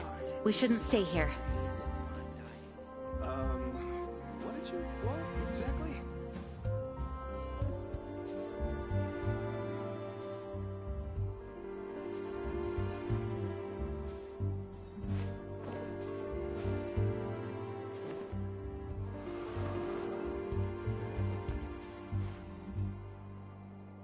Forget about me. This is about what art is the key ingredient in fine dining.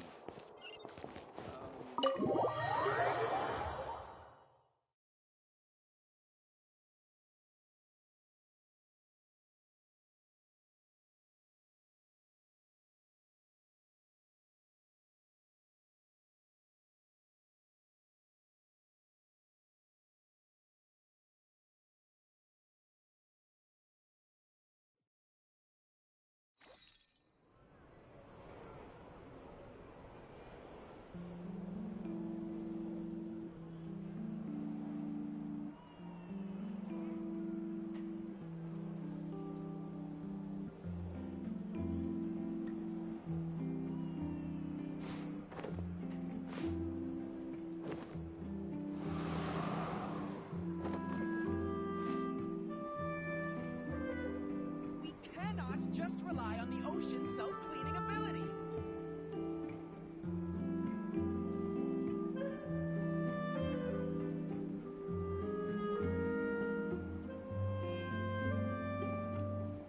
I do hope the Knights of Favonius are all working hard.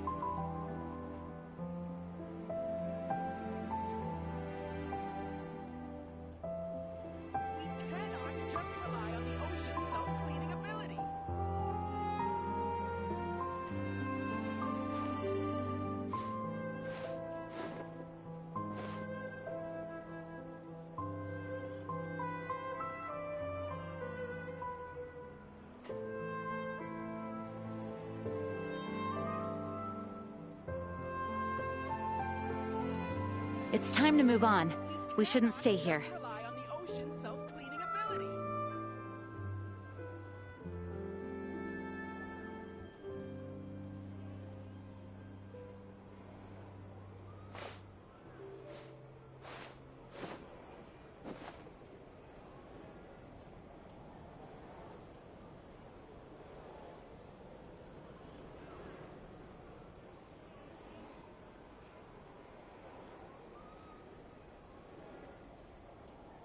We cannot just rely on the ocean's self-cleaning ability. Onwards. We have work to do.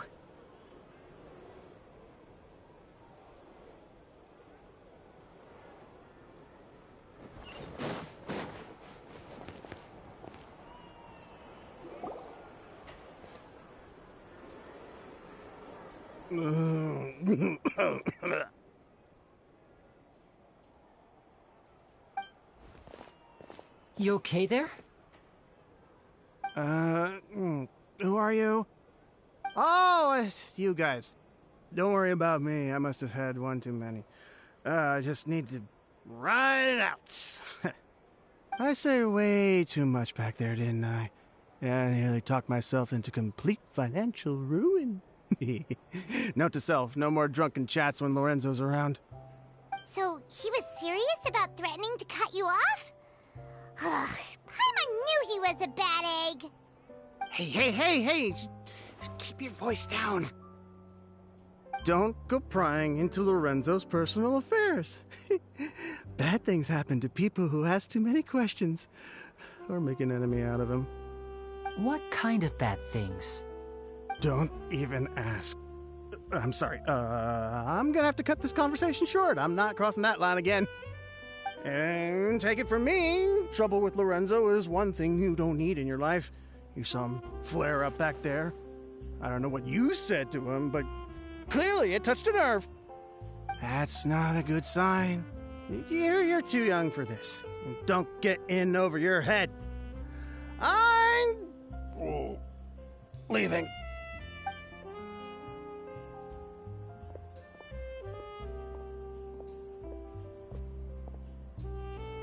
And there he goes. What do we do now, Lenny? Shh. I think we're being watched. Someone was listening in to our whole conversation. Don't say anything and don't look back. Any altercation in the city will attract the guards. We'd better take this elsewhere.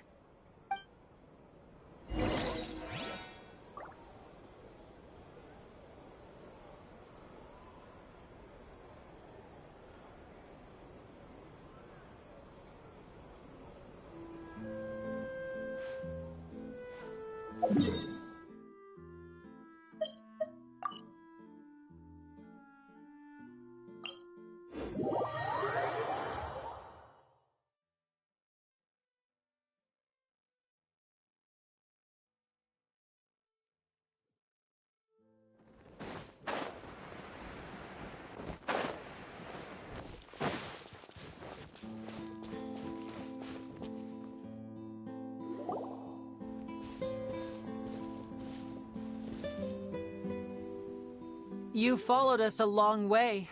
Why don't you come out and introduce yourselves? So you're Linny. And where's your sister? Ain't she with you today? Save us the trouble and go fetch her for us. Let's not drag this out. Paimon doesn't like the tone of your voice, mister! Who sent you, huh? Save your questions, missy. You ain't gonna need answers where you're going. Capiche? Looks like we can't avoid this fight. Now, I'm not the strongest fighter, so I hope you're ready to back me up. Don't worry, we got this!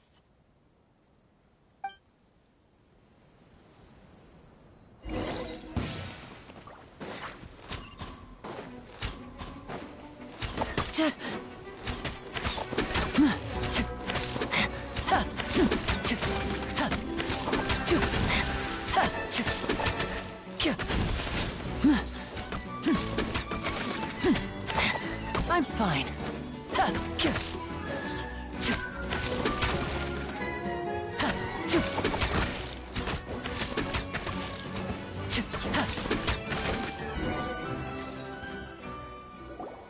Curses.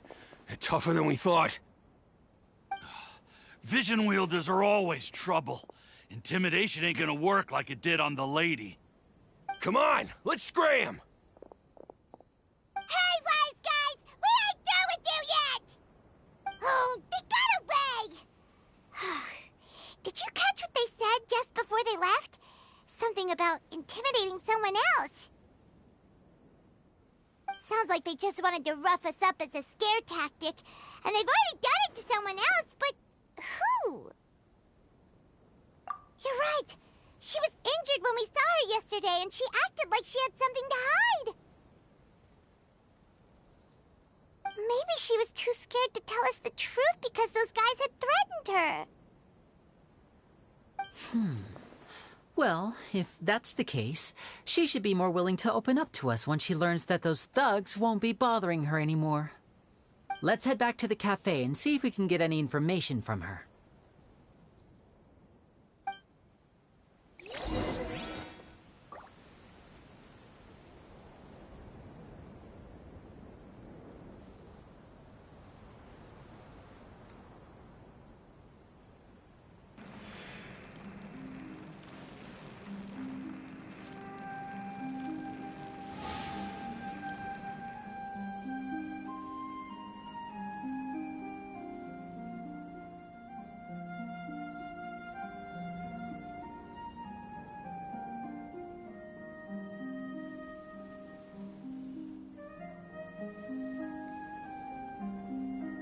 I'm hungry. Let's hunt.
I'm sure it'll get resolved.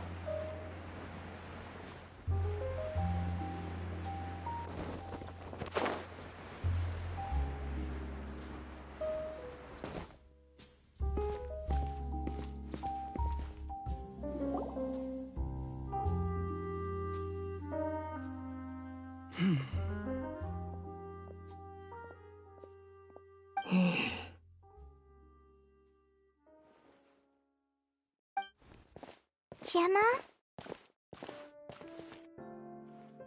You again. What is it this time? We just ran into the men who've been threatening you, and we gave them a taste of their own medicine. So, you can relax now. We're here to protect you. What? Why? I didn't tell you anything. Why would they come after you? Sounds like they're no strangers to you. That's putting it mildly. I know them all too well, and I hate them with every fiber of my being. It's been 10 long years, and still every time I try to look into Caesar's death, they show up and warn me not to do anything stupid. How do I know I can trust you? Do you really think you can get to the bottom of it all? And why are you doing this? I'm afraid I can't reveal all the details just yet, but I can promise you this. I will expose the Phantom Weasel's true identity. Because you see, this is a personal matter of the utmost importance. I give you my word. Trust me. Okay. How can I help you? I've heard that Caesar used to have a magic workshop where he kept a lot of his personal effects. If possible, I'd like to take a look at them. Do you know where it is? The Fleuve Sonde. But the place was sealed up by the police after his death, and no one's been there since. I also know that the Fleuve Sonde is dangerous territory. Lots of hostile groups lurking around. If you're serious about going there, please be careful. Understood. Lynette, you stay here and take care of Gemma. Don't let her come to harm. Got it. But if I'm staying here, I'm ordering dessert. I mean, bon appetit. But stay sharp, too. They're likely to come for you while I'm away. Okay. Alright. Power saving mode off. I'll start taking this more seriously now.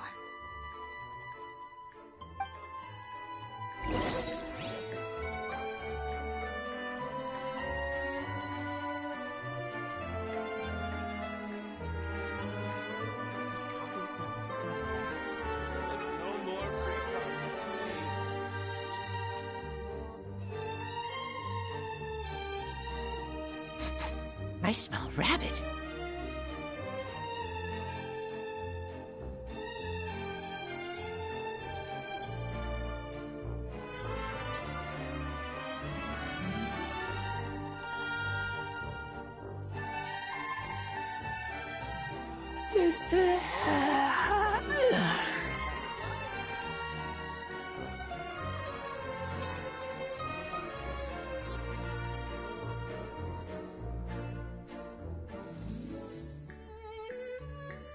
I'm hungry. Let's hunt.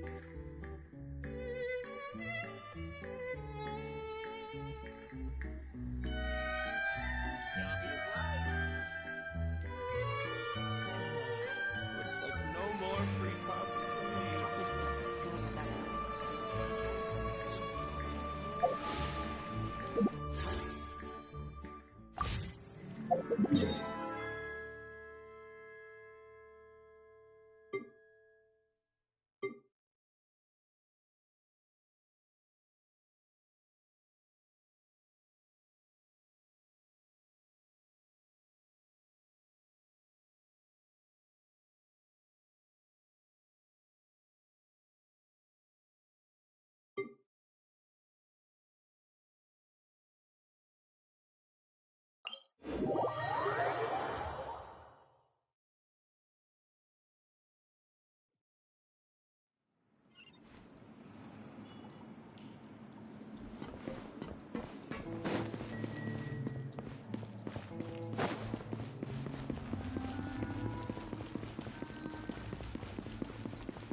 If Gemma gave us the right location, then the workshop should be right nearby. Huh. Looks like these boxes are blocking the entrance. Let's shift them away first. There we go. It should be just down here.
This was Caesar's workshop.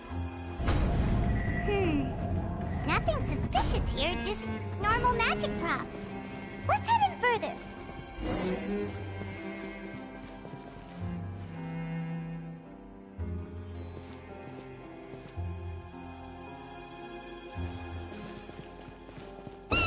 What was that? Oh, is this one of Caesar's gadgets? Guess we must have triggered some sort of device.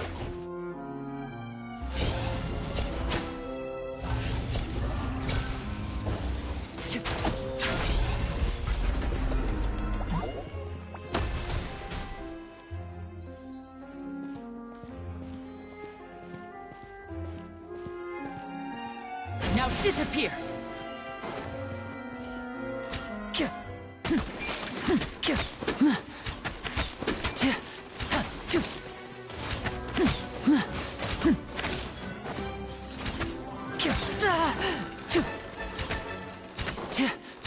And voila!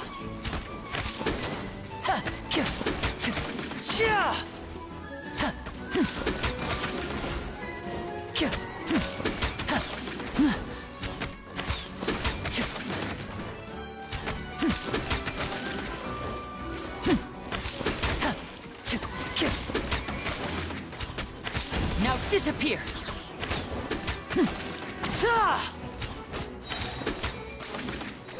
Whoa. Look. The doll in the box is glowing.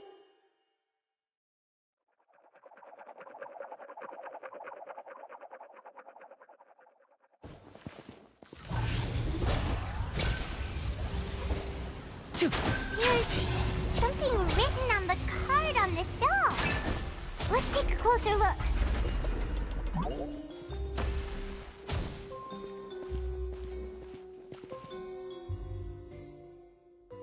Wind, hear me!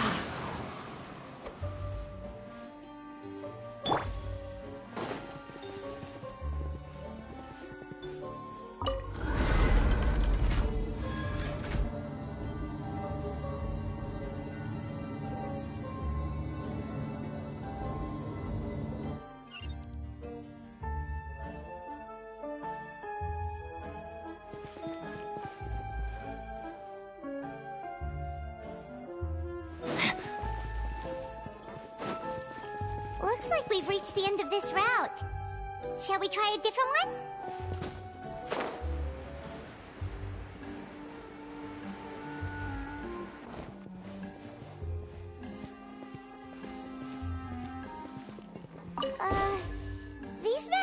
boxes are moving. What do we do? One of them looks different from the rest. Let's investigate.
That's weird. Have we reached the end already? There's nothing here. Maybe this was a wasted trip. This place seems a little too ordinary for a magician's workshop. There's a distinct lack of mystery. We've triggered quite a few devices on the way here. I'm starting to wonder whether Caesar built this whole place as one big, elaborate magic contraption. If so, then there must be more to this place than meets the eye. Maybe a hidden room somewhere. Aha! If I just move this book, then hopefully... and... presto! A secret passageway! How did you know? I'm a magician too, and apparently great minds really do think alike. Looks pretty big inside. Let's head in and take a look around.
Now disappear!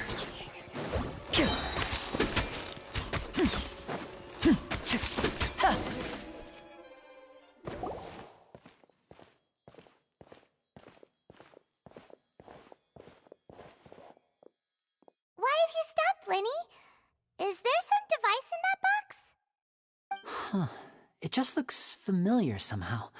Let me check this out for a second while you guys go on ahead. If anyone makes a major discovery, let's rendezvous here. All right, see you in a bit.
Seems like we can't step on the same tile twice.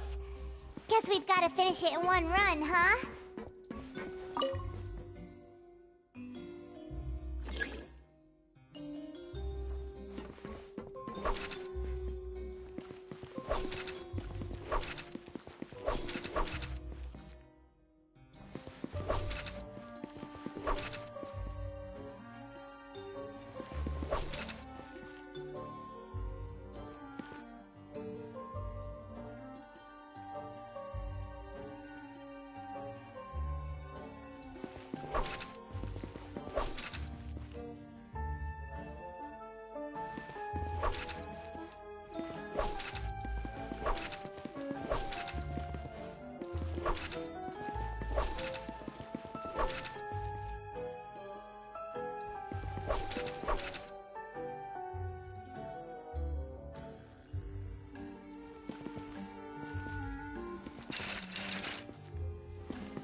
levels of magic.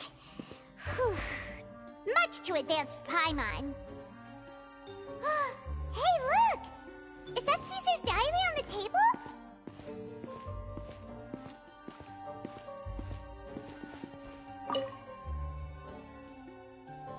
This book's thick as a brick! Let's take a peek inside it, shall we?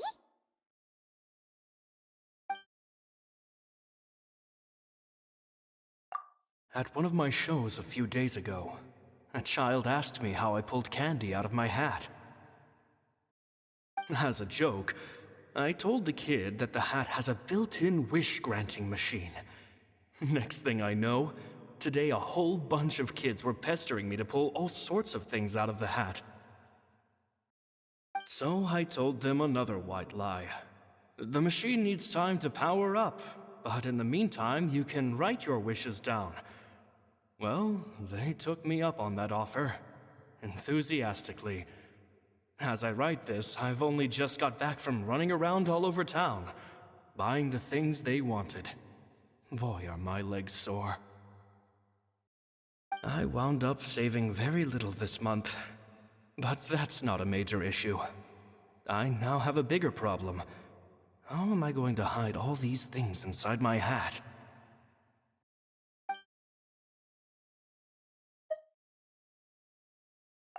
Two children came to talk to me after today's show. I don't know why they were out on their own. They looked much too young to be unsupervised. I do hope they got home safely. Anyway, they said that they wanted me to teach them how to do magic. It's not uncommon for children to ask this, of course, but I've never seen any of them as serious about it as these two. I told them that learning magic is very hard work, but that didn't faze them at all. It's like they already knew. And they seemed so committed. I couldn't turn them down.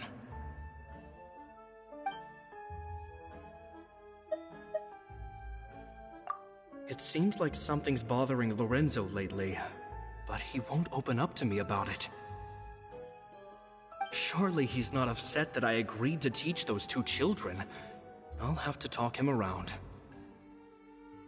I have a good feeling about those kids. They're naturally talented, and it seems like they're not new to the world of magic. They have all sorts of fantastic ideas. All I'm really doing is helping them develop a more professional standard training plan. They wanted to call me Master, but I told them they absolutely mustn't. Any magician worth their salt could have taught them what I have. They're the geniuses here. Compared to them, I don't deserve to be called any sort of master. With time, I have no doubt that they could become far greater magicians than I. My only concern is why they're so mature for their age. I fear they've had to grow up too fast. I don't dare to imagine what they must have been through. Gemma thinks so too. She doesn't like being around them. Says that their eyes are too piercing. They don't bother me, but then again, I've never been the sharpest tool in the shed.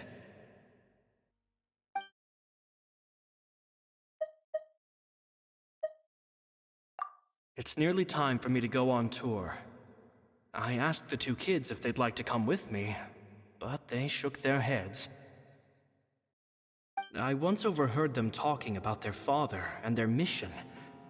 Sounds like their parents have other plans for them. I guess we'll be parting ways soon. It's only been 10 days since I first met them, but I think that I've gotten a feel for their personalities now. They're very tough, but also very cautious, and they trust no one but each other. This, I fear, is not a good habit to have. They hide things from me too. For example, when I asked them where they live and why they wanted to learn magic, they lied. That's the thing about children. Whenever they're trying to cover something up, it always shows somehow. I can sense that their lives have been hard, possibly even dangerous too. They're not like other children. It's a shame that I can't do more to help them. After thinking things over, I decided to tell them a bit about how I see the world. It's full of lies and falsehoods, and that is why we must find our own truth. P.S. I hope they won't find my nagging annoying. Children are so opinionated nowadays. Will it do them more harm than good for someone they've only known 10 days to lecture them like that? P.P.S. Maybe I'm overthinking this. Children aren't interested in grand philosophies. It probably just went in one ear and out the other. I bet they've already forgotten every word I said. Oh, Caesar, Caesar. Just mind your own business next time.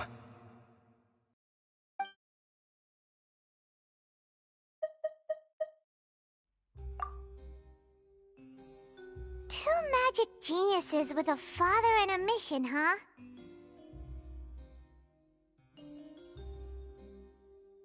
Sounds a lot like he was writing about Linny and Lynette, don't you think?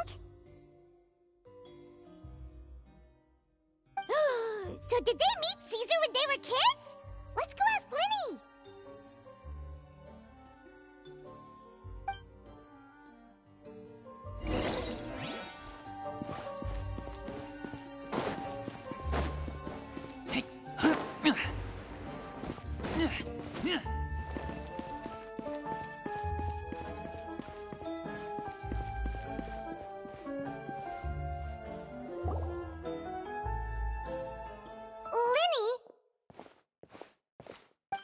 Hold that thought.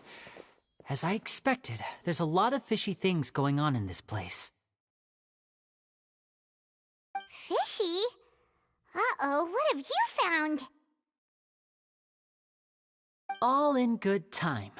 Before we go over our new leads, I want to tell you how a high-altitude escape is performed. First, the magician slots themselves into a magic box in full view of the audience. The box is then suspended high in the air, and a short while later, the base automatically opens. At this point, a dummy will fall out of the box, but it looks real enough to grab the audience's attention, and they start wailing and screaming. Meanwhile, the real magician, who has by now blended into the crowd, waits for a good moment to make their appearance and put on a hysterical performance. Oh no! Is that me? Did I just fall to my death? Very vivid description. Paimon can really picture it. And then what? The audience's gaze then turns to the magician, and by the time they realize what's happened, the dummy has vanished, as if everything that just happened was some sort of shared illusion. Of course, that's just how I think the process should work, theoretically speaking. The inventor of this trick never performed it successfully. When the box opened, Caesar was the one who fell out, and not the dummy. He fell right to the ground from the highest point of the opera house. No one could hope to survive that fall, not without a vision at least. And no one else has ever attempted this trick since.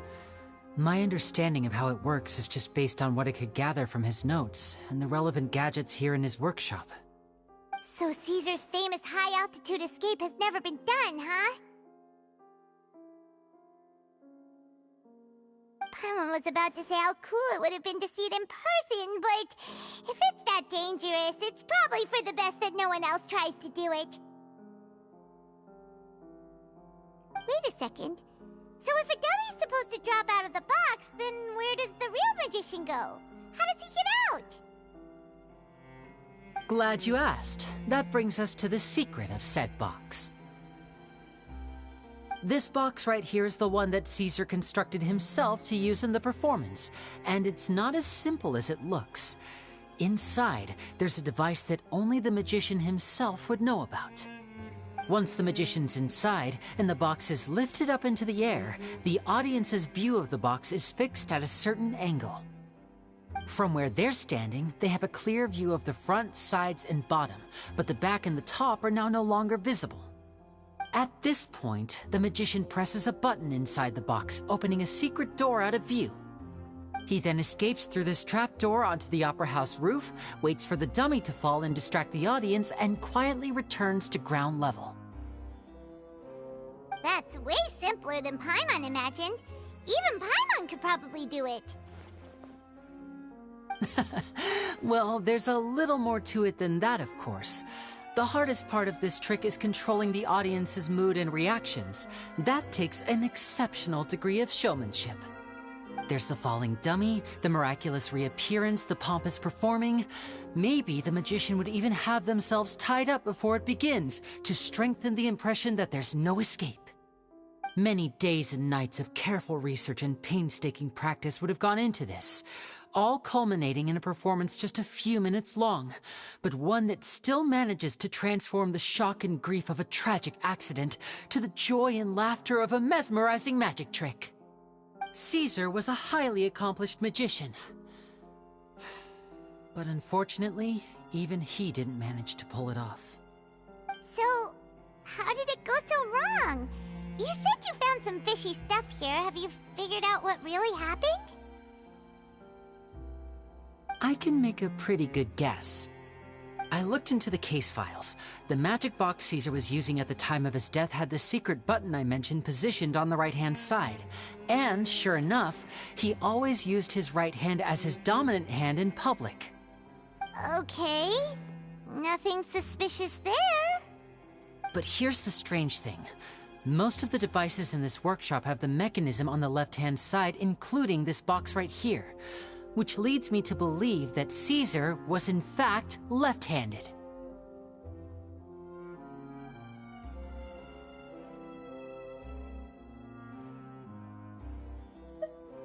Because a magician can't afford to have their most basic habits stand out too much. People naturally focus their attention on the most important details of the task or situation at hand. But a magician needs to be able to redirect an audience's attention at will, so as to avoid arousing their suspicion. The essence of magic is getting people to believe a lie.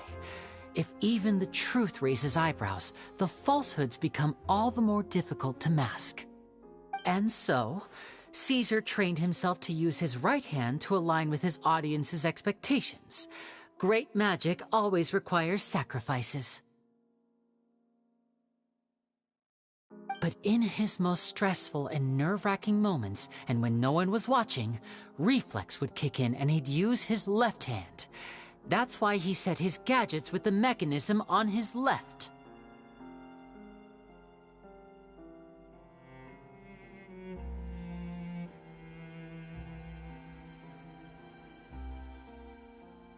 Exactly.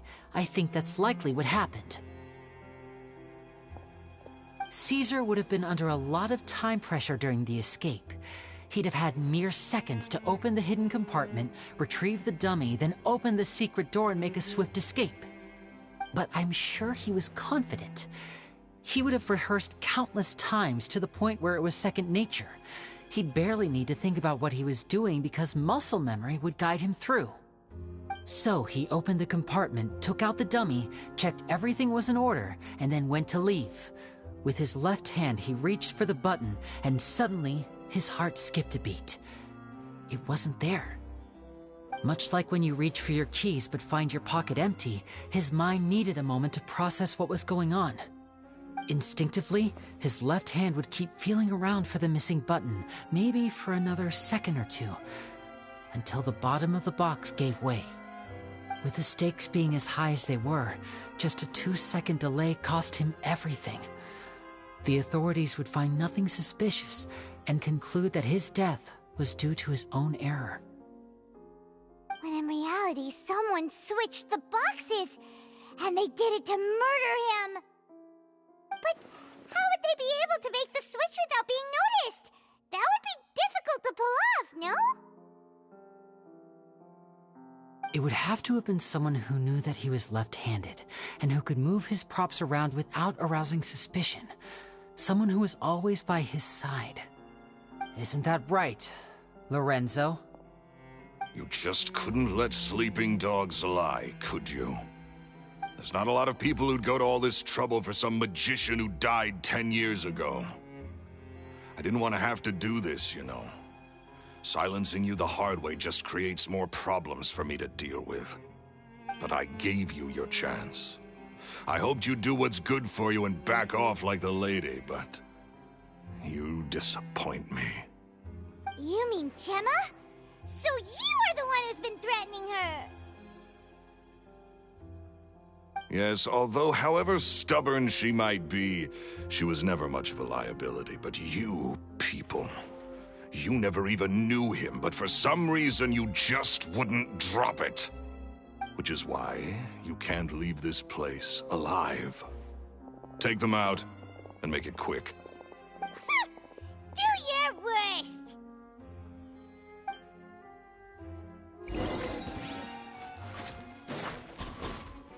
Step right up.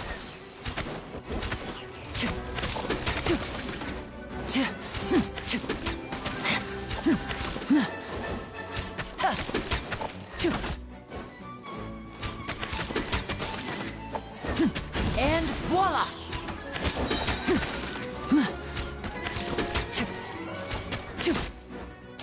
A round of applause!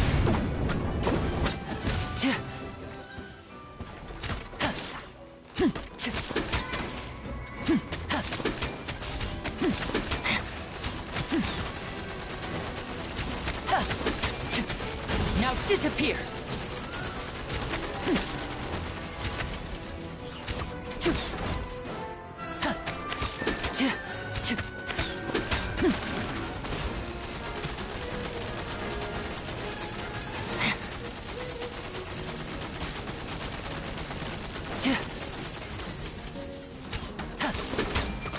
Step right up.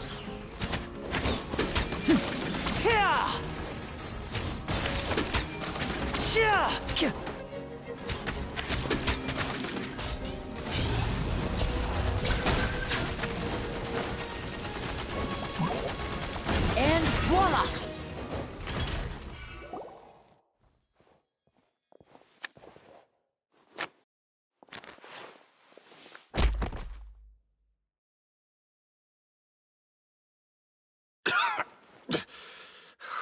You kids are tougher than you look. Had enough yet, Lorenzo? Your cronies can't help you now. I think it's high time you started talking, and what I'd really like to know is, why did you murder Caesar? If I had a mora for every time you've said that man's name. Of course you idolized Caesar, everyone else did. But I was the real genius magician. Me! He was just an amateur who did cheap tricks for gullible children. I was the one who made magic into the fine art it is today. The aristocrats doffed their hats to me! So it was jealousy. Jealousy. Hatred, more like. I hated Caesar. All he cared about was his magic. He lived and breathed it. He poured everything into his street performances and his stupid tours like it was just a hobby to him, never bothering to think about Mora.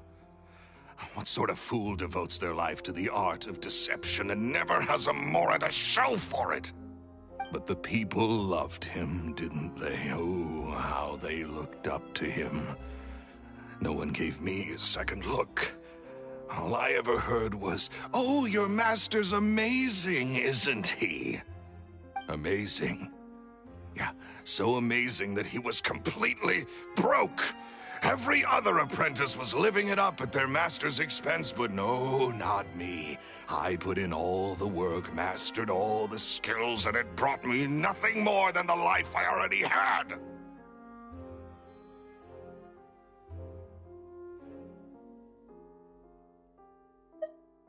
He forbade me from using magic to trick people out of their Mora. There was nothing he hated more than that. And with his reputation in Fontaine, it was too risky for me to go it alone.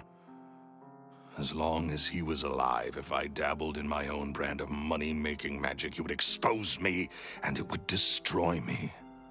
I had to kill him. There was no other way. He had to go. And this was your only motive? It was reason enough. What other motive would I need? Well, I was under the impression that there might have been other factors at play.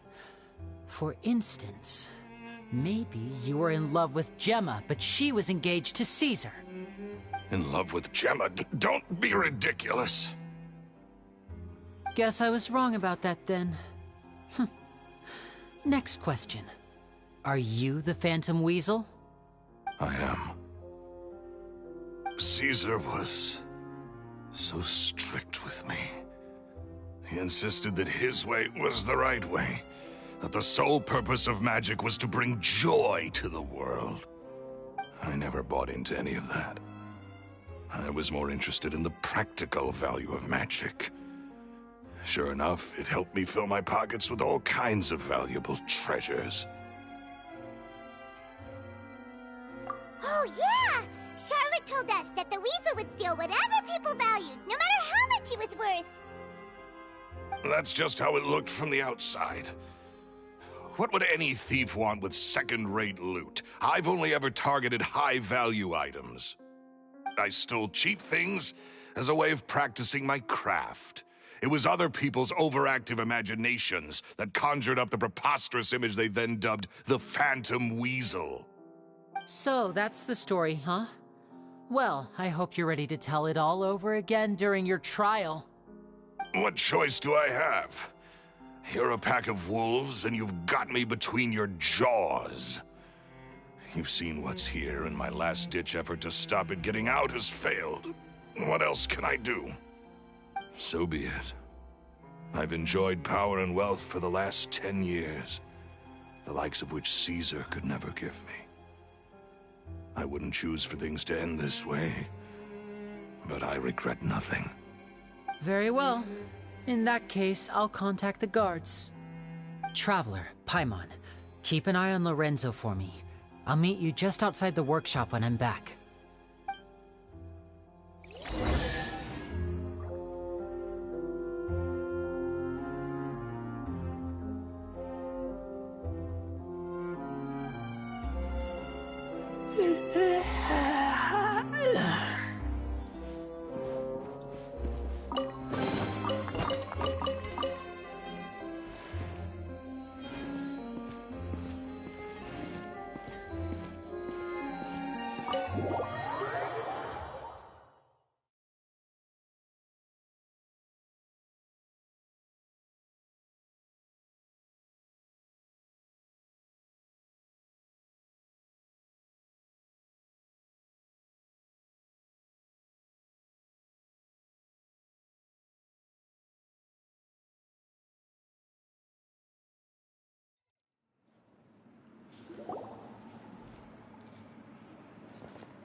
Lily has told me the whole story. Lorenzo, do you confess to the murder of Caesar and to framing him for the Phantom Weasel's crimes? Look who's finally developed a conscience. What kind of disciple murders their own master? I hope it was worth it, because there'll be hell to pay.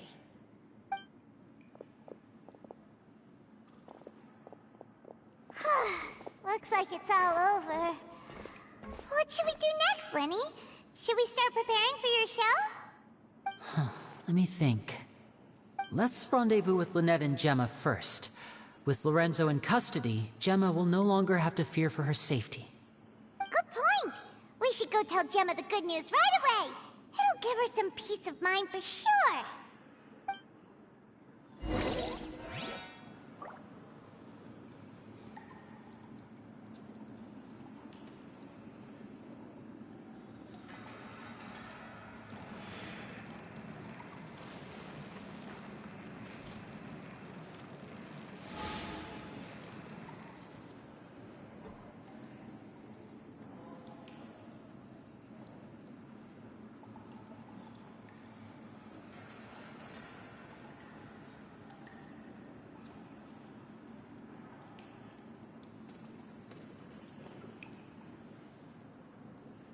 I keep watch.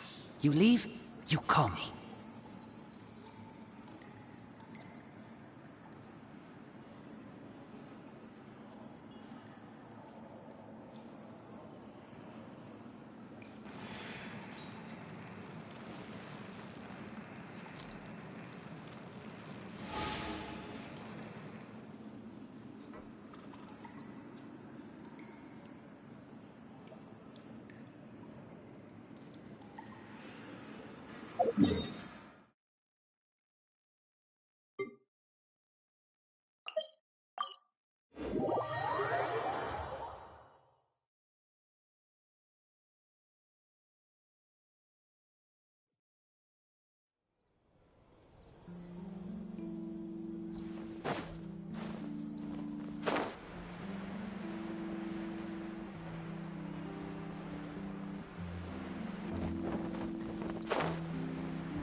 Ah, you're back.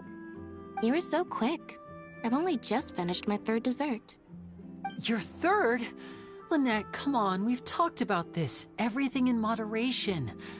You're not gonna have any room left for dinner now. It's fine. I'll shift to exercise mode and jog off the excess sugar. That's besides the point. Well, it's done now, but try to eat a more balanced diet in the future. Point taken. Did everything go okay? Of course! Lorenzo was no match for us. The guards are taking him into custody as we speak. Gosh, that's amazing. I'm sorry, I still didn't know if I could trust you, but now it seems I can. I had my suspicions about Lorenzo, but It's okay, we understand. He did threaten you. Paimon would find it hard to trust strangers in your position, too. But you don't need to be scared anymore. Everything's gonna be okay.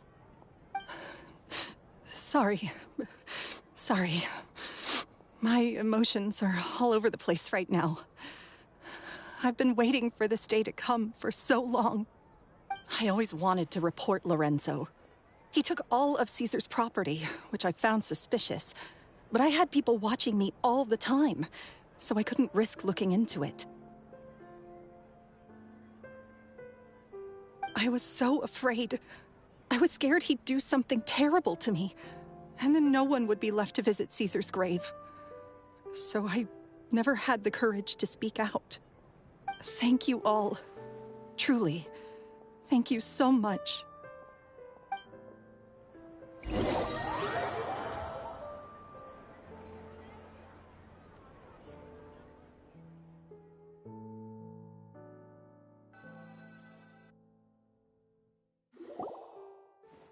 Thank you all for clearing Caesar's name.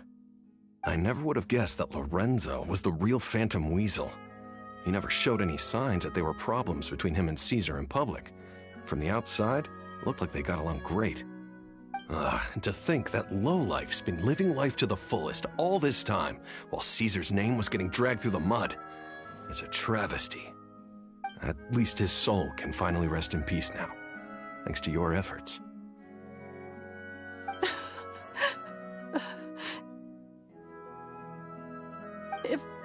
If only I'd realized before it was too late.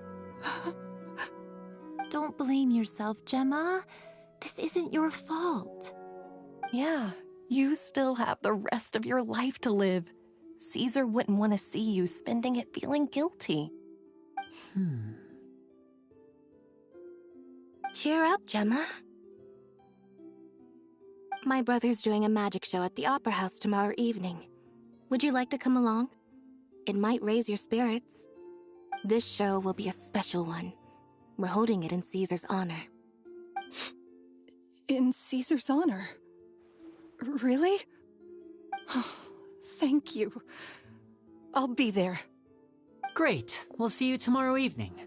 Traveler, Paimon, don't be late. Don't worry, we'll be there. No way are we gonna miss out on a free magic show. Wait, Feels like we're forgetting something. Oh yeah, Caesar's diary!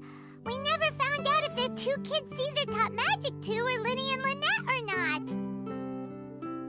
Linny changed the topic back in the workshop, so we didn't get a chance to bring it up. Oh well, guess we'll just have to ask Linny tomorrow evening.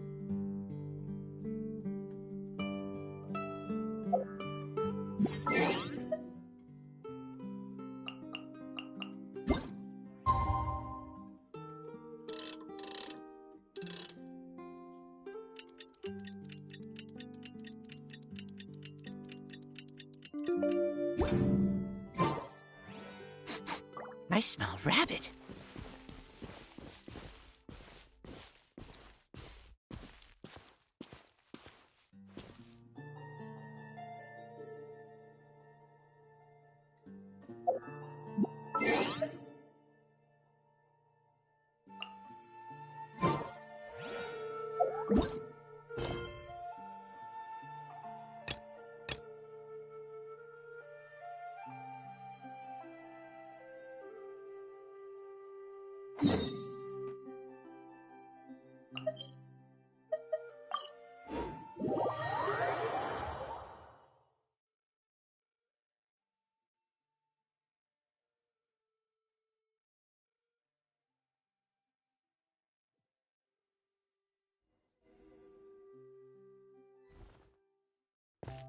That trial is something I rarely bring up in conversation, but I have always felt deep regret for what happened to both Carol and Vautrin.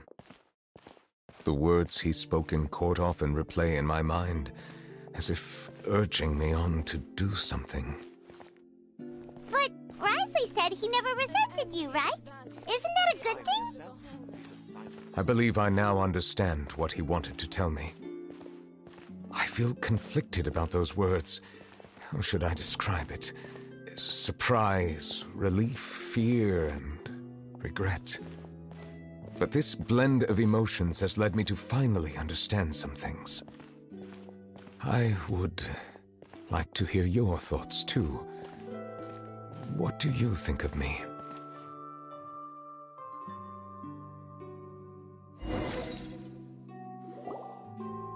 Paimon agrees with everything Risley said. As Chief Justice, every single one of your trials makes an impact on Fontaine. What do you think, Traveler? Hey, any comments? What I really think is, every trial you've ever judged has left its impression on you. And that's what makes you who you are today.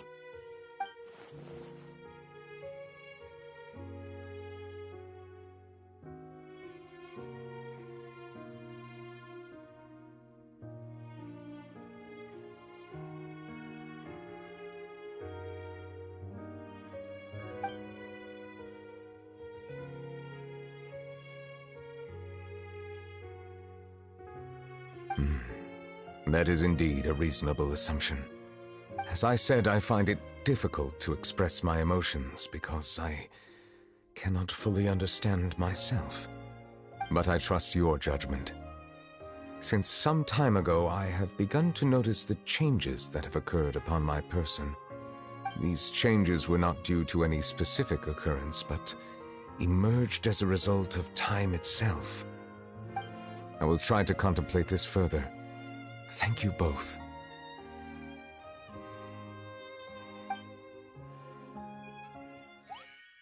Oh, huh? It's raining! Oh no, Paimon forgot to bring an umbrella! Come on, let's hurry before it rains harder!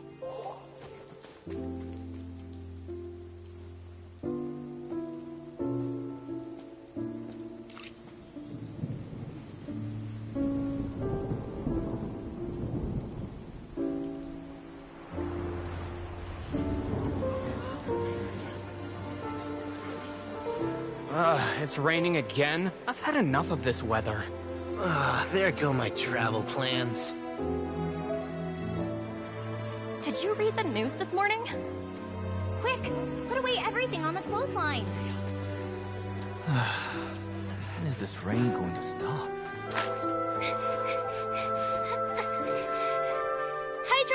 Hydro Dragon, don't cry!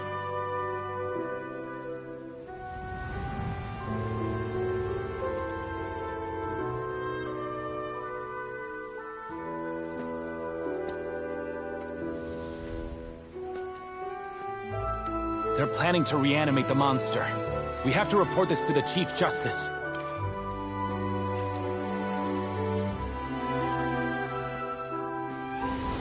The Fortress of Mirapede.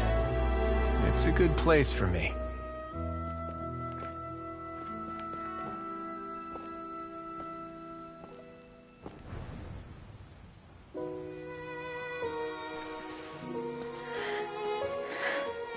He owes me so many answers. Neuvillette? You could say he's the real symbol of Fontaine's justice. Watch him closely. He could be trouble.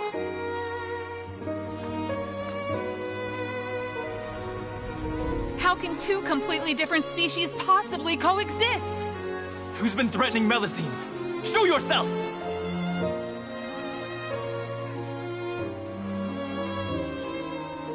You will see much in the human world, from the delightful to the depressing. And one day, when you have dwelt among humanity long enough, you will be placed to bring judgment over all as a spokesperson for Fontaine's past.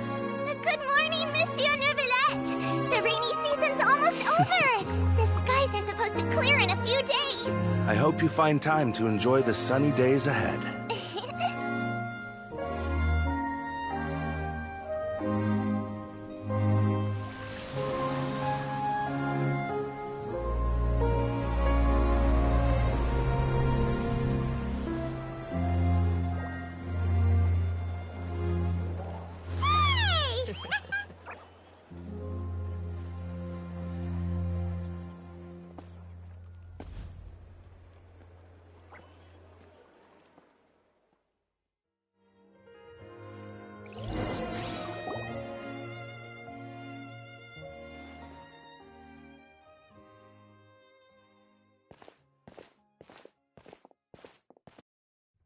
Is the matter resolved?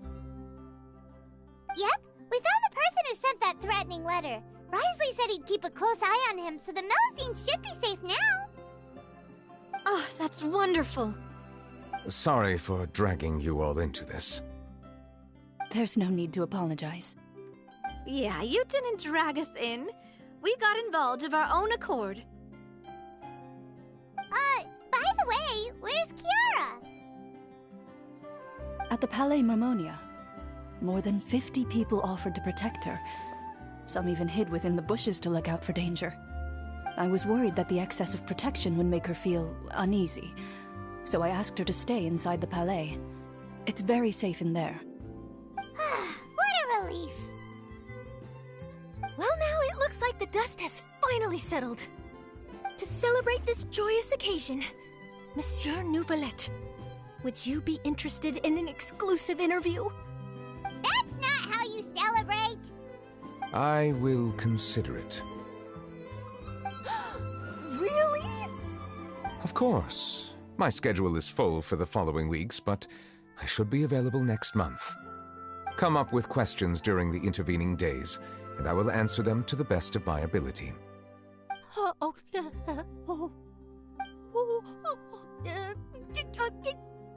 Yes! Thank you so much, Monsieur! Now, if you'll excuse me, I must head back to the Palais and issue a communiqué to publicize our investigation results. I hope it will assuage the concerns of all.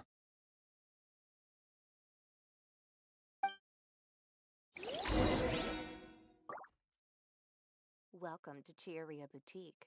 For tailoring services, please make a reservation in advance.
Kiara?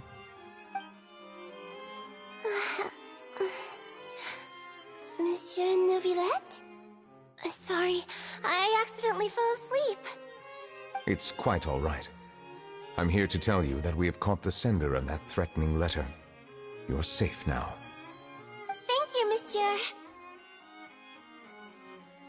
And thank you too, Traveler and Big Sis Paimon. Everyone's been so nice to me, so I've always felt really safe. Do you remember Domenico? He was the sender of that letter. Let me think. I can't remember. My memory isn't that good, so I easily forget things. By the way, I saw Carol in my dreams just now. Where's she gone, by the way? I haven't seen her in a long time. In my dream, she looked really happy. She held my hand and said, "Kiara, our dreams have finally come true." I can't remember what our dreams were anymore, and I don't know why. But I felt really happy too. I can sense your joy. It is indeed a delightful moment. Monsieur Neuvillette, are you happy too? Oh, I almost forgot! Am I allowed to go out now? I promised to model for Alov. Of course. Off you go. See you next time, Monsieur, Traveler, and Big Sis Paimon.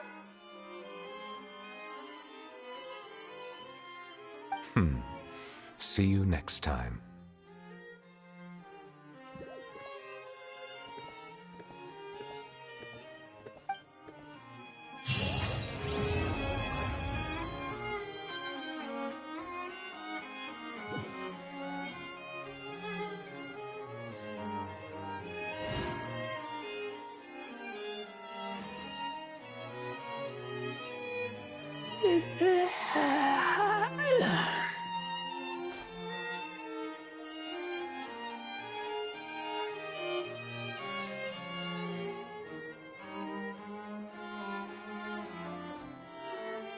I keep watch.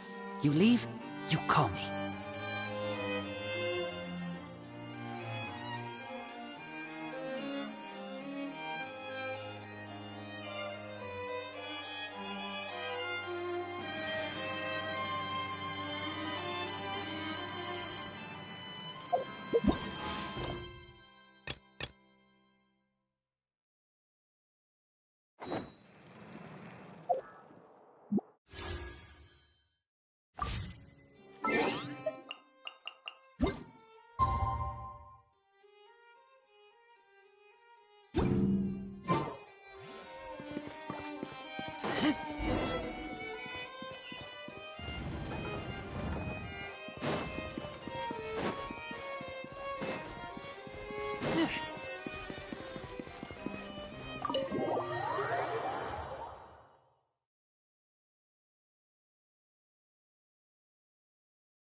Seems like the stories here never have a happy ending.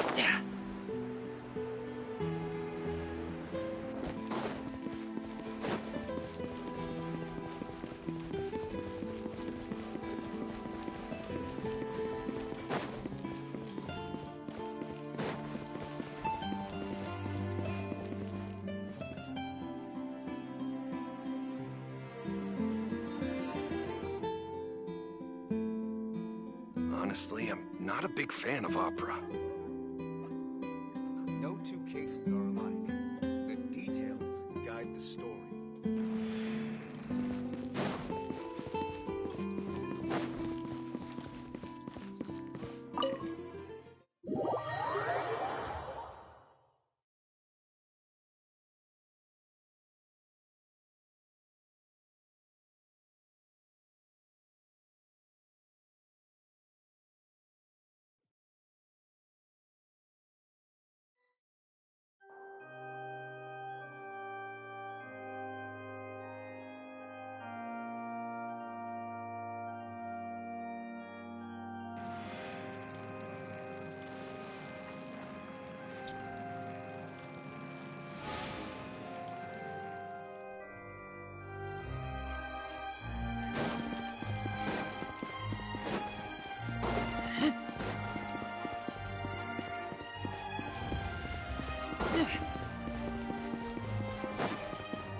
Paiwan's excited to see another of Linny's magic shows!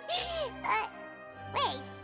Lynette, shouldn't you be on stage by now? Not this time. My brother's going solo today. So, I'll be watching with you. Good evening, ladies and gentlemen. I hope everybody's ready because the show is about to begin. The great magician Linny has prepared a spectacular show for us all tonight, concluding with an all-new grand finale that no audience has ever seen before. Wow! A new trick! Thank you all so much for coming. Now, prepare to join me on a journey through the mystical and miraculous.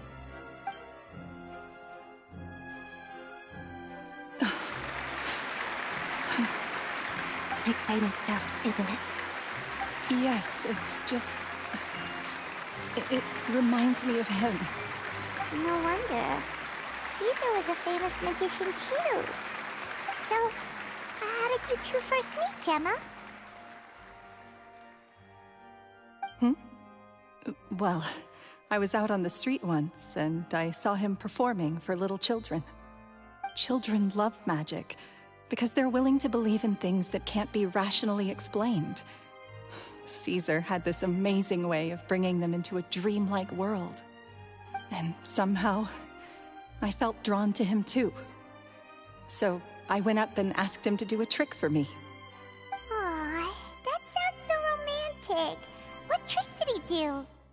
It was with a flower. He took it in his hand, snapped his fingers, and it magically appeared on my head.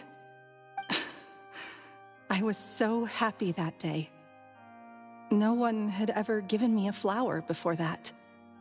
Oh, that's so cute! Actually, now that you mention it, Linny's done that one before. Is that right? Then I suppose he's a romantic at heart, just like Caesar. So let's treasure the time we have with him. After all, you never know when the people dearest to you might be gone.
That's right. It's all over now. Paimon doesn't really know how to comfort you, but at the very least, no one's gonna be intimidating you from now on. You can breathe easy at last, right? Right. Yes, you can breathe easy now, Phantom Weasel. See? Even Lynette says... Wait, what? The Phantom Weasel? Lorenzo escaped? Where is he? What do you mean, Phantom Weasel? As Linny once said, a performer's job is to commit fully to their role and put on a flawless performance for their audience. But once the bag of tricks is empty and the curtain falls, it's time to end the show. The spotlight is no place for someone with no more cards up their sleeve. It's been 10 years, Gemma. Aren't you tired of the grieving widow act? I think it's time to put an end to it. What are you talking about? Paimon doesn't like this riddle. Traveler, Paimon doesn't like where this is going. Come on, say something! Ladies and gentlemen, I hope you're all enjoying the performance so far. There will now be a brief intermission, after which Linny will perform the most electrifying act of tonight's show, the one we've all been waiting for. The final performance will take place outside of the Opera House, so please make your way outside in a calm and orderly fashion. The Phantom Weasel never did like public places, did they? Don't worry, this place will be quiet soon. Let's talk somewhere else for now.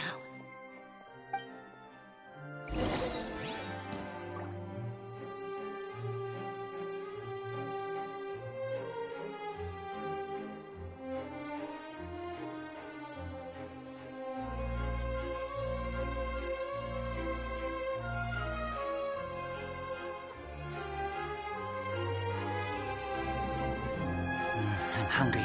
Let's hunt.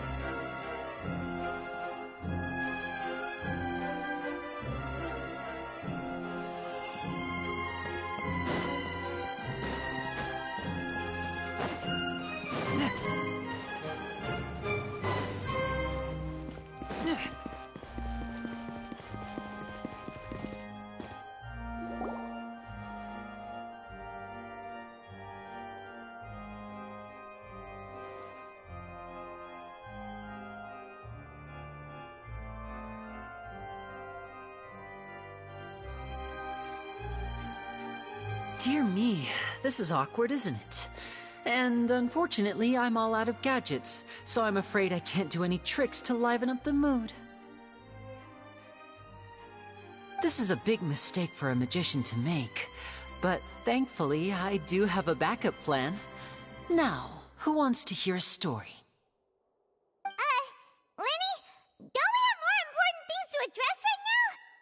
Lynette accused Gemma of being the real Phantom Weasel a moment ago. Oh, what the heck's going on?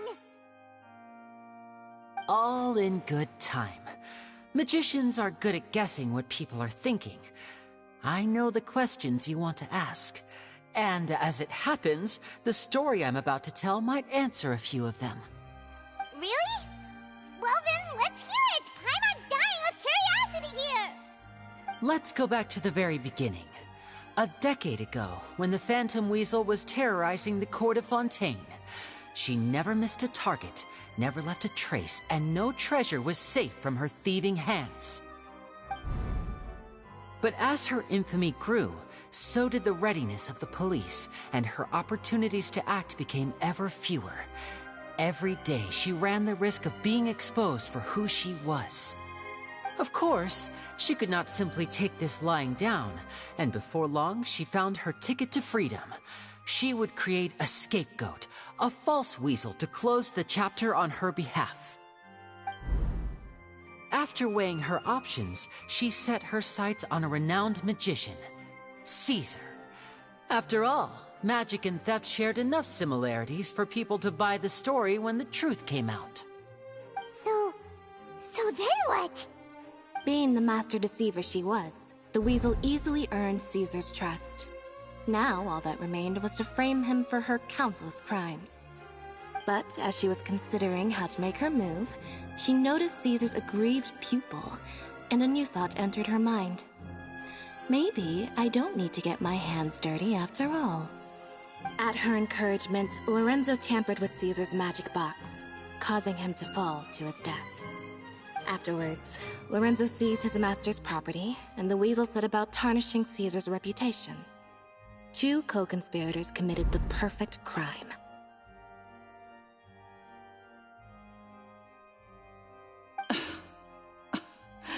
I've got to hand it to you. You're both exceptional storytellers. It's enough to make even me wonder whether there was really another mastermind behind all this, pulling the strings. But I just have one question. You seem to think that I am the villain in this tale. What's brought this on, Linny? Is it something that Lorenzo said? Don't worry, Lorenzo said nothing at all. But I never believed that he was the weasel, and in fact, my investigation only made me more certain of that. He was too forthcoming with his confession, as if there was something else he was trying to hide. How disappointing. So you'd sooner trust Lorenzo than me, even without a shred of evidence? A magician is an expert at playing the audience to get the result they want. And I have no doubt that you, Gemma, are equally talented in this regard. With a little help from Lorenzo, you put on a very convincing performance. The lovesick fiancé, whose devotion to her betrothed is unshakable, even under threats of violence. Caesar was maligned and hated by all for 10 years, but you? Everyone sympathized with your plight.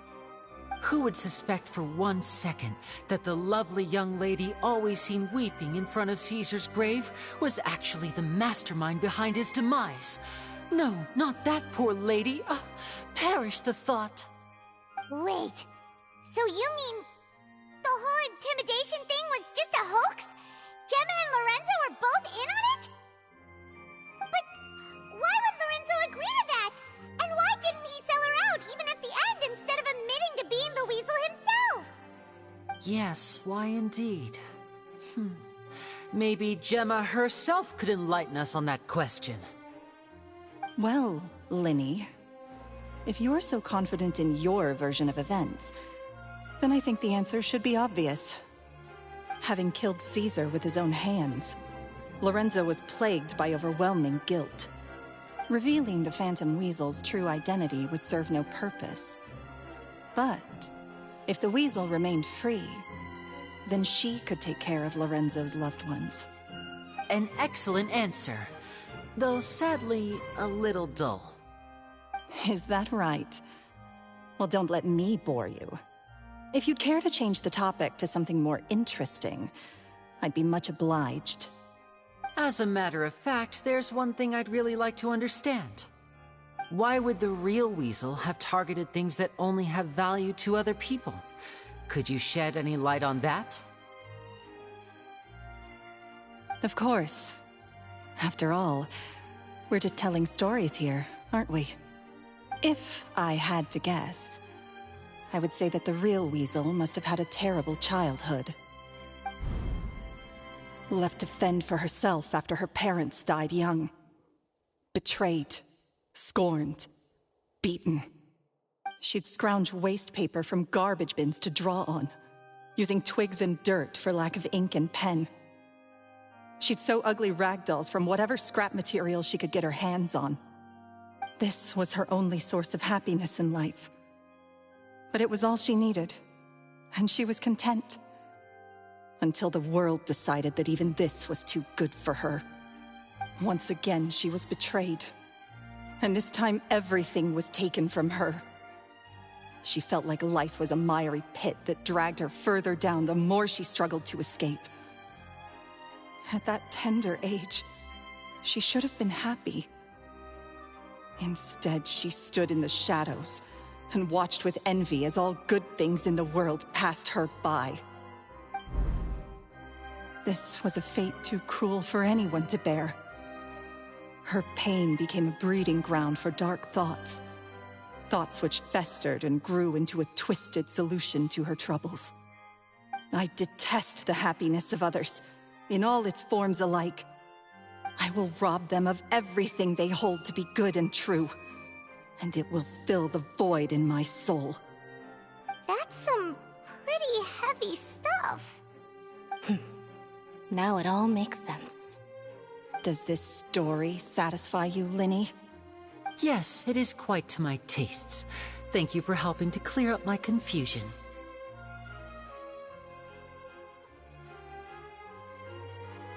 Huh. That's right! What drove you to write that letter, Gemma? What were you trying to achieve there? Because without that, none of this would have ever come to light! She didn't write the letter. After 10 long years, I'd hoped that the Phantom Weasel would be consigned to the history books by now. But it seems like someone still wasn't ready to let her finally be at peace. Linny. Or should I call you the Phantom Copycat now? You were the one who posted that letter outside the Opera House. But why?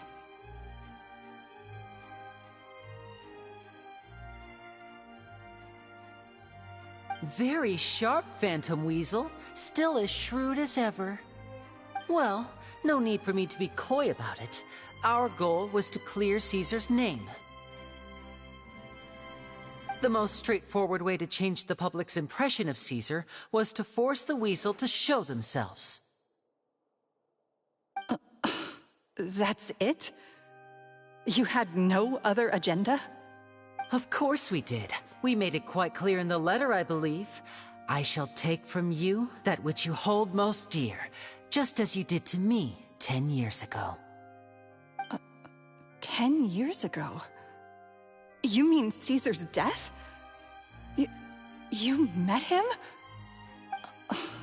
Wait. Oh, I get it. You were those two obnoxious kids. It's been so long, and you're all grown up now. I didn't recognize you. He taught you magic back then, didn't he? For what, 10 days or something? And you went to all this trouble. Why? Because you feel like you still owe him something? We remember all our debts, however great or small. 10 years ago, Caesar's reputation was torn to shreds, and his legacy was thrown out. 10 years on, and no one cares what the truth is anymore. But we did not forget, and so we came to find you. And? What exactly did you take from me? I'm still standing, as you can see. Lorenzo has admitted to everything. I'm free. Free? Do you really think so? Caesar once told me that even though the world is filled with lies and falsehoods, we must find our own truth. I think that applies to you too. Truth can take many forms. Prized possessions with nostalgic value, fervent hopes and dreams, and irreplaceable people. Life took many things from you, and those wounds never healed. When they ached unbearably in the dead of night, stealing became your way of numbing the pain. What are you trying to say? I'm saying that for the last 10 years, you've been living a rather uneventful life. Perhaps that's because you found something other than a life of crime to fill the hole? Back to Lorenzo for a second. He murdered his own master, played along with your act, and took pains to make sure any suspicion would be directed towards him. But what did he have to gain from all that? He knew who you were and the things you'd done, and despite that, he was willing to give everything up for your sake. He's the reason that you haven't felt the compulsion to steal in all these years. You're more than just accomplices in murder. You're the only real friends each other has. So I think you know, deep down, that he is the only truth you have in your life. But that truth is gone now, and I guarantee you, you'll never see it again. Congratulations on your freedom. Gemma? Your freedom will cost you dearly. From now on, you'll be all alone in a world full of lies and falsehoods. I do hope you'll be able to bear it. You've still got a long life ahead of you, after all. Gather round, one and all. The time has now come for the amazing Linny to perform his final act in tonight's show. I'm sure you're all wondering what he has planned for the grand finale. Well, wonder no more, for the answer is a death-defying high-altitude escape. A high-altitude escape? I'm sure you all remember the magician Caesar. This was the very trick that led to his fatal fall, after which he was dubbed the Phantom Weasel. But we have now learned that Caesar was wrongly accused, and that the real Weasel has now confessed to their crimes. Guess that's my cue to leave. Whew. I've been practicing this one for ages now, but I'm still a little nervous. Traveler, Paimon, I hope you enjoy the rest of the show. There may be a lot of people watching tonight, but you alone are my true witnesses.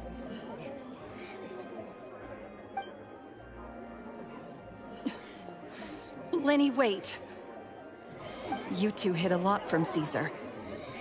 He went to his grave without ever knowing your secrets. So what about now? Are you an open book? Or are you still the same as ever? You don't have to tell lies to end up isolated and alone. One day, you'll end up exactly where I am today. Maybe then you'll finally understand. You're wrong. I'm nothing like you.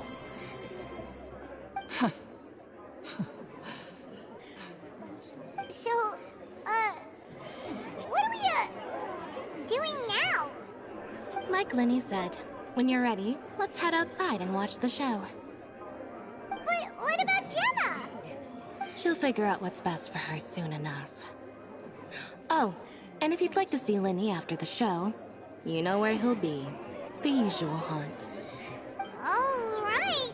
Well, let's go and watch Lenny's finale then. This trick's a pretty dangerous one, but he should be able to pull it off, right?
Magic should be mysterious, surprising, and defy logic.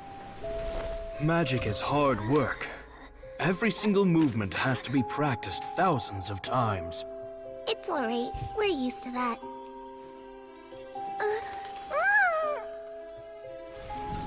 We're sorry. You've taught us so much, but we can't tell you the whole truth. It's okay. Do you still remember what I told you? This world is full of lies and falsehoods. I only hope that one day, you can find your own truth. What about you? Have you found your truth? Magic is my truth.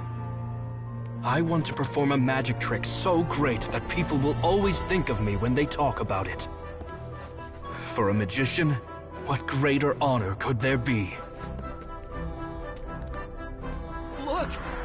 Behold! Linny is sealed inside the box. Will he manage to escape? 10 years ago, Caesar attempted this very trick, and it was at this precise moment that...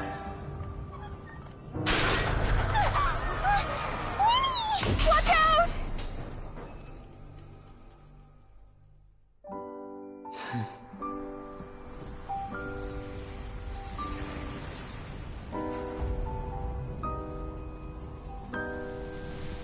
Mysterious.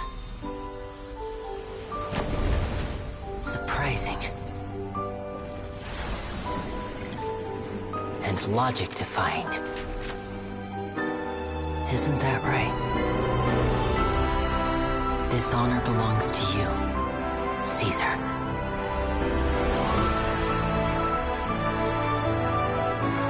I'm just sorry it's a little late.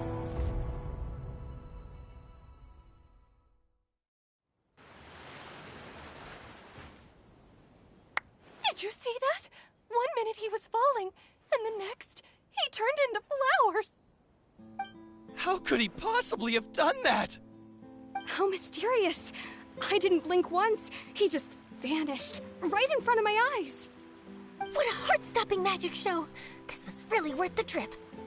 Caesar's name has finally been cleared, and Fontaine's new star magician Linny has fulfilled a wish on his behalf. Oh, I couldn't ask for a better grand finale. It will make a great headline for the Steambird tomorrow, even if I do say so myself. Whew. Looks like everyone really loved Linny's grand finale.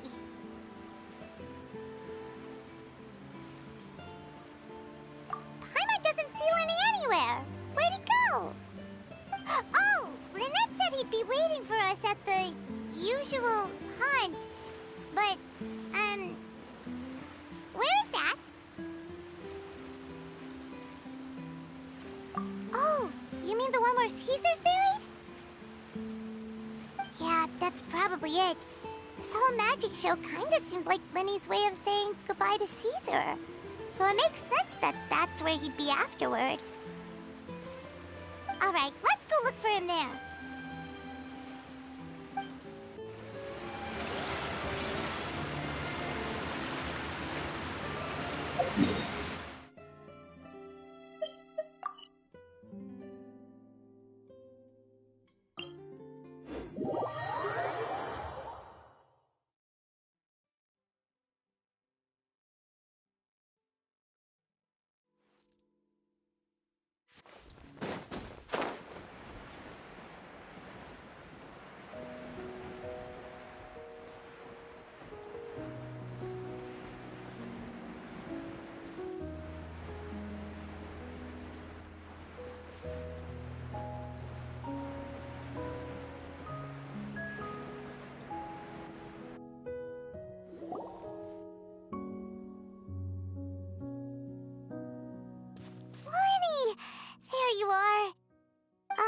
Are you all right? Paimon was scared to death when the chain broke. Paimon was sure something had gone horribly wrong. Magic is a performance art. A magician has to get creative to keep the audience on tenterhooks. That's our job. So I tweaked Caesar's original setup a little to keep it fresh. I was honestly a little nervous during the live performance. The thought of falling, suddenly feeling weightless, seeing the sky and the ground spinning and spinning. Sometimes, I can't help but wonder what Caesar thought in those final moments. Did he regret taking Gemma and Lorenzo on? Or did he believe that it was his own slip-up right until the end? You know, Paimon's been wanting to ask you about something ever since we were in Caesar's workshop. You learned magic from Caesar once, didn't you? When was that? After I joined the House of the Hearth. To be honest, Lynette and I had an agenda when we approached him. I told you about my past before, remember? As a young boy, I survived by secretly learning magic from street performers. I'd watch their tricks and try to figure out how they were done. But I quickly realized that observation alone could only get me so far. What I saw was the polished final performance, but the rigorous training they put in behind the scenes remained invisible to me. I needed to learn how to improve my sleight of hand, hone my misdirection skills, and make niftier props. We were gifted enough that we'd made some progress by ourselves, but without proper guidance from a professional magician, we quickly plateaued. So that's why you sought Caesar out? Yes. We figured there was no harm in asking, but it took us by surprise that he was so willing to teach us. In all, we only spent 10 short days together, but he was very good to us. By contrast, we hid so many things from him. For instance, when he asked why I wanted to learn magic, I answered, "It's my passion." But in truth, there was already a lot more to the story by then. After being taken in by an aristocrat for our magic talent, then betrayed soon after, this was no longer about me doing what I loved. What amazed me was how the lie escaped my lips even as I was hesitating over whether to tell him the truth. Trust is a beautiful thing. Sadly, I'd forgotten how to trust by then. Winnie.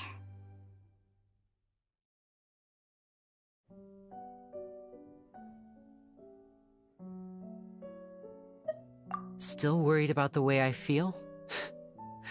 You really are a gentle soul, aren't you? But don't worry, I'm used to it now. From the mansions of the elite to the house of the hearth, lies and selfishness have followed me and Lynette everywhere we go. After Caesar went on tour, we became busy with our missions. The next we heard of him was that he'd fallen to his death, and was now declared to be the Phantom Weasel.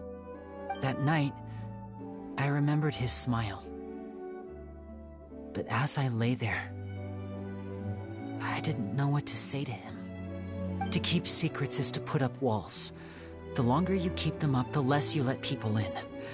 Then, one day, you look around and realize your life is like an empty auditorium after a show, full of seats once occupied by all the people who left. But I guess that's the price we have to pay. You only realize how much someone really meant to you when you lose them completely. That's why I was so confident this would hurt Gemma. Because I felt it for myself.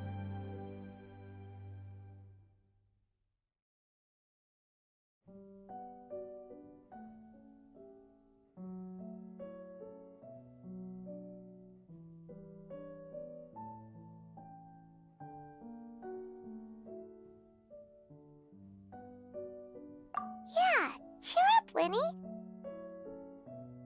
We've had to say our fair share of goodbyes during our journey, too. But whatever happens, Paimon always believes in what tomorrow brings. Delicious food, fun toys, and the traveler by my side.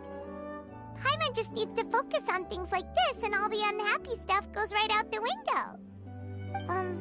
You know, Traveler, doesn't that kind of make you Paimon's truth? Exactly. It's the same for me and Lynette. We are the truest thing each other has in the world, and nothing can replace that. Life has taken plenty from us, like it did from Gemma. But at least it left us with each other. That's what gave us the strength to get through the darkest days. That's why the darkness never consumed me, and why it never will. Maybe we live in the shadows too, but we remember every precious ray of light that shines through. All right, time to lighten this conversation up a little. What did you think of the show tonight? Were you happy with it? It was amazing! Paimon just wishes we hadn't been so distracted with the Gemma situation. We spent most of our time in the Opera House just talking and pretty much missed the entire first half of the show. Winnie, could you do just one more trick for us? Whoa, that's a bit of a tall order, I'm afraid. The show's just finished, so my sleeves are decidedly card-free right now. Aw, come on! Surely you can think of something. The Winnie Paimon knows can do anything if he puts his mind to it. Oh, all right then. I'll give it a go, but only because it's you. Watch closely. I have a flower in my hand. You liar! There's nothing in your hand! We ain't going along with this! Huh? My goodness, you're right. But I could have sworn I brought one here with me. Okay, try this. Count down with me. 3, 2, 1. 3, 2, 1. Now, have another look around. Maybe the flowers appeared somewhere else. Really? Let's see. Wow, there it is! Oh, this is a different flower from the last time, right? This one's called, oh yeah, a rainbow rose. But more importantly, Paimon has to know how the trick is done. Please, Linny, pretty please! Well, if you want to learn magic, you'll have to start by addressing me as teacher. Ugh. Fine. Please, teacher, please! Since you asked so nicely, I'll share one little tip with you. Namely, the student of magic cannot solely rely on others being prepared to reveal their secrets. You have to observe, think, and find the answers for yourself. Is that it? Look at the time. We shouldn't linger here too long. Thanks again for coming to see my show. I bid you both good night. I look forward to seeing you again.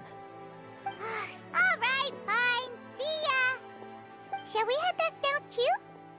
Oh, Paimon can't wait to read The Steambird tomorrow. Paimon bets Linny and Caesar will be placid all over it. Let's head to the Steambird's offices tomorrow morning and see what we can find out.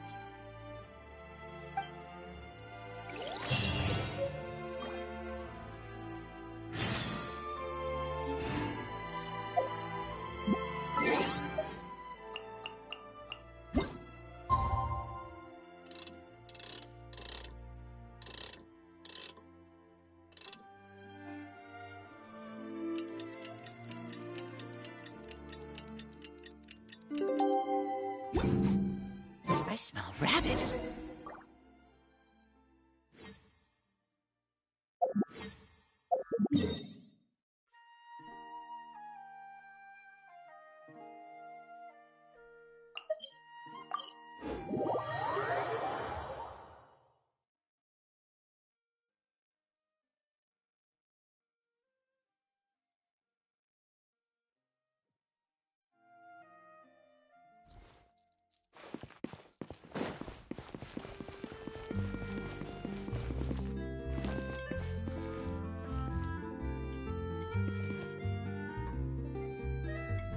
I'm very sorry, Charlotte, but my sister and I are quite busy today.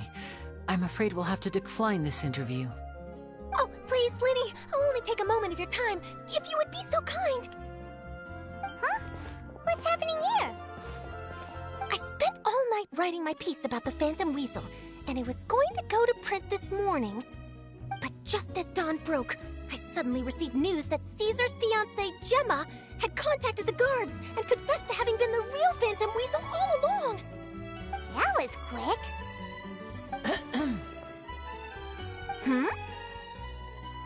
Too late, bro. That was quick, you say? It sounds like I've got some catching up to do. Please, fill me in. Whoops. Aha! My instincts did not lead me astray. You do have something to hide. Gemma turning herself in must have something to do with Linny's performance last night. Maybe watching my high-altitude escape trick reminded her of a better time with Caesar, and she could no longer ignore the voice of her conscience. Huh. Okay, then. Wait, no, there must be more to it. If that's all it took for her to have a change of heart, how did it take her 10 whole years? Well...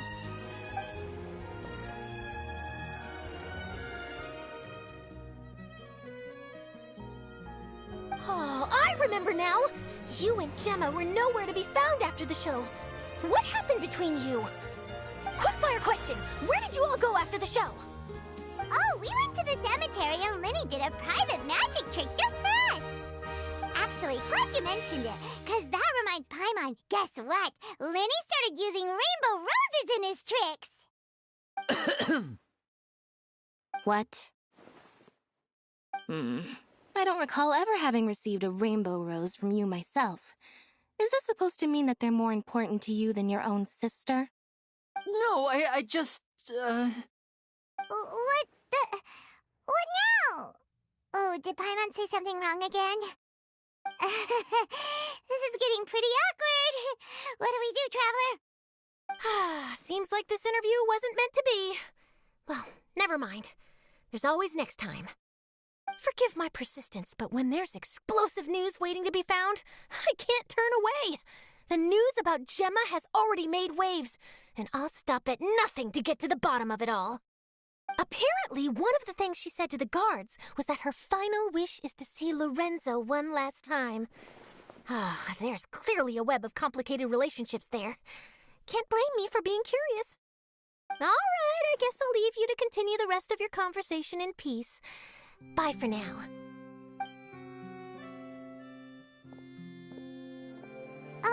Lynette? Paimon didn't mean to... Don't worry, I wasn't angry. I was just trying to distract her. Oh, really? Oh, thank goodness. You scared Paimon there. Phew. You and me both, Paimon. You and me both. At least it did the job, right? Please, take good care of that rainbow rose. I'd be really upset if you lost it.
It's the knave! And... child! Hey, aren't you supposed to be in Snezhnaya recuperating? What are you still doing in Fontaine? Oh, it's you two. I didn't expect to run into you here. I was unconscious for quite a while after the fight in the Primordial Sea. After I woke up, I realized I was being taken back to Snezhnaya, and well, I couldn't have that now, could I? Not when I've still got unfinished business here in Fontaine. So, I mustered up all my strength and made the journey back on my own. What sort of unfinished business are we talking here? It has to do with Skirk, my master. I really wanted to meet up with her, but by the time I got back, she had already left. I still have so many questions for her. Without any other leads, all I could do was ask the knave to help me track her down. She must have left behind some traces from her time in Fontaine. Oh, okay, so have you found any clues? Unfortunately, no. While the House of the Hearth is adept at collecting all manner of intelligence, certain existences can still manage to escape our purview. Basically, unless Master feels there's a need to meet with me, she's not going to be found. But that problem has an easy fix. I just need to become stronger, and then... Paimon thinks you should focus on getting better first. The worst of it is over. It's all thanks to that one kid from the House of the Hearth. Elwar, I think her name was. She gave me a bunch of random potions to drink. They didn't go down easy, let me tell you. Pain and chills all over. But they really did help speed up my recovery. And that's good, because it looks like I really do have to head back this time. The old man's been putting the pressure on me. He sent someone to tell me I'm needed for some sort of project. Project Stuja? Yeah, that's the one. I heard Regrator's involved too. I'm not looking forward to having to listen to all his monologuing, that's for sure. Hey, maybe you could think of a way for me to stay in Fontaine for a little longer. Helping Linny and the others brush up on their fighting skills would be far more interesting. If you and I could spar, that would be even better. I've been waiting for a chance to see you go all out. And what a sweet little daydream that is. But I also have a role to play in all this. I'll be leaving Fontaine shortly as well. Besides, considering how little they see fit to step outside the homeland, being called on to return to Snezhnaya by such illustrious dignitaries, what a great honor. Wouldn't you agree? One I could do without, I'd say. Is it just Paimon? Or does it kind of seem like they're... So, dear guests of the House of the Hearth, to what do I owe the visit? Well, we just... Right! We're super close to Linny and the others, but we still don't know much about you! Is that so? Introductions have already been made, have they not? Oh, well, you see? There's only so much you can learn about someone from a short introduction. At least tell us something a little extra, like... Why do you call yourself father? Huh, good question. I'd also like to know. The fact that you have to ask tells me our intelligence work has been quite successful. Telling you the answer to that question would only serve to undermine that success. And we can't have that, now can we? Spoken like a true diplomat. That was some expert sidestepping right there. Well, if there's nothing else, I think I'll take my leave. I still have a small matter to resolve at home. Wait, don't go!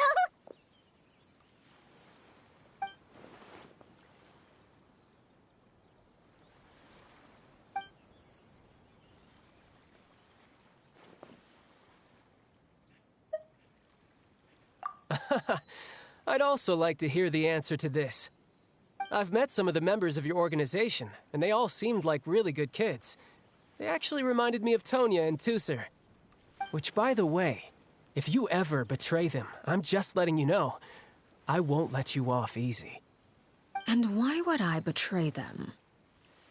Well, you've already betrayed the House of the Hearth once, haven't you? At least, that's what I heard.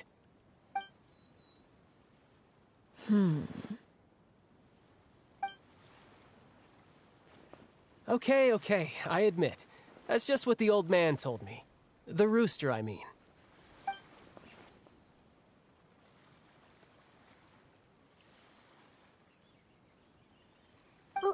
Wait, did you really do something bad to those kids? Never mind what I've done. I'm more curious as to what the mighty rooster had to say. Care to enlighten me? Well, nothing much. Just some stuff about you taking out many other members of the House of the Hearth, and even going so far to attack your own family. I see. Oh, based on your reaction, I'm guessing it's all a bunch of lies. Hardly. I don't appreciate his particular turns of phrase, but I suppose he didn't say anything untrue. Although, it would be more accurate to say that there is a certain level of prejudice involved, but I don't intend to clear that up just yet. Prejudice has a funny way of concealing the real truth behind certain things, an attribute that I find to be quite advantageous. Call yourself a Fontainian, for example, and people will assume all sorts of things, when the real truth is that this is simply the land where I was raised. Huh? You're not actually from Fontaine? But then, why did you try to help out with the prophecy and everything? I was trying to protect the children born in Fontaine. Claiming that I myself was a Fontainian simply made it easier to operate. People would hardly suspect a fellow Fontainian of having any ulterior motives. Who wouldn't want to save their homeland, after all? The primordial sea wouldn't have any effect on me, but it would have caused great harm to the House of the Hearth. Well, you wanted extra information, didn't you? There you go. I hope that satisfied your curiosity.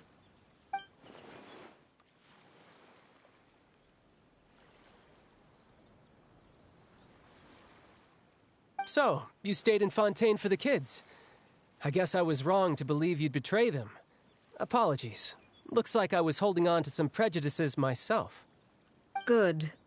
Like I said, I like it when others have misconceptions of me. Actually, while I was recuperating at the House of the Hearth, there was something else that really caught my attention. I heard that members always resolve disputes and arguments with a friendly spar, and the loser has to back down. Seems pretty cool if you ask me. Would also give them plenty of opportunities to hone their skills. Well, that's only a recent development. In the past, such spars weren't nearly so friendly. The losing party would lose everything, including their life. They were that high stakes? Whew, at least that's not a thing anymore. Well, the current atmosphere's not half bad. I'm a bit jealous, actually. You've got so many family members around you, and you even get to live with them. Having a lot of family around means dealing with a considerable amount of bickering and scheming. Once Tonya and Tusser enter their rebellious phase, I'm sure you'll understand. Just imagine. Tusser becomes obsessed with plucking out strands from the rooster's mustache, or Tonya decides to dye her hair 42 different colors. Okay. I get the picture.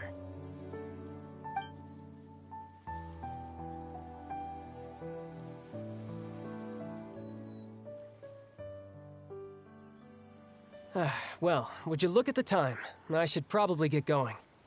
Traveler, Paimon, I'm not sure where our paths will cross next, but the next time we run into each other, we should definitely try and find some time to spar. Again, maybe this is a conversation we can have when you look less like you're gonna keel over. All right. Well, thanks for everything, Arlecchino. No thanks necessary. You also played a part in obtaining the Gnosis. I would say we can call ourselves even. I like the sound of that. Well, I'm off. See you all some other time. We should probably get going too. Do you want to head back with us? Oh? You want me to leave so soon? Oh, well, you see, I'm rather enjoying the evening breeze. If you don't mind, I think I'll stick around for a bit. I have some things to think about. Apologies for not attending to you like a proper host. Please forgive this slight. I do hope you'll have a pleasant stay. We managed to keep her distracted until nightfall. Good thing Child was there to keep the conversation going. You don't think she suspected anything, do you? Oh, I wonder if Liddy ran into any issues. Let's hurry back and see how everything went.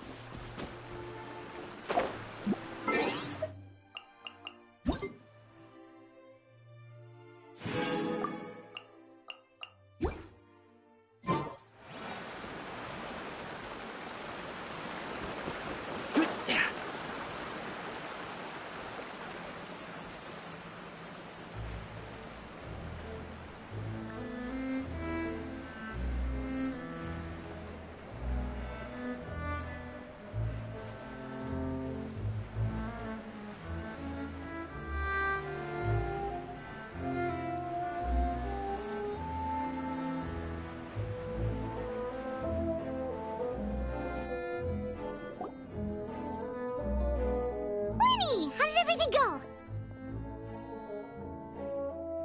Well, long story short, we ran into a small issue.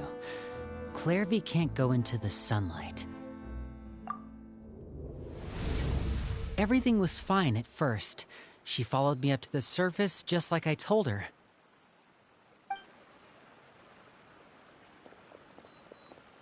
But as I led her out of the shadows and into the sunlight, she vanished. I turned around and there she was, standing at the edge of the shadows, silently watching me. Huh. Maybe she's afraid of sunlight, or... No, it wouldn't be her wish if that were the case. Well, we could always try pushing her into it. Oh, true. I've pretty much tried it all already. Nothing worked. Eventually, the sun went down, so all I could do was bring her back here. How did it go with you, Lynette? Good. I've got the list. It's right here. Really? Well, what are we waiting for? Let's take a look!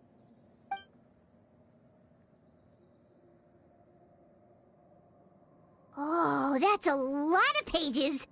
Oh, it's gonna take forever to get through it all. We can each take a section. Here. La Pouillade, L'Endroit, Chambert, Horaire.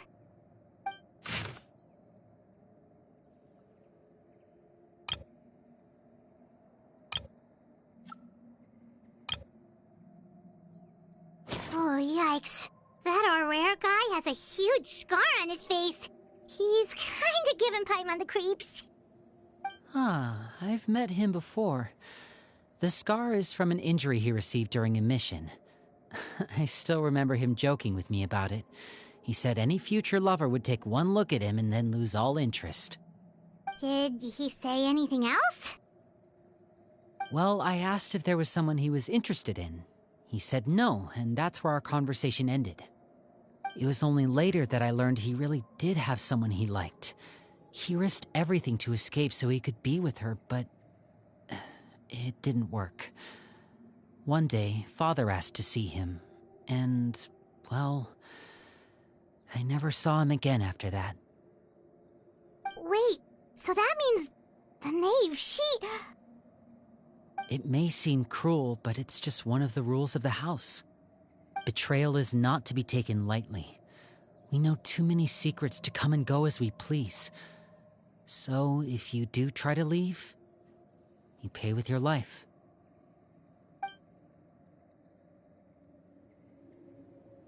Her name's not here, huh? Well, that's not too surprising. It doesn't seem like this list is complete. It only contains records dating back around 5 years. Let's shift our attention then. Fremine, were you able to find anything out? Fremine. Sorry. I was thinking about something. I managed to talk to quite a few people, but I couldn't help but notice that the atmosphere in the house was a little... strange. Strange? Yeah, I mean, I know there have been arguments in the past, times when people haven't gotten along. Chaplot and Filiol are a good example of that. Oh, those are two of the people that we met while delivering supplies. Paimon can see how they might not get along. They had very different vibes, and their, interests seem to be pretty different as well. That's to be expected, actually. Father brought us all here, shared her knowledge with us, taught us how to fight. That's one thing we all share. But that's also where the similarities end. Not all of us feel the same desire to stay here. As members of the House of the Hearth, we're also considered part of the Fatui. And to a lot of people, that's an identity they never asked for. Certain members get older and realize they want something else for themselves. But considering the rules of the house, most people would never say that out loud. People like Chaplot and Foltz are loyal to Father and her vision. They're proud to be part of the Fatui. Filiol and Nantoy, on the other hand, well, they aren't quite as enthusiastic. These kinds of conflicts have always been there. It's not like Father is in the dark about any of this. Well, that's true. But it just feels like things have gotten worse lately. Filiol and the others, it seemed like they were meeting in secret to talk about something. I can't say for sure, but I think they've met Clairvy. You think she's been inciting them to act out? No, not exactly. But I wouldn't be surprised if she said something to them about the darkness in the house and how deep it runs. She's told me about it before. Experiments being run on children. People being used as pawns on the battlefield without so much as the strength to survive. And they just believed all that? Without any evidence? Clairvy's words probably gave them the excuse they were looking for. Whether they actually believe them to be true is secondary. This is all because of Project Stuja, isn't it? Whoa. Hold on a second. What's this Project Stuja all about, huh? This is the second time it's come up now. Sorry, but I'm not sure of the details either. I only know what Father has told us, which is that it's something the Rooster and Regrader have been working on together. Apparently, it has to do with the Fatui's strategic plan for the future. Because the House of the Hearth was so successful in obtaining the Gnosis, we now have the honor of playing a key role in Project Stuja. Wait, but isn't that a good thing? Key role is just another way of saying dangerous role. To us, the whole thing is an inconvenience. Father thinks so too, but she's in no position to refuse. Their plan isn't exactly unreasonable, and they've been funneling the house a lot of funding. It's just that we'll lose a lot of members in the process. Participating in the plan, it's an honor in name only. What they're really trying to do is subdue us. The existence of an intelligence organization outside their control makes them feel uneasy.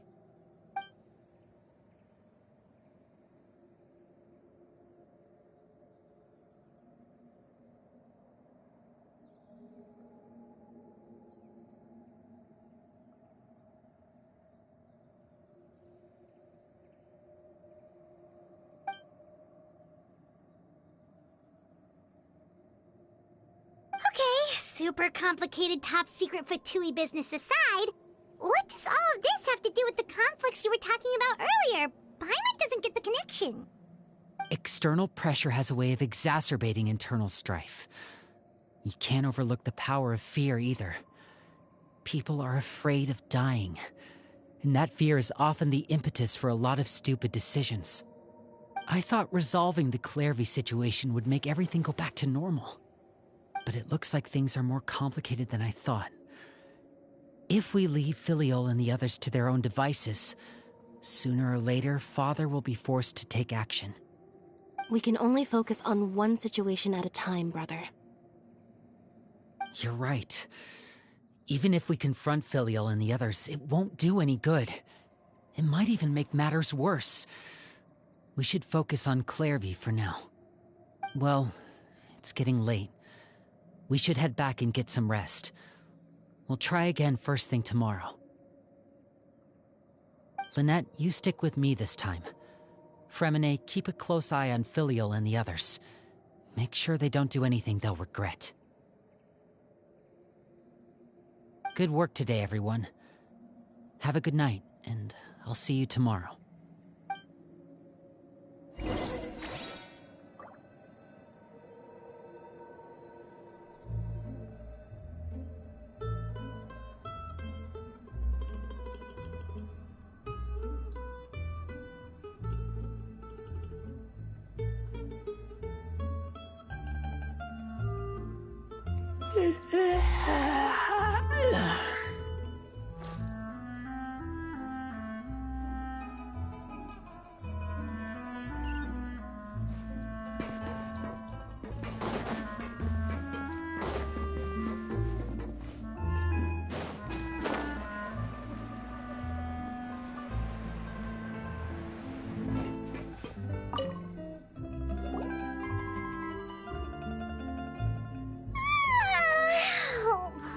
Looking forward to an early night, but she can't sleep at all.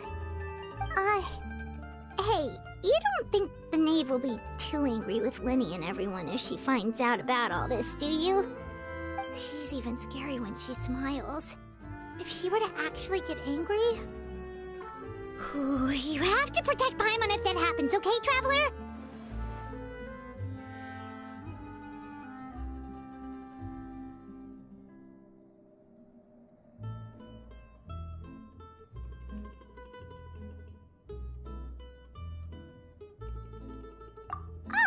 Well, in that case, we should just plan on running away. We'll grab Linny and the others and we can make a break for it as fast as we can.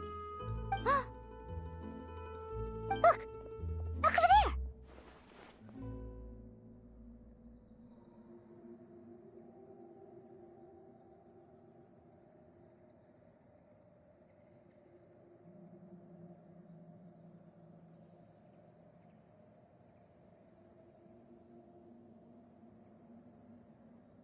Quick! Let's catch up with her before anyone sees!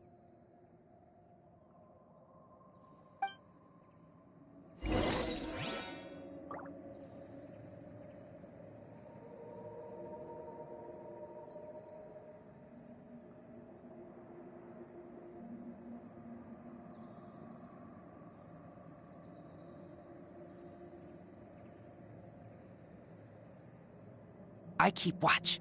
You leave, you call me.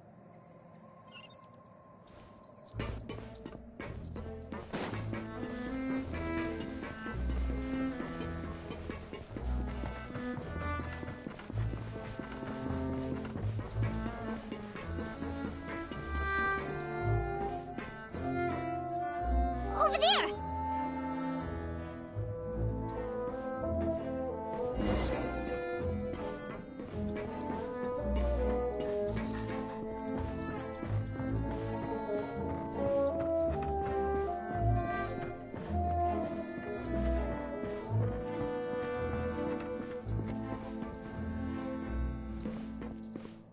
Oh, where is she going? Oh, if someone sees her, we're toast!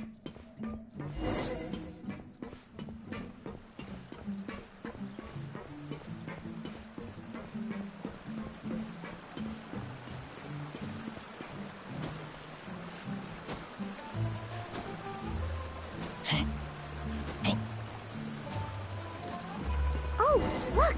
She stopped!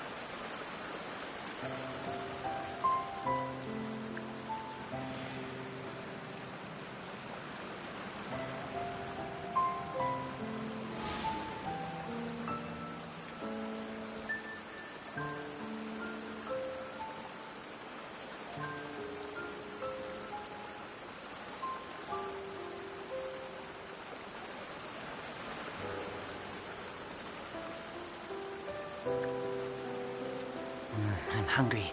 Let's hunt.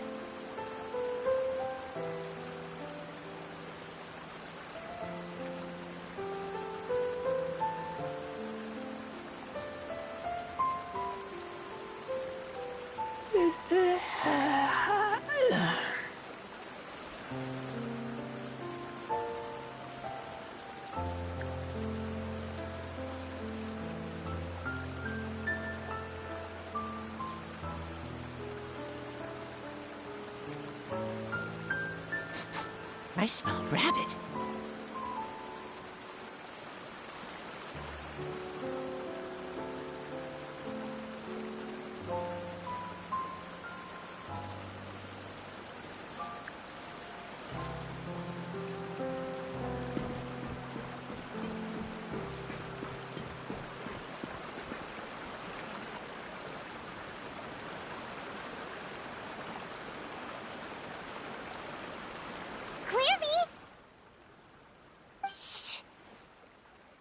I opened the window while no one was looking.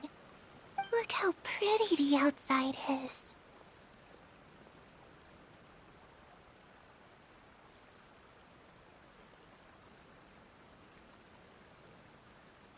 If only I could have more than this. You probably think I'm being silly, huh? All this hopeless resisting. It's better to dream of what I could have than try to make it a reality, right? Please, help us get on the same page here, Clary. We need you to tell us what you know. Can you do that? Sure. Although, after you hear all this, I think you might regret that decision. Everyone in this family is nothing more than a tool, something to be used and exploited. We're all expendable, including me. As long as you're useful, you get to stick around. Lose your value, and you're handed over to the doctor, experimented on, and given a fate worse than death. I've seen it happen again and again, and I've had enough. You're saying the knave did all that? It's just, that doesn't seem like something she would do. She's scary and all, but it seems like even she has lines she wouldn't cross. I knew you wouldn't believe me. Everyone thinks she's a good person. They all think of her like a real mother. Mother? But she doesn't deserve that title. She's disgraced it and tarnished it. And if I had things my way, I'd never see her again. If only Perry were here, she'd understand. Perry. There's that name again. Also, Paimon's getting a strange feeling. It almost feels like she's not really here with us. Paimon can't tell if she's actually talking to us or if she's mistaken us for someone else. Well, in any case, it seems like she really needs someone to talk to. We should keep her company for a little longer. She looks so young. But it seems like she's been through a lot.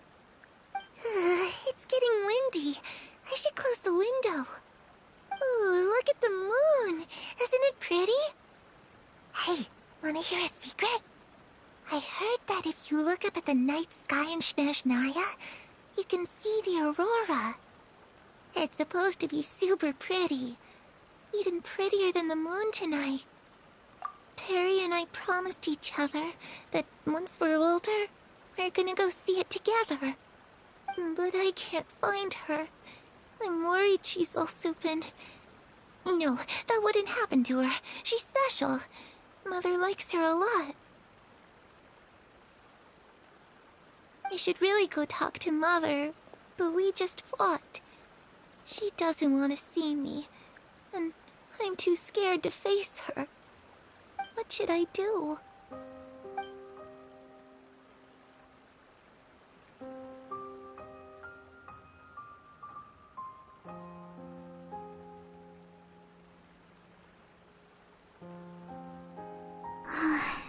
Paimon really doesn't understand what's going on with her.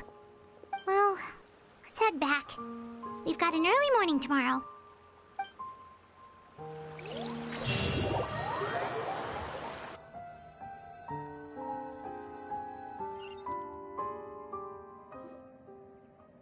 All right, looks like we're all here. Let's go ahead with the plan.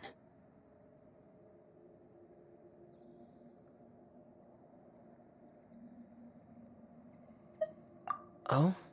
What is it? What makes you ask that? Well, we kinda ran into Clairview last night, and that's what she told us. We met the doctor back in Sumeru. He's super dangerous, and he's done all sorts of bad things. It's possible that Father and the Doctor have had certain dealings, but I don't think Father would work with him. We're not really on the same side, so there's not a lot of trust between them. That doesn't exactly set the stage for a successful partnership. I did hear, though, that when Father first became a Harbinger, the Doctor offered to work with the House of the Hearth. Father rejected most of his proposals, except for one. It had to do with some sort of secret experiment. Secret experiment? Could that be what Clairview was talking about? I don't think so. I don't know any details about the experiment itself, but I do know it's an entirely independent operation. The Doctor only proposed a direction for the research. That was the extent of his involvement.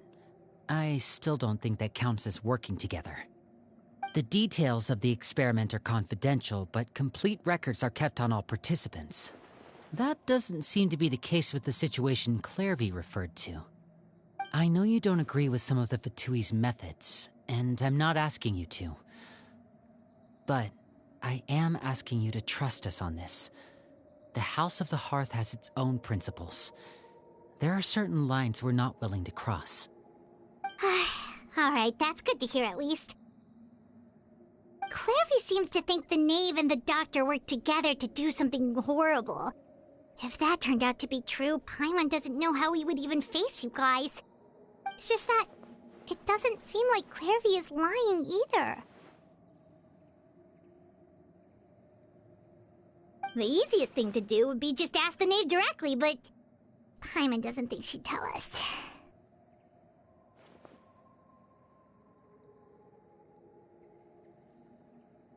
Father didn't come back last night. She's probably still near the shore. We'll be counting on you to distract her. Lynette, you're with me. Fremine, you know what to do. Be on your guard, everyone. All right, let's get to it.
Ah, it's you two again.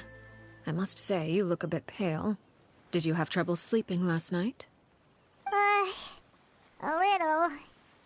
Perhaps if you had less on your mind, you'd be able to absolve yourself of such troubles. So what are you planning to do now? Catch up on some sleep? Or should I give you some time to rack your brain for a topic to discuss before I ask any questions? Although I must profess to being curious. Without Child here, how do you plan on distracting me? Us? Distract you? A good one. But no, we were just here for a chat. Looks like you could have used some extra time to think. No matter. If you don't have any other plans, why don't you accompany me somewhere? Don't worry. I'll be sure to steer clear of any scheming children. The ocean breeze is sure nice today. Children always think they can hide things from the grown-ups. But nothing gets past me. Least of all a little scheming. I think I'll let them have at it for a little longer. I can be very patient. Well, I'll leave you to think things over. If you're so inclined, meet me outside the Palais Mermonia. Good things come to children who do as they're told. So I do hope you decide to tag along. If only for your friends' sakes. What should we do? She clearly knows about everything we've been doing, and Paimon doesn't think it'd be a stretch to say she was threatening us just now.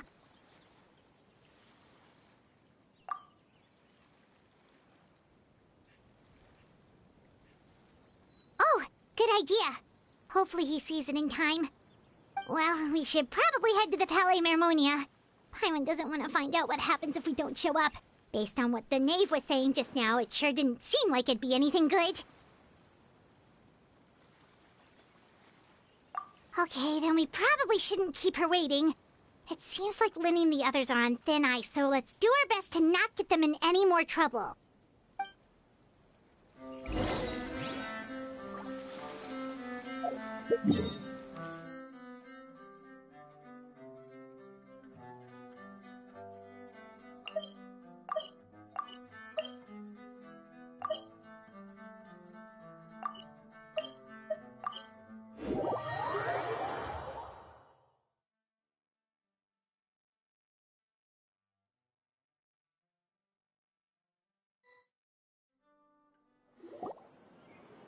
Seeing as we still have some time before my meeting, we might as well enjoy some pleasant conversation while we wait.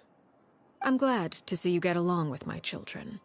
Being surrounded by good companions is necessary for a child's development.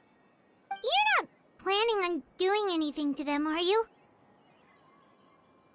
I assume you're referring to Linny, Lynette, and Fremine. Although, there's that situation with Filial and Nentoy as well. It appears quite a few people have been acting out lately. No matter. I'm not one to discriminate. All those who betray the house meet the same fate. There are no exceptions. Does that mean you're going to kill them? Oh, are you here to beg for their lives? I'm sorry to disappoint, but the rules of the house change for no one. In my organization, everyone is responsible for their own actions. But don't you care about them at all? They really respect you. They even call you father. You must feel something for them. Any organization in which feelings come before principles is one destined for ruin. the House of the Hearth is hardly an exception. You could say our principles are more stringent than most. Perhaps I can offer you this consolation at least. As our guests, you two will not be held accountable along with them. I would imagine Linny, Lynette, and Fremine will be able to keep their lives. As for Filion and Toy and the others, I'm afraid there's little I can do. They can try to escape, but once you know our secrets, there's no getting out alive. But that's awful.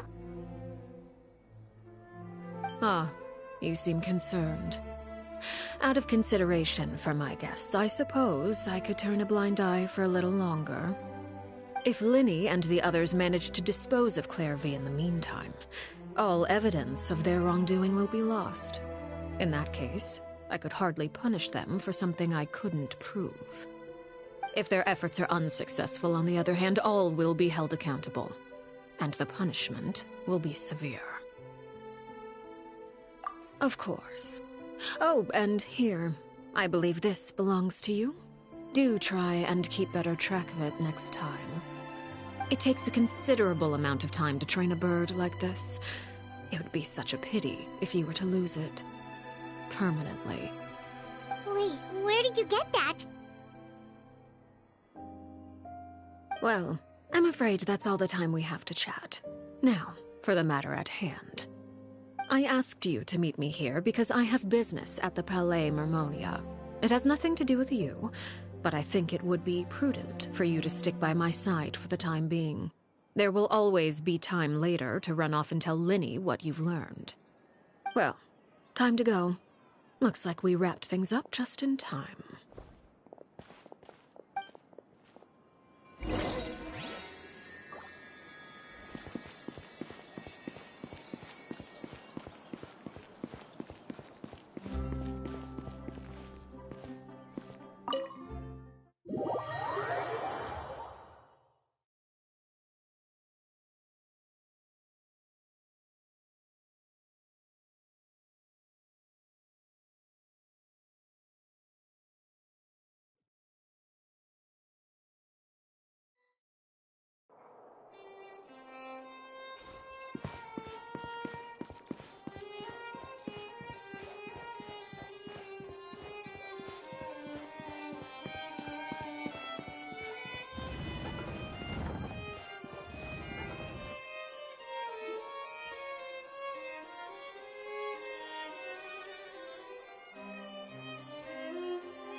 It's been a while, Monsieur Neuvillette. I must say, I wasn't expecting my meeting request to be approved quite so quickly. The Palais Mermonia operates with an efficiency worthy of admiration. It is only right that an esteemed diplomat such as yourself should be afforded the proper level of respect. Although, if I may speak plainly, I must confess that I did not anticipate we would have the occasion to meet again after presenting you with the Gnosis. I see you brought the Traveler and Paimon with you as well. If I may inquire as to the purpose of your visit. I'll be departing Fontaine shortly. There is, however, an outstanding matter that I would like to see resolved before I go. It requires a rather lengthy explanation, I'm afraid. So I took the liberty of explaining everything in this proposal. Please review it at your leisure, Monsieur Neuvillette.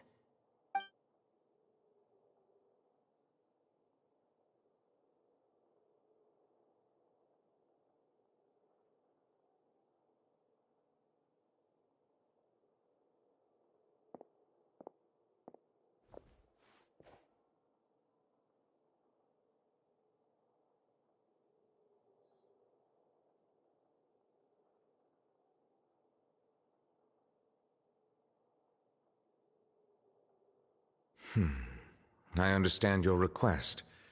However, at the risk of causing offense, I must admit that I fail to see why you would wish for such a thing. I heard you have a certain fondness for water tasting, Monsieur Neuvillette, so allow me to use water as an analogy.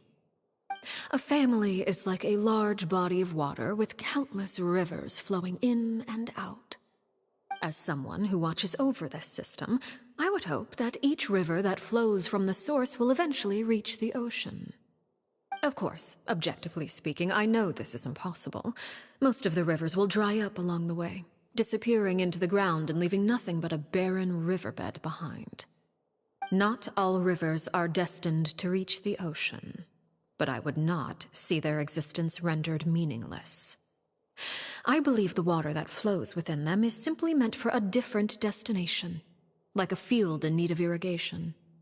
Or perhaps the glass of a certain water-tasting enthusiast. Did you get any of that, Traveler? Your words paint an optimistic picture indeed. Allow me to remind you, however, few among us are willing to sip from a glass filled with tainted water. It may have been tainted at one point in time, but not to worry. I'll make sure it's strained of all impurities and returned to its cleanest form.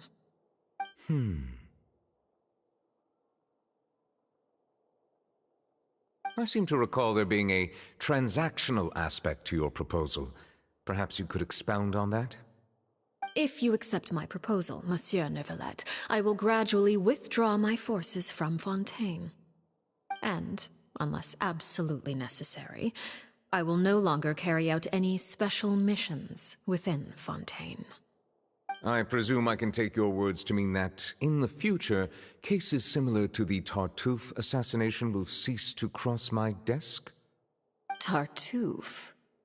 Ah, that thief who embezzled funds from all those charities, you mean? My deepest condolences to his family, but without any evidence, I cannot imagine how the House of the Hearth might have been involved in his passing. Of course, if you accept my proposal, Monsieur Neuvillette, I'm sure certain measures could be taken to reduce the frequency of such troubles. You choose your words carefully indeed. In that case, I am inclined to accept your proposal. My thanks for your generosity, Monsieur Neuvillette.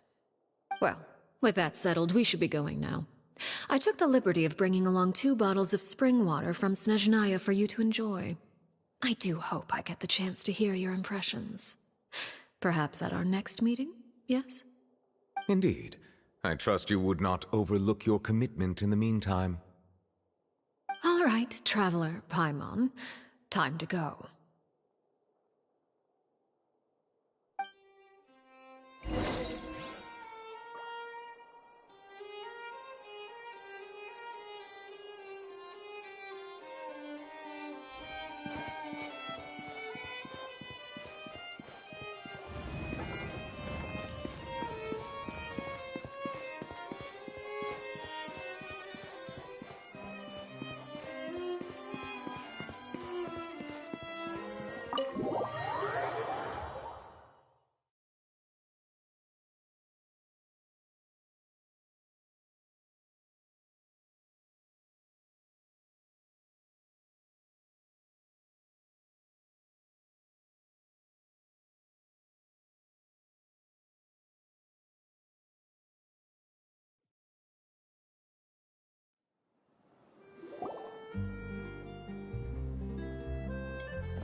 What exactly were you talking about back there? Paimon only heard you mention some rivers, a large body of water, and then some kind of irrigation scheme. You really want to know? I would imagine there might be more pressing concerns at the moment. Lenny, Paimon really hopes everything's going okay.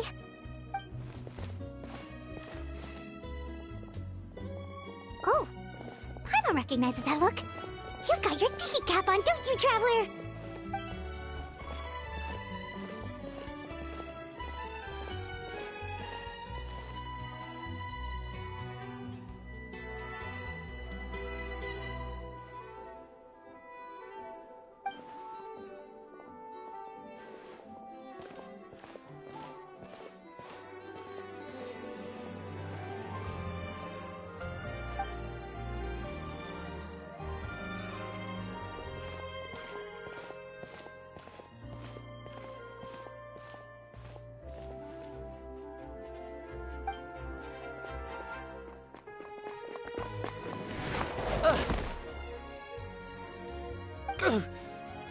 Oh, shoot.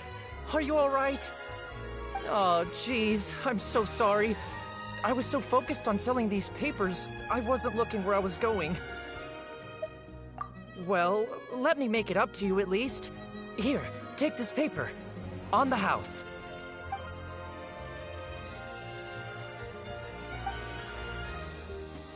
Oh, you don't have to give us anything.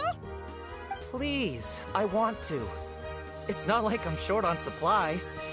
All the extras will be useless come tomorrow anyway. It's my fault, really. I was just trying to bring home some extra mora for the family, but I bit off more than I can chew. I haven't had many takers today, so I'm still swimming in papers. What's going on here? Nothing much. I just ran into your friend here on accident. I should probably get going, actually, so... Hold on. Of course, I'm happy to compensate you with mora, it's just... I don't have any on me at the moment. I'll take 3 papers. Here. Your payment. Oh! Thank you for your patronage. May the Archons bless you with good fortune. If only I had the chance to run into such generous customers every day. I should probably just take on a smaller inventory though, right? I'm getting married soon, so sometimes it's hard to not get ahead of myself. Anyway, I should head out. Goodbye! Well, now that my affairs are settled, we should take the boat back to Poisson. We've even acquired some light reading to enjoy along the way. Actually, why don't we stick around for a little longer? Paimon just realized how hungry she is. She can't head back to Poisson on an empty stomach.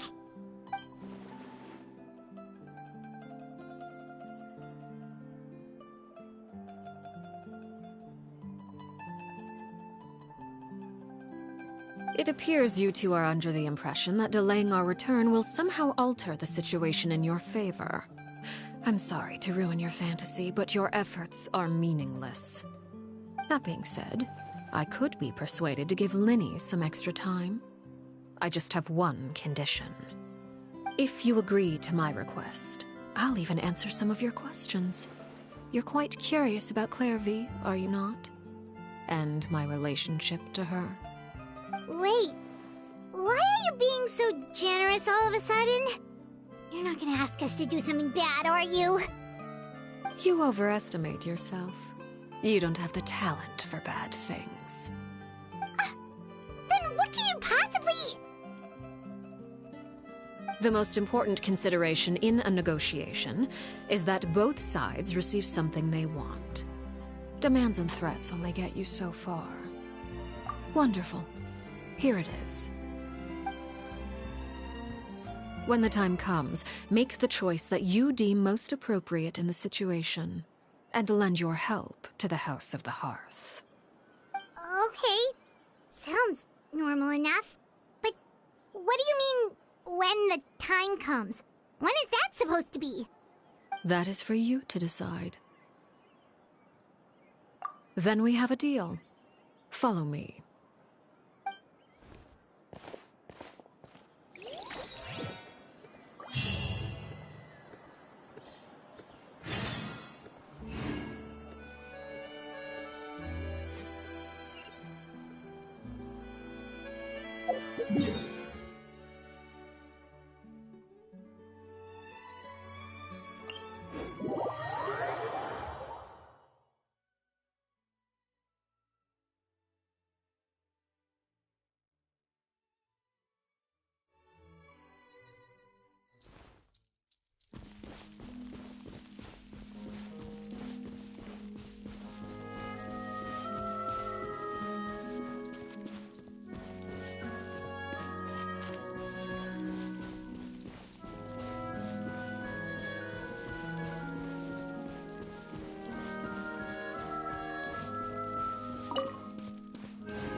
explore the area ahead of us later.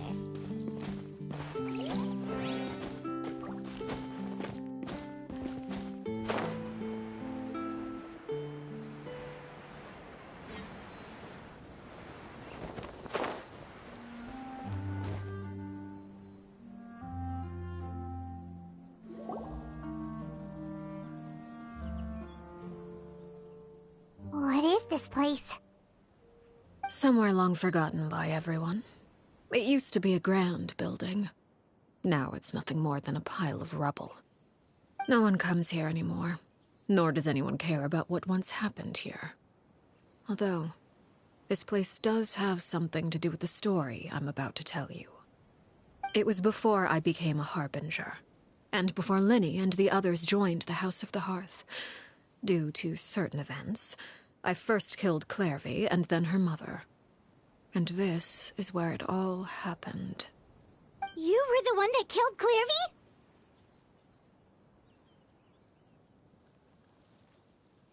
Patience now.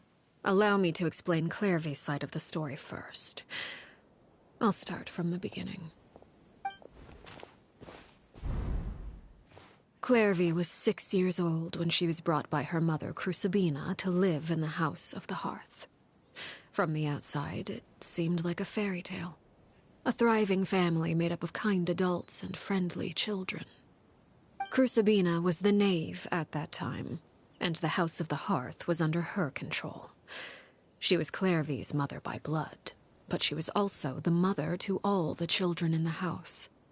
Clairvy was happy here, for a time. But she quickly realized that being part of this family wasn't a fairy tale at all. It was a kind of purgatory. Purgatory?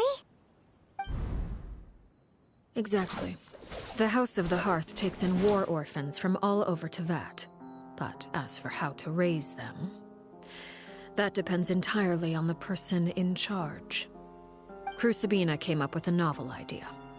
She would teach the children to fight, force them to duel each other, and then crown as the king of the house the child who proved themselves most worthy of inheriting her title.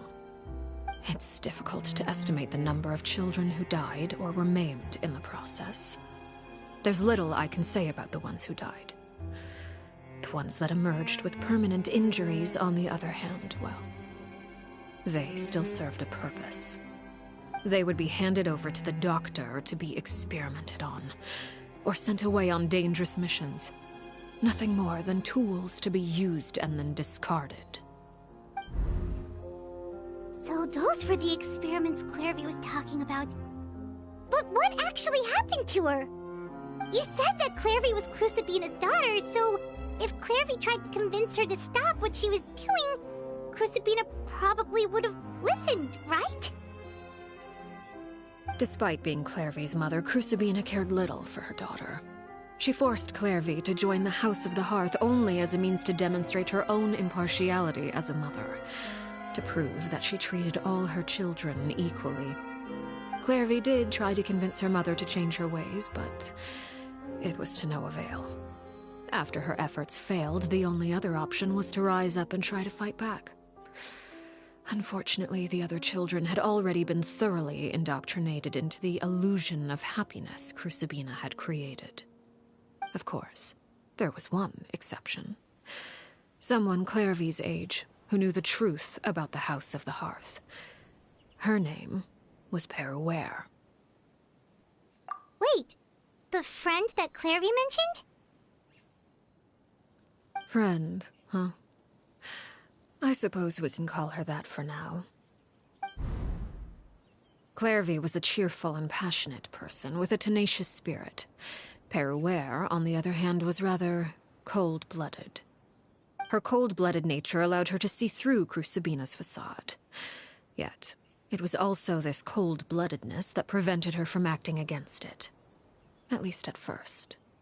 While Clairvy longed for freedom, Peruere was convinced that, amid all the fighting and violence, she would make it until the end.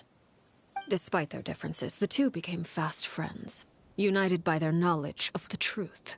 Clairvy told Peruere that she hoped to create a real family, where no one would be killed or sacrificed.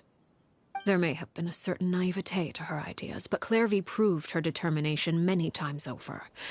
She tried countless times to run away, ask for help, or expose the truth. But her efforts only earned her beating after beating. The only thing that kept her going was her strength of will. Even with her body racked with pain, she would still stand on her tiptoes and open the window at night. She and Perouer would look out at the moon together, a fierce longing for freedom shining in her eyes. But one day that light simply vanished. Oh no. What happened? Her hopelessness resulted from a culmination of things. 10 years had passed. 10 years worth of failure after failure. She and Perouer weren't children anymore, but finding any chance to escape still seemed as hopeless as ever. It was during this time that Perouer suggested a new plan. If escaping was out of the question, why not take down the very person sitting on top of this throne of lies? Mother herself. Clairvy rejected that proposal. She claimed that, as a famous harbinger, Crucibina possessed an unimaginable amount of power. Trying to kill her would have an incredibly low chance of success. Clairvy never gave another reason, but Perouer could see it written all over her face. Clairvy still thought of Crucibina as her mother. Killing her own flesh and blood was a line she couldn't bring herself to cross. If she couldn't escape and fight back, then only one option remained. Precisely. Death was the only way that she felt she could be free. It happened during a duel. When she arrived at the dueling ring that day, her partner turned out to be none other than Perouer, the very person that had stood by her side all those years. It was a fierce battle. But ultimately, Clairvy decided to let Perouer end her life. From that moment on, Perouer's journey was one written in flames. When the rain finally came and washed it all away, there she stood, the sole victor in Mother's endless game of slaughter. A trail of corpses strewn across her path to success. It was the very result she had predicted 10 years prior. Even then, she believed she would make it until the end. She wasn't surprised by the fact that she emerged as Mother's undisputed heir. Rather, her success left her with an inexplicable sense of restlessness.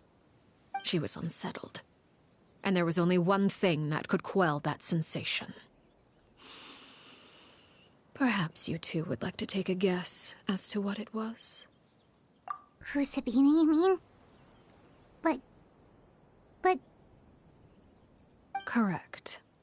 This is the place where Perouer killed her best friend. A mere year later, this is also the place where she fought tooth and nail to kill the mother they shared. The moment she acted, any conception of what was right or wrong ceased to matter. It's one of the principles of the house. Only those who survive get to write the rules. Perouer won the battle, and became a harbinger herself. After which Her Majesty, the Tsaritsa, bestowed upon her a new name. Arlecchino. So the Perry Clairvy was talking about... It was you all along. You're Perouer. Arlecchino is just a name you got later. I left that name behind long ago. I must say, hearing it now does bring back memories. After I defeated Crucibina, the moniker of Mother died with her. I chose to forego the title she called herself, and even chose to give up my own name. I rebuilt the House of the Hearth under a new identity. Not only as Arlecchino, but as father. And that is where the story ends. Any more questions? Yeah. Based on what you just told us, Clairvy wasn't a little kid when she was killed. So the Clairvy we met... Was she really a spirit at all?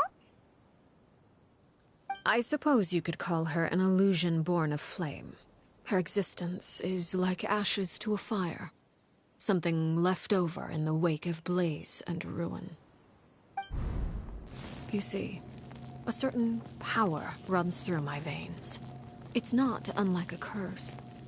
My flames leave behind shadows of anything they consume. Of course, the chances of those shadows morphing into a sentient entity are exceedingly slim. Clairvy is a very special case. Clairvy died when she was 16 years old. But what emerged from the flames was her 6-year-old self. Her appearance wasn't the only thing affected. Most of her memories were lost to the blaze as well. Memory is a mysterious thing indeed. Losing a portion of your memories will alter your sense of self. Lose 10 years' worth, however, and it would be like living in the past. Like returning to a version of yourself that never grew up. No wonder Paimon got such a weird feeling when we were talking to her. Perhaps I should put it this way. Clairvy is someone trapped in time. It may seem like she exists with us in the present, but she truly lives in the confines of her own past. So if all of that is true, then you must have known about Clairvy for a long time. Indeed. She's a rather volatile and unstable entity. Sometimes she would look after the children. She's even saved some of their lives. But other times, she would hide from me and become obsessed with revealing the truth about the house to anyone who will listen. Shadows don't have the capacity to learn or grow. Any new information they encounter is quickly forgotten over time. Your attempts to expose Clairvy to sunlight. They failed, yes. The reason is actually quite simple. In Clairvy's mind, the house is impossible to escape, and it is this very perception that traps her there. But no matter. All I have to do is kill her again, and all will be resolved. I don't anticipate so much as a single speck of ash will be left behind this time. Wait! Paimon can understand why you might want her gone, but isn't there another way? So what if she's trapped in her 6-year-old self? She's still your friend! At least talk to her first! It's too late for that. She broke the rules, and now she must be punished. That goes for Filial and Nantoy as well. She's had quite the effect on them. I hope you understand. The difference between Crucibina and myself lies in our formulation of the rules, not our policy for enforcing them. Upholding the rules without question is a trait we both share, because that is how a household should be run.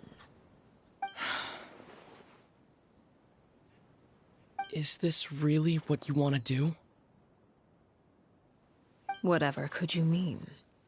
Don't you want to say a proper goodbye at least?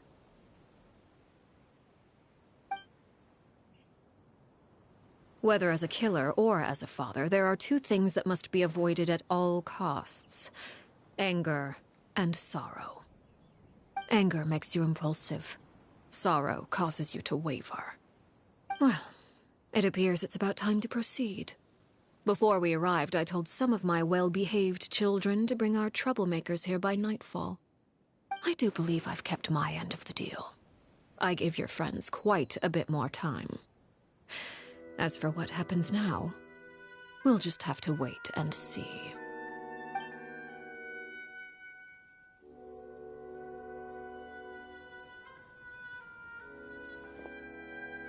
Here they are, Father. You gonna execute him? Seeing something like that would actually be a first for me. Lenny!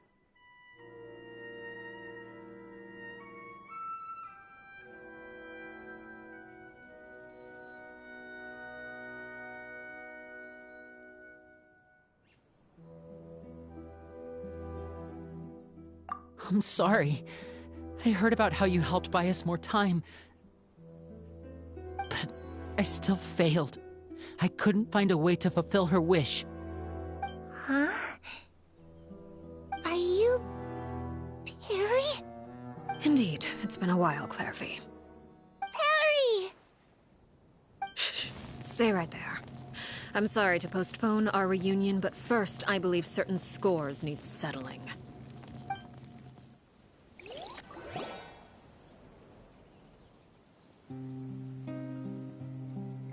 Father, let me explain. Out of my way. Father! You chose to conceal a threat to the house, and for that, you must be punished. Overall, however, I suppose your wrongdoing is hardly the most egregious of the bunch, so I'll deal with your punishments later. As for right now, the more pressing concerns are the traitors among us. By traitors? Do you mean us? Father, let me explain. We didn't mean to... Fultz, why don't you share what you heard? Yes, Father. Secret Midnight Meeting number 3. Participants, Filial, Nantoi, Sato, Toddy. Nantoi clearly said, if only Father wasn't the one who took us in. Sato added, I'm sick of this life. I just want to live as a normal person. Filial was the worst of them all. She called us crazies and said a bunch of mean things about Father. I did not! You're lying! Fultz is trying to frame us. It's not like I'm the only one who heard those things. After that, you and Toddy and a bunch of other people started talking about Clairvy. You were using all those things Clairvy brought up as an excuse to question Father.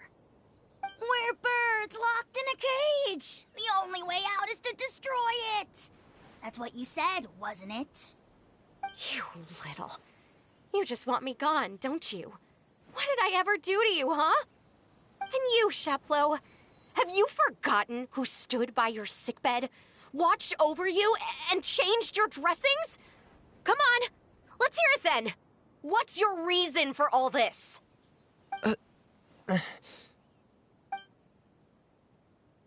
You're wrong, Filial. We don't want you to die. You're our family. Liar. You wouldn't be doing this if that were the case. So why? Why have you backed us into a corner?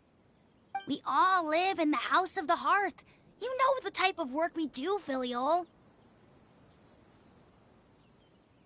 A single betrayal can cost dozens of us our lives. It's not like it's never happened before. That kind of thing is hard to forget. That's why the House of the Hearth cannot tolerate any form of betrayal. Ever since we came to Poisson, you've had 7 secret meetings. A lot of the things you talked about really crossed the line. You've been spying on us for half a month? Wait a second. Now that I think about it, the move to Poisson was just a way to make it easier to spy on us, wasn't it? Because we were all in one place. You've had this planned all along. Filial, Nantoi, I'm sorry. I owe you both my life. I owe Clairvy too. If it weren't for all your help after I got poisoned, I wouldn't be standing here today. If this were any other situation, I would do anything to repay that kindness, even if it cost me my life. But rules are rules. I'm sorry. My hands are tied. Why? Why? That's enough, Filial. We made a mistake, and we should own up to it. We broke the rules, plain and simple. And now we have to face the consequences. I'm sorry, Sheplo. Fultz. I'm sorry, Father.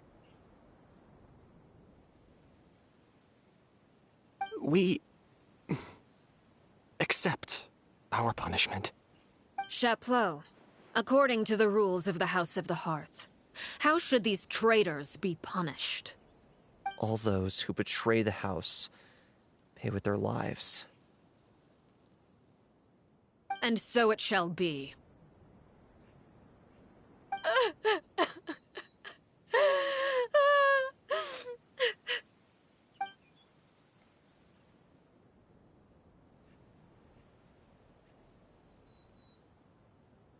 Father, please wait! Something you want to say, Linny? Please reconsider, Father. What Filial and the others did, does it really count as betrayal? We all come from broken families. From the very first day we joined the House of the Hearth, we wanted nothing more than to make it a real home. But the truth is, none of us know what a real home should look like. I'm not saying I have all the answers. All I know is this. Killing Filial and the others may uphold the rules, but doing so will only bring us further away from being a real family than we've ever been. So please, Father, please reconsider. I agree with Linny. Father, please.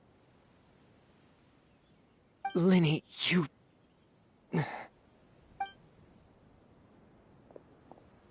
I also agree with Linny.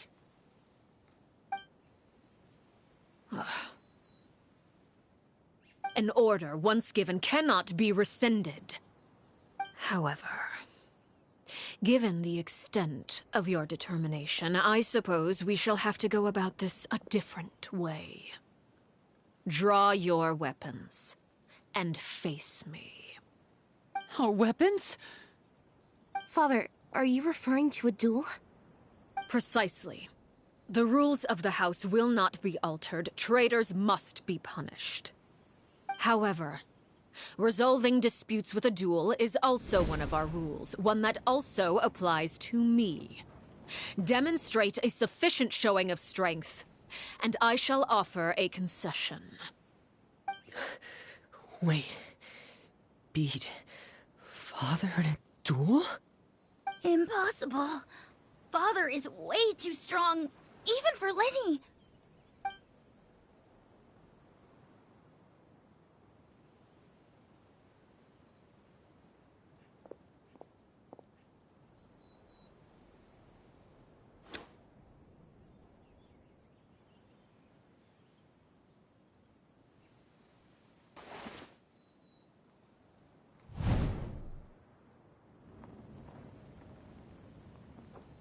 Did you hear that, Traveler?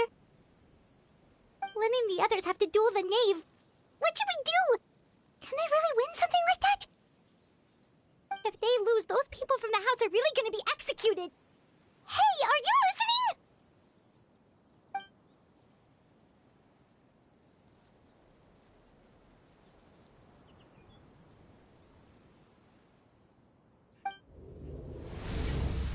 Don't you want to say a proper goodbye at least? Anger makes you impulsive. Sorrow causes you to waver.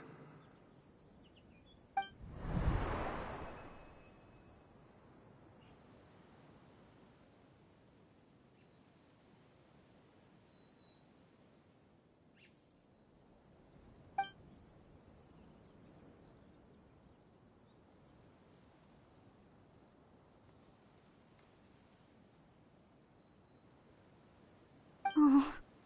Looking at that expression on her face, she seems really serious about this. Guess that means there's no chance she's throwing the duel on purpose, huh?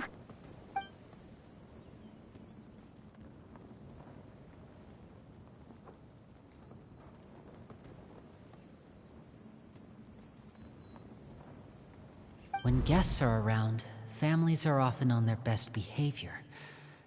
And any disputes are less likely to escalate. When the time comes, make the choice that you deem most appropriate in the situation, and lend your help to the House of the Hearth. What's wrong, Traveler? Hey, where are you going? Traveler?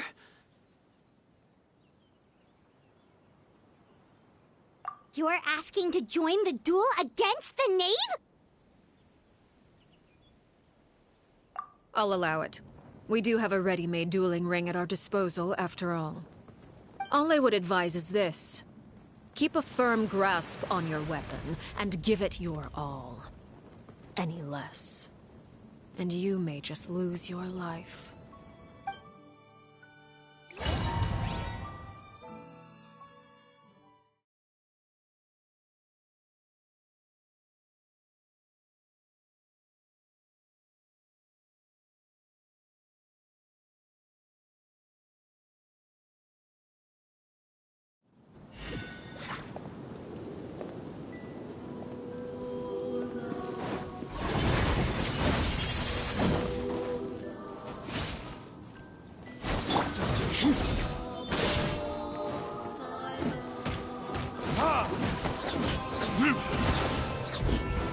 Watch out for Father's movements! It's my turn.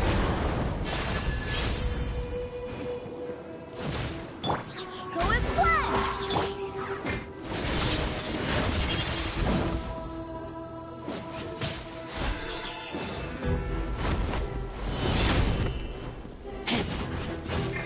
Hang in there! How amusing.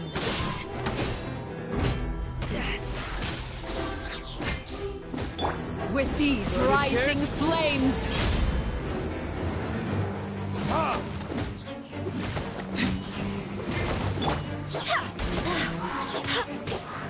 Wind, hear me! Try to pace yourself! Now that's more like it.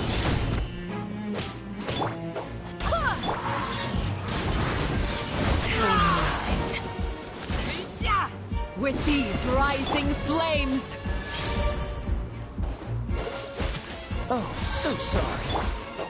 Now's our chance!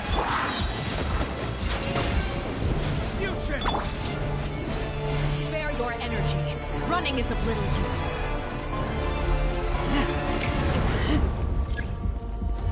Have a taste of purgatory. Are you alright?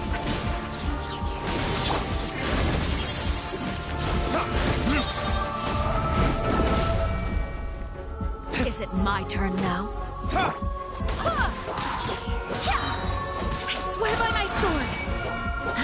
Closer now. Try to pace yourself! The countdown has begun. Like a fly tangled in a web.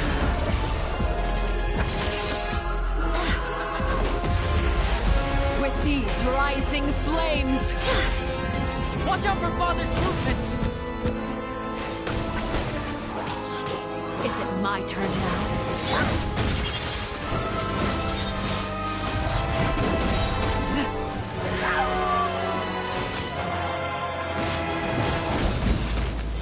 How amusing.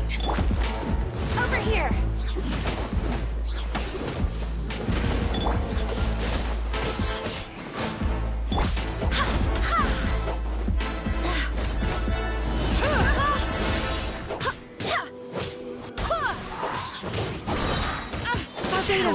Guide us. Try to pace yourself! Not bad. You've proven to be a worthy opponent after all.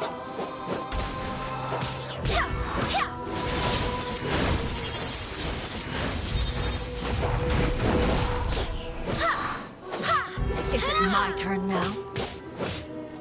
And voila!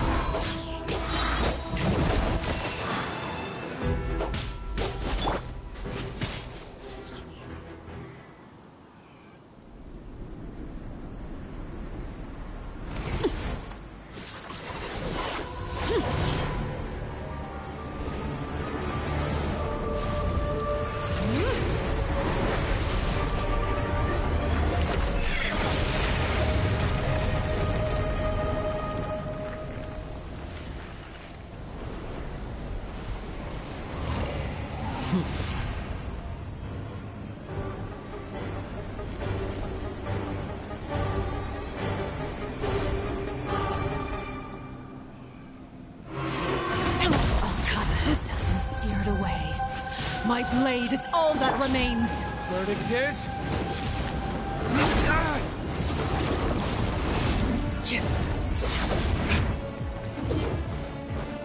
Watch out for Father's movements! Look out!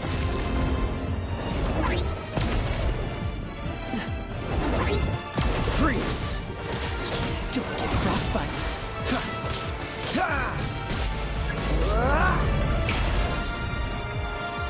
Let's see how strong your resolve truly is. Now's our chance! Over here!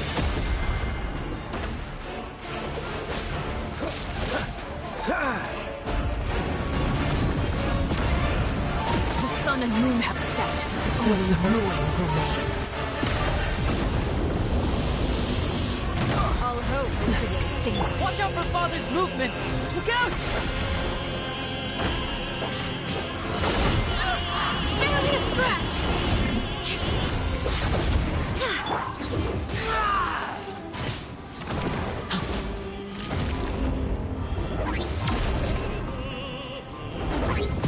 Now's our chance! Over here! Lupico! Lights, Lupico! Exorcist! Immanis!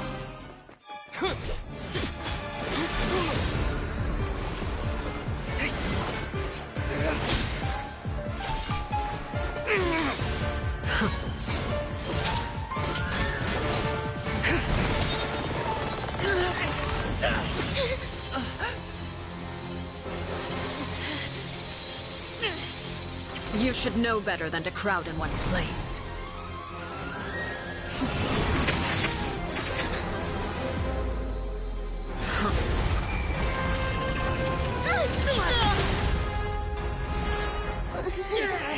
Oh, I know. No! I'm sorry, Father!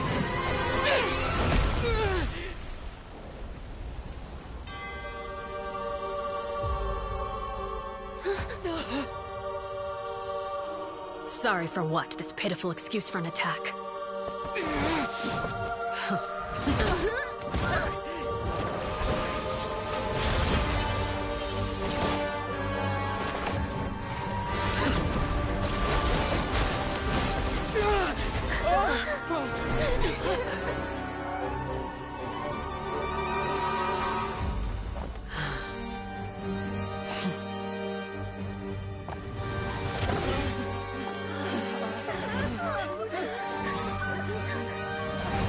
Father, no!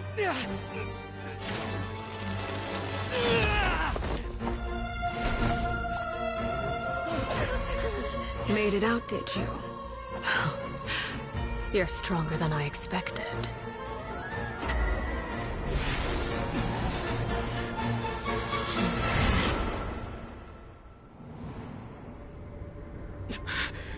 A crimson moon? I can't move.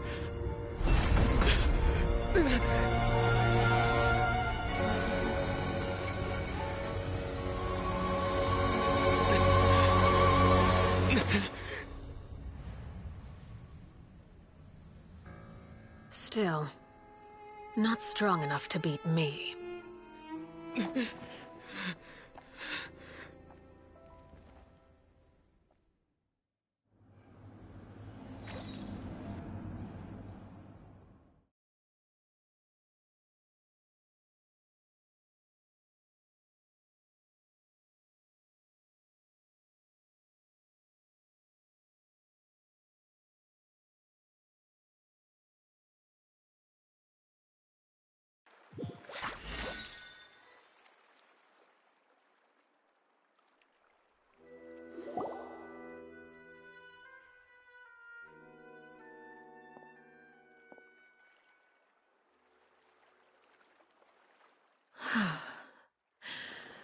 I believe we can end things here. It's not often that we get to enjoy the company of guests, after all. We wouldn't want things to get too out of hand. Brother, are you all right? Lenny. Given that I am the victor of this duel, as agreed, the punishment stands. No! I never thought things would end like this. However, everyone involved in the duel demonstrated a remarkable level of strength and determination. In light of this, I'm prepared to change the method of execution. Elwar, the bottled flames I gave you for safekeeping. Do you still have them? Yes? I wasn't sure what they were for, but I've kept them super safe. I didn't lose a single one. Wonderful. Then, in just a moment, I'll have you administer them. Bottled flames? Indeed. They're the product of a secret experiment. Under certain special circumstances, flames can be extracted from my person and preserved. Once ingested, searing pain will spread across every inch of your body. No harm will come to you physically, but your memories will be burned away.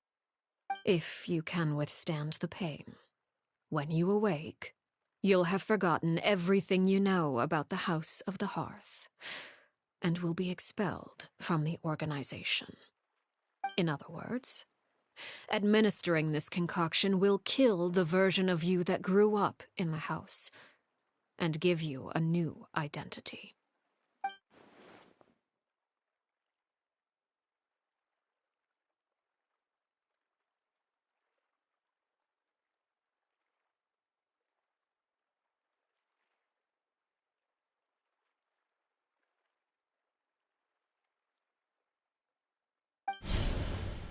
Memory is a mysterious thing indeed.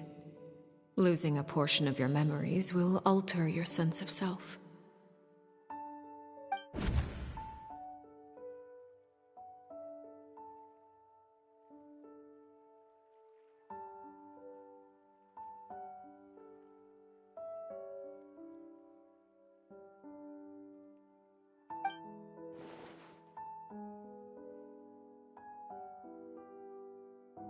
So, you're just letting us go, Father? You misunderstand. Memories are extremely important. Once consumed by flame, the version of you standing before me will die, and our secrets will die with you. So no, I don't intend to just let you go, because the person who survives will be nothing but a stranger. Even so, I won't have to live in fear anymore. I'm sorry, Father. I'm sorry I let you down. But I really... Don't cry, Filial. You haven't left the house yet, so there are still rules to be followed, yes? Remember what I taught you. Anger makes you impulsive, sorrow causes you to waver. Don't let yourself be controlled by your emotions. Of course. I'll remember. Dry your tears, and go pursue the life you really want. Yes, Father.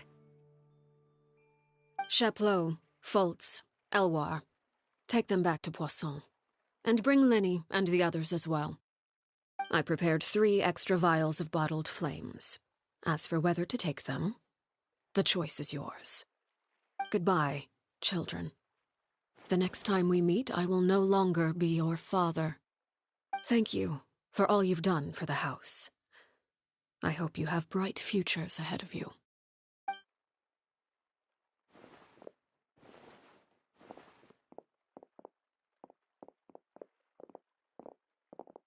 Father!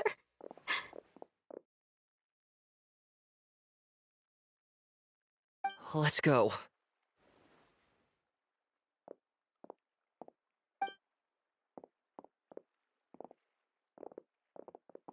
Here, grab my arm, Linny. I'll help you walk back. Thank you.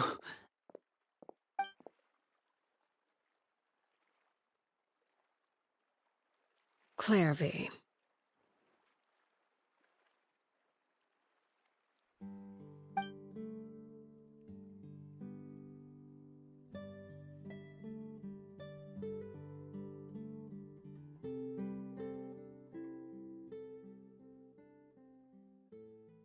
Can we talk now? I've been waiting for a super long time. You really are Perry, aren't you? I haven't seen you in so long. How come you're all grown up? Wait, did I somehow travel to the future on accident? Or am I dreaming? What a long dream. Neither. You died, Clairvy. That's what happened. You could have at least sugarcoated it a little. Look, she's done speechless.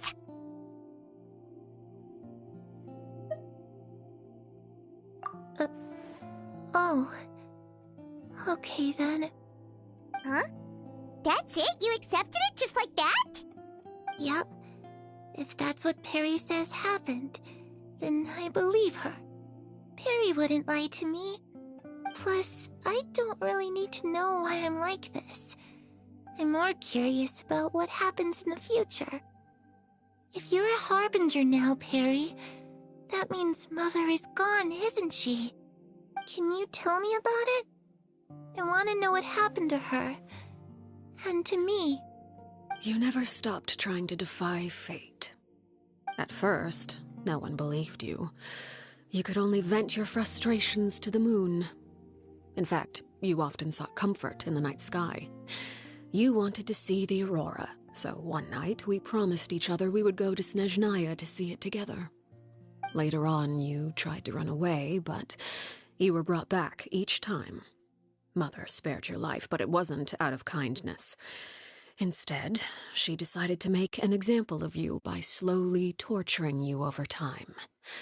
That way, the other children would know what happens to traitors. Still, you never gave up.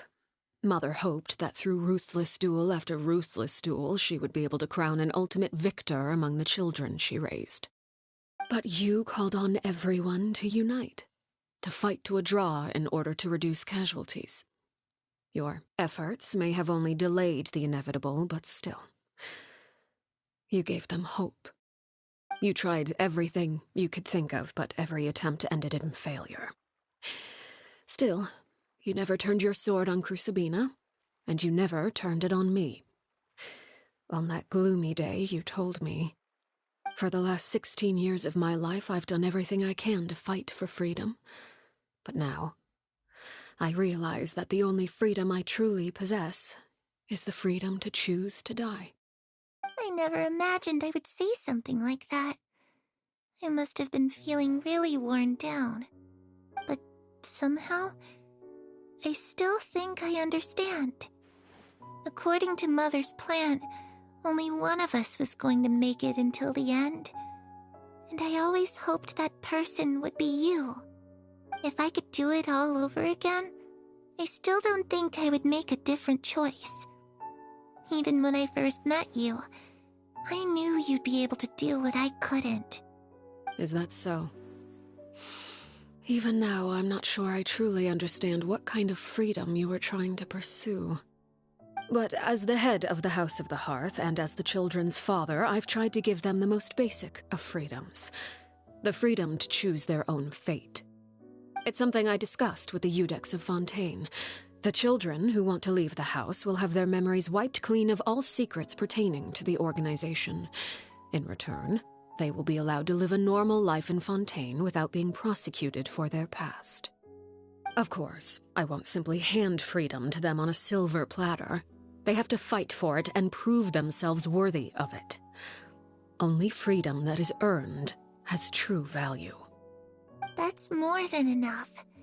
That's exactly the kind of life I was fighting for.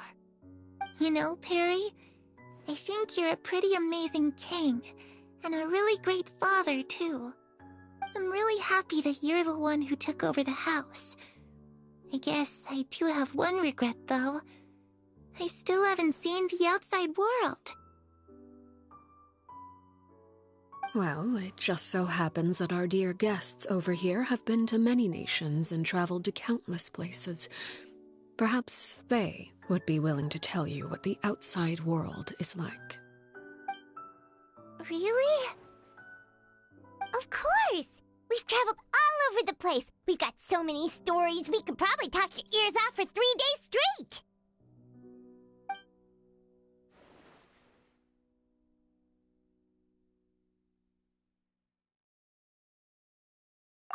You know, I used to dream of being a bard. Playing the lute while singing into the winds of freedom. Even if there was no one there to listen, I would have continued to sing no matter what.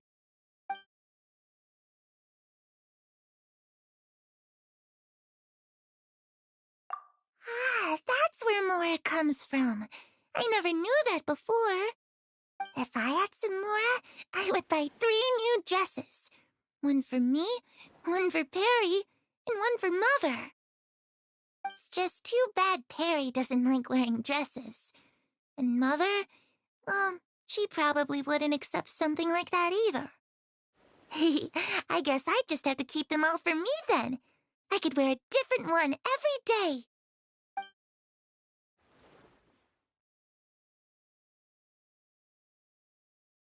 Those yokai you mentioned, what do they look like? I once saw a drawing of this one guy with horns on his head and a super scary face. Are there any yokai like that? Oh, sounds like you're talking about an Oni. Yep, we've met one, and let Paimon tell you, they're not nearly as scary as they look.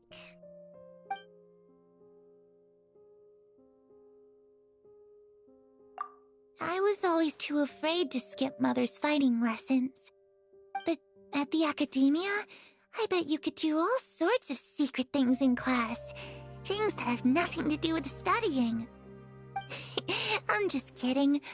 Being able to study whatever you want without having to fear for your life actually sounds pretty great.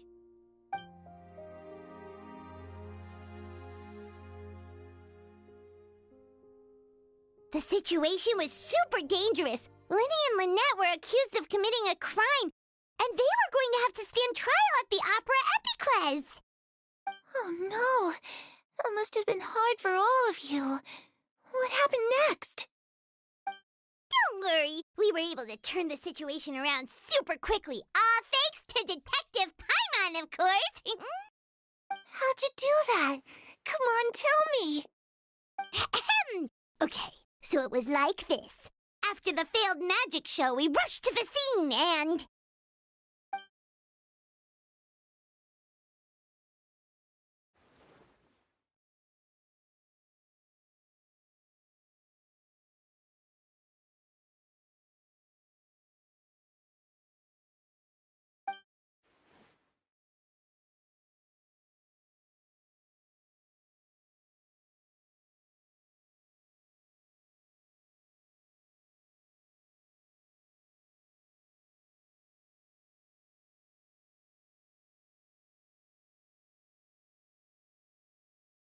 Shadows don't have the capacity to learn or grow. Any new information they encounter is quickly forgotten over time.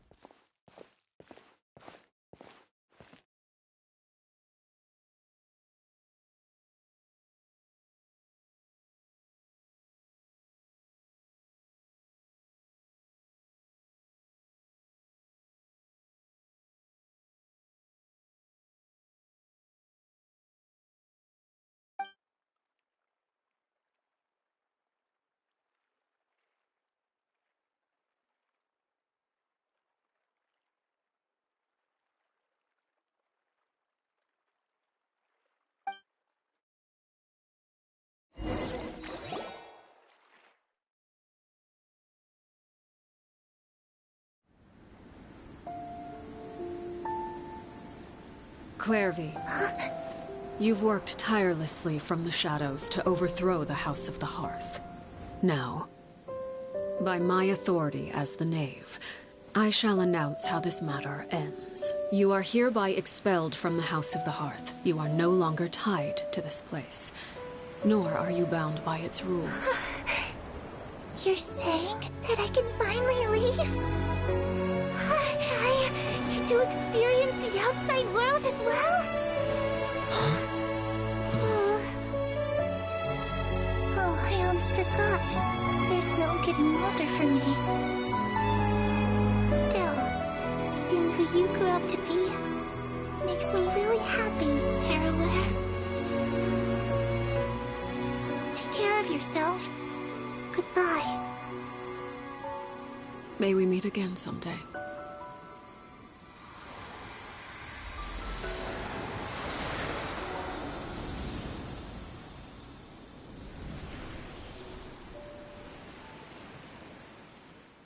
Clairvy. She left so soon. Paimon didn't even get to finish her story. I also have certain sentiments left unsaid. I wanted to tell her that the aurora I saw in Snezhnaya was just as beautiful as the ones in the pictures. But a shadow's memories reset at dawn. Had we delayed any longer, we wouldn't have had the time to say goodbye.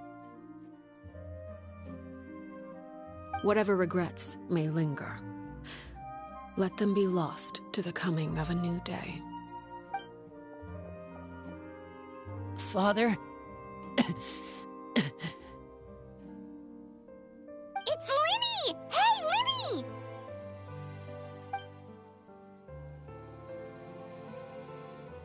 What is he doing back here? Let's go check it out.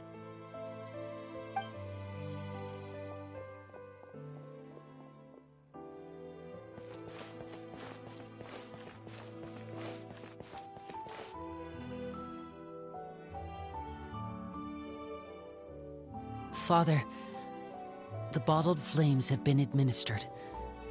Filial and the others have left the house.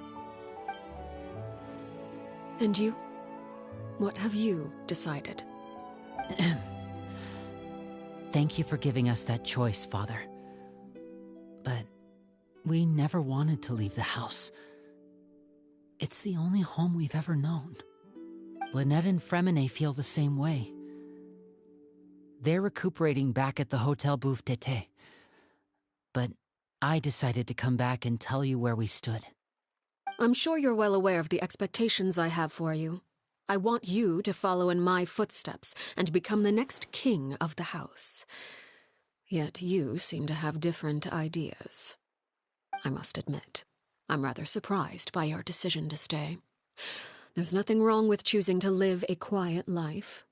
Leading this organization is a heavy responsibility, one not so easily carried by someone forced onto the throne. I just never understood what you saw in me. What made you believe I was deserving of that throne? You're brave, talented, and, most importantly, you cherish your family. You would do anything to protect them, even if it costs you your life.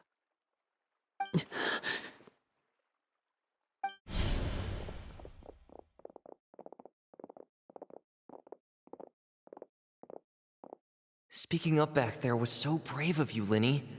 It's all thanks to you that we were able to convince Father to back down. You're a hero, Lyney. Hero? Father is the real hero.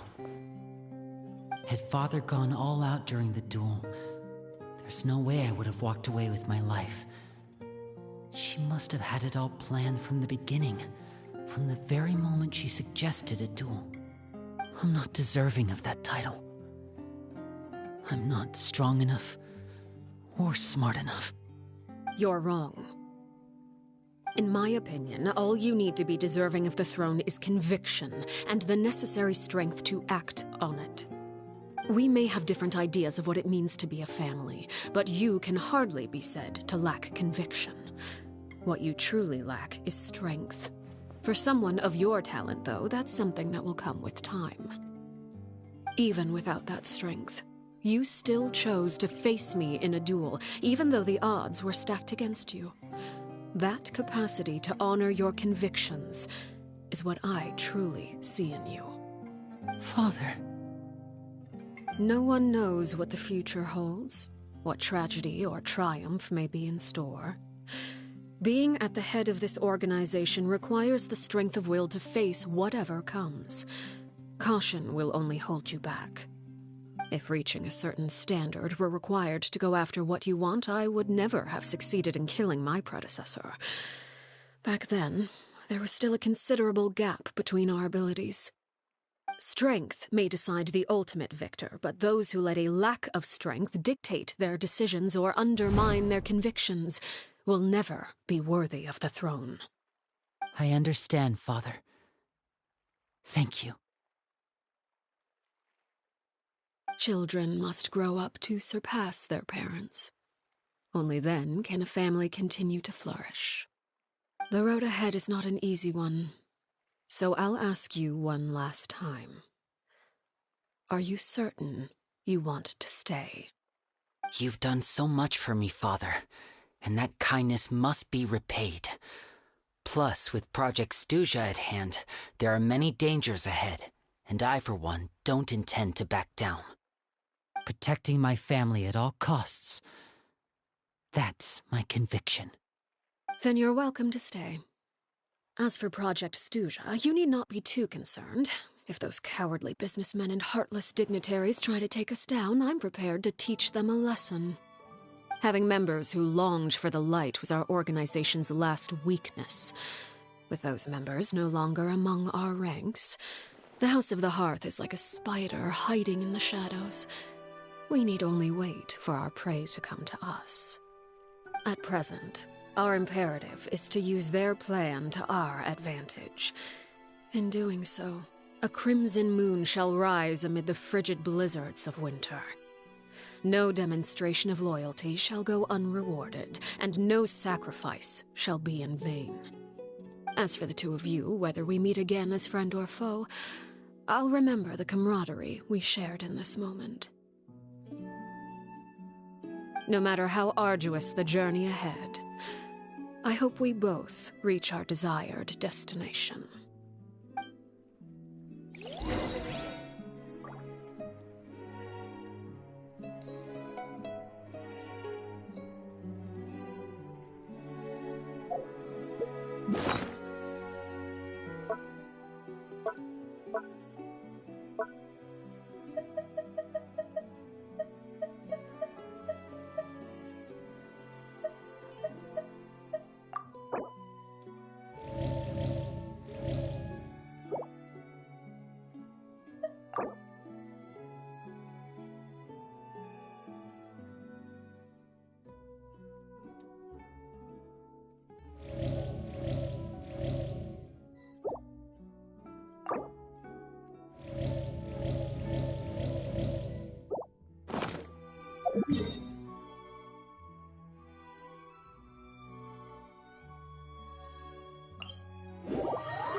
Didn't Linny say that Lynette and Fremine were recovering at the Hotel Bouffe d'été?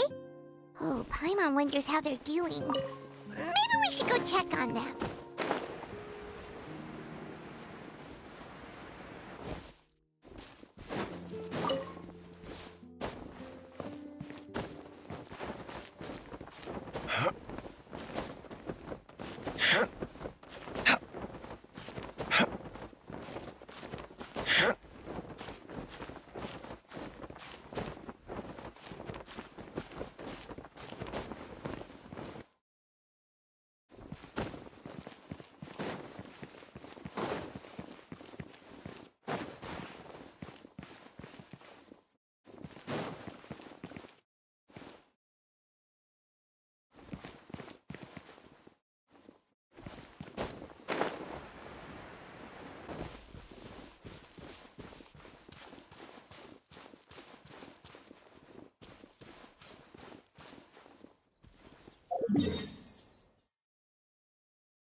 Lynette? Fremine? How are you feeling? Much better. Whew, what a relief! What about you? Are you feeling alright? I knew you'd come out unscathed. Us, on the other hand, well, we've been bedridden for 2 days. I couldn't even turn over. Oh, and I wanted to ask, is Clairvy gone? Linny and the other members have left Poisson and returned to the House of the Hearth. According to him, there haven't been any more sightings of a spirit roaming the house.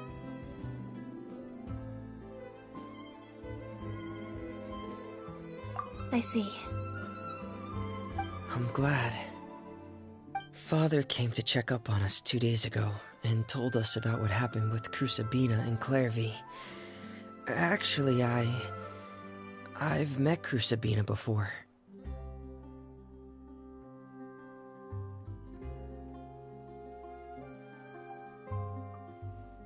Wait, what? You've met the former knave? Crusabina died a year after Clairvy. It was during the year between their deaths that I joined the House of the Hearth.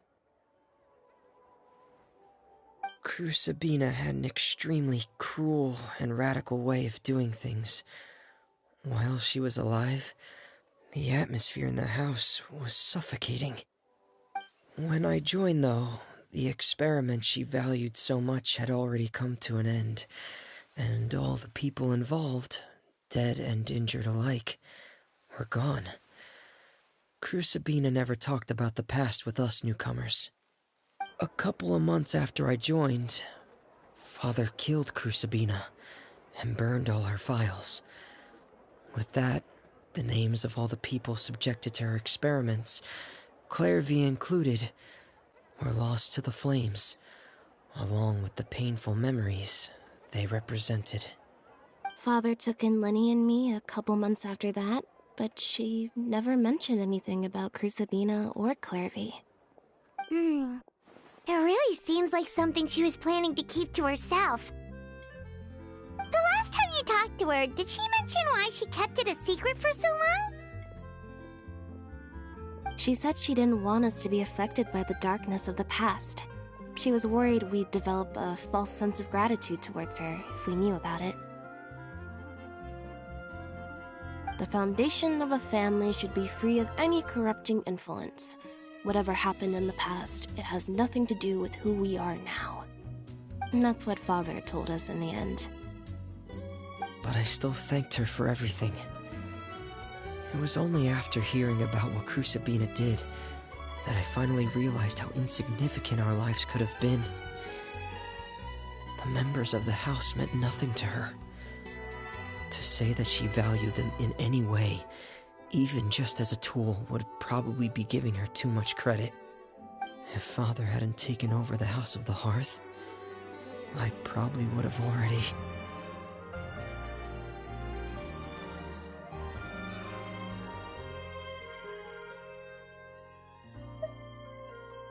Father rarely brings up the fact that she saved us.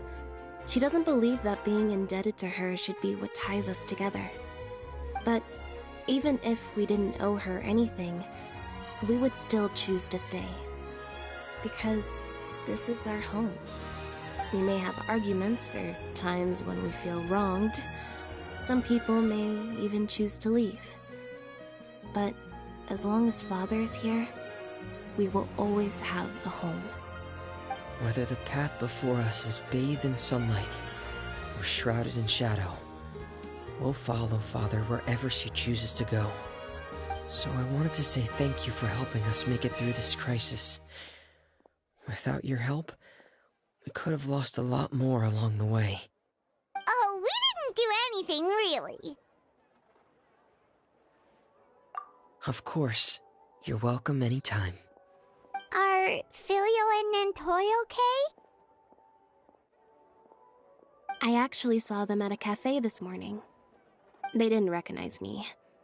From what I could tell, they were drinking coffee and talking about one of the operas that started running recently. They seemed happy. If I had to take a guess, I would say they finally found the kind of life they always wished for.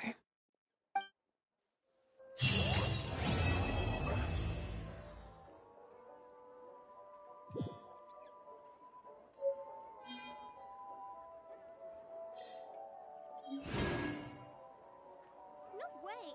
I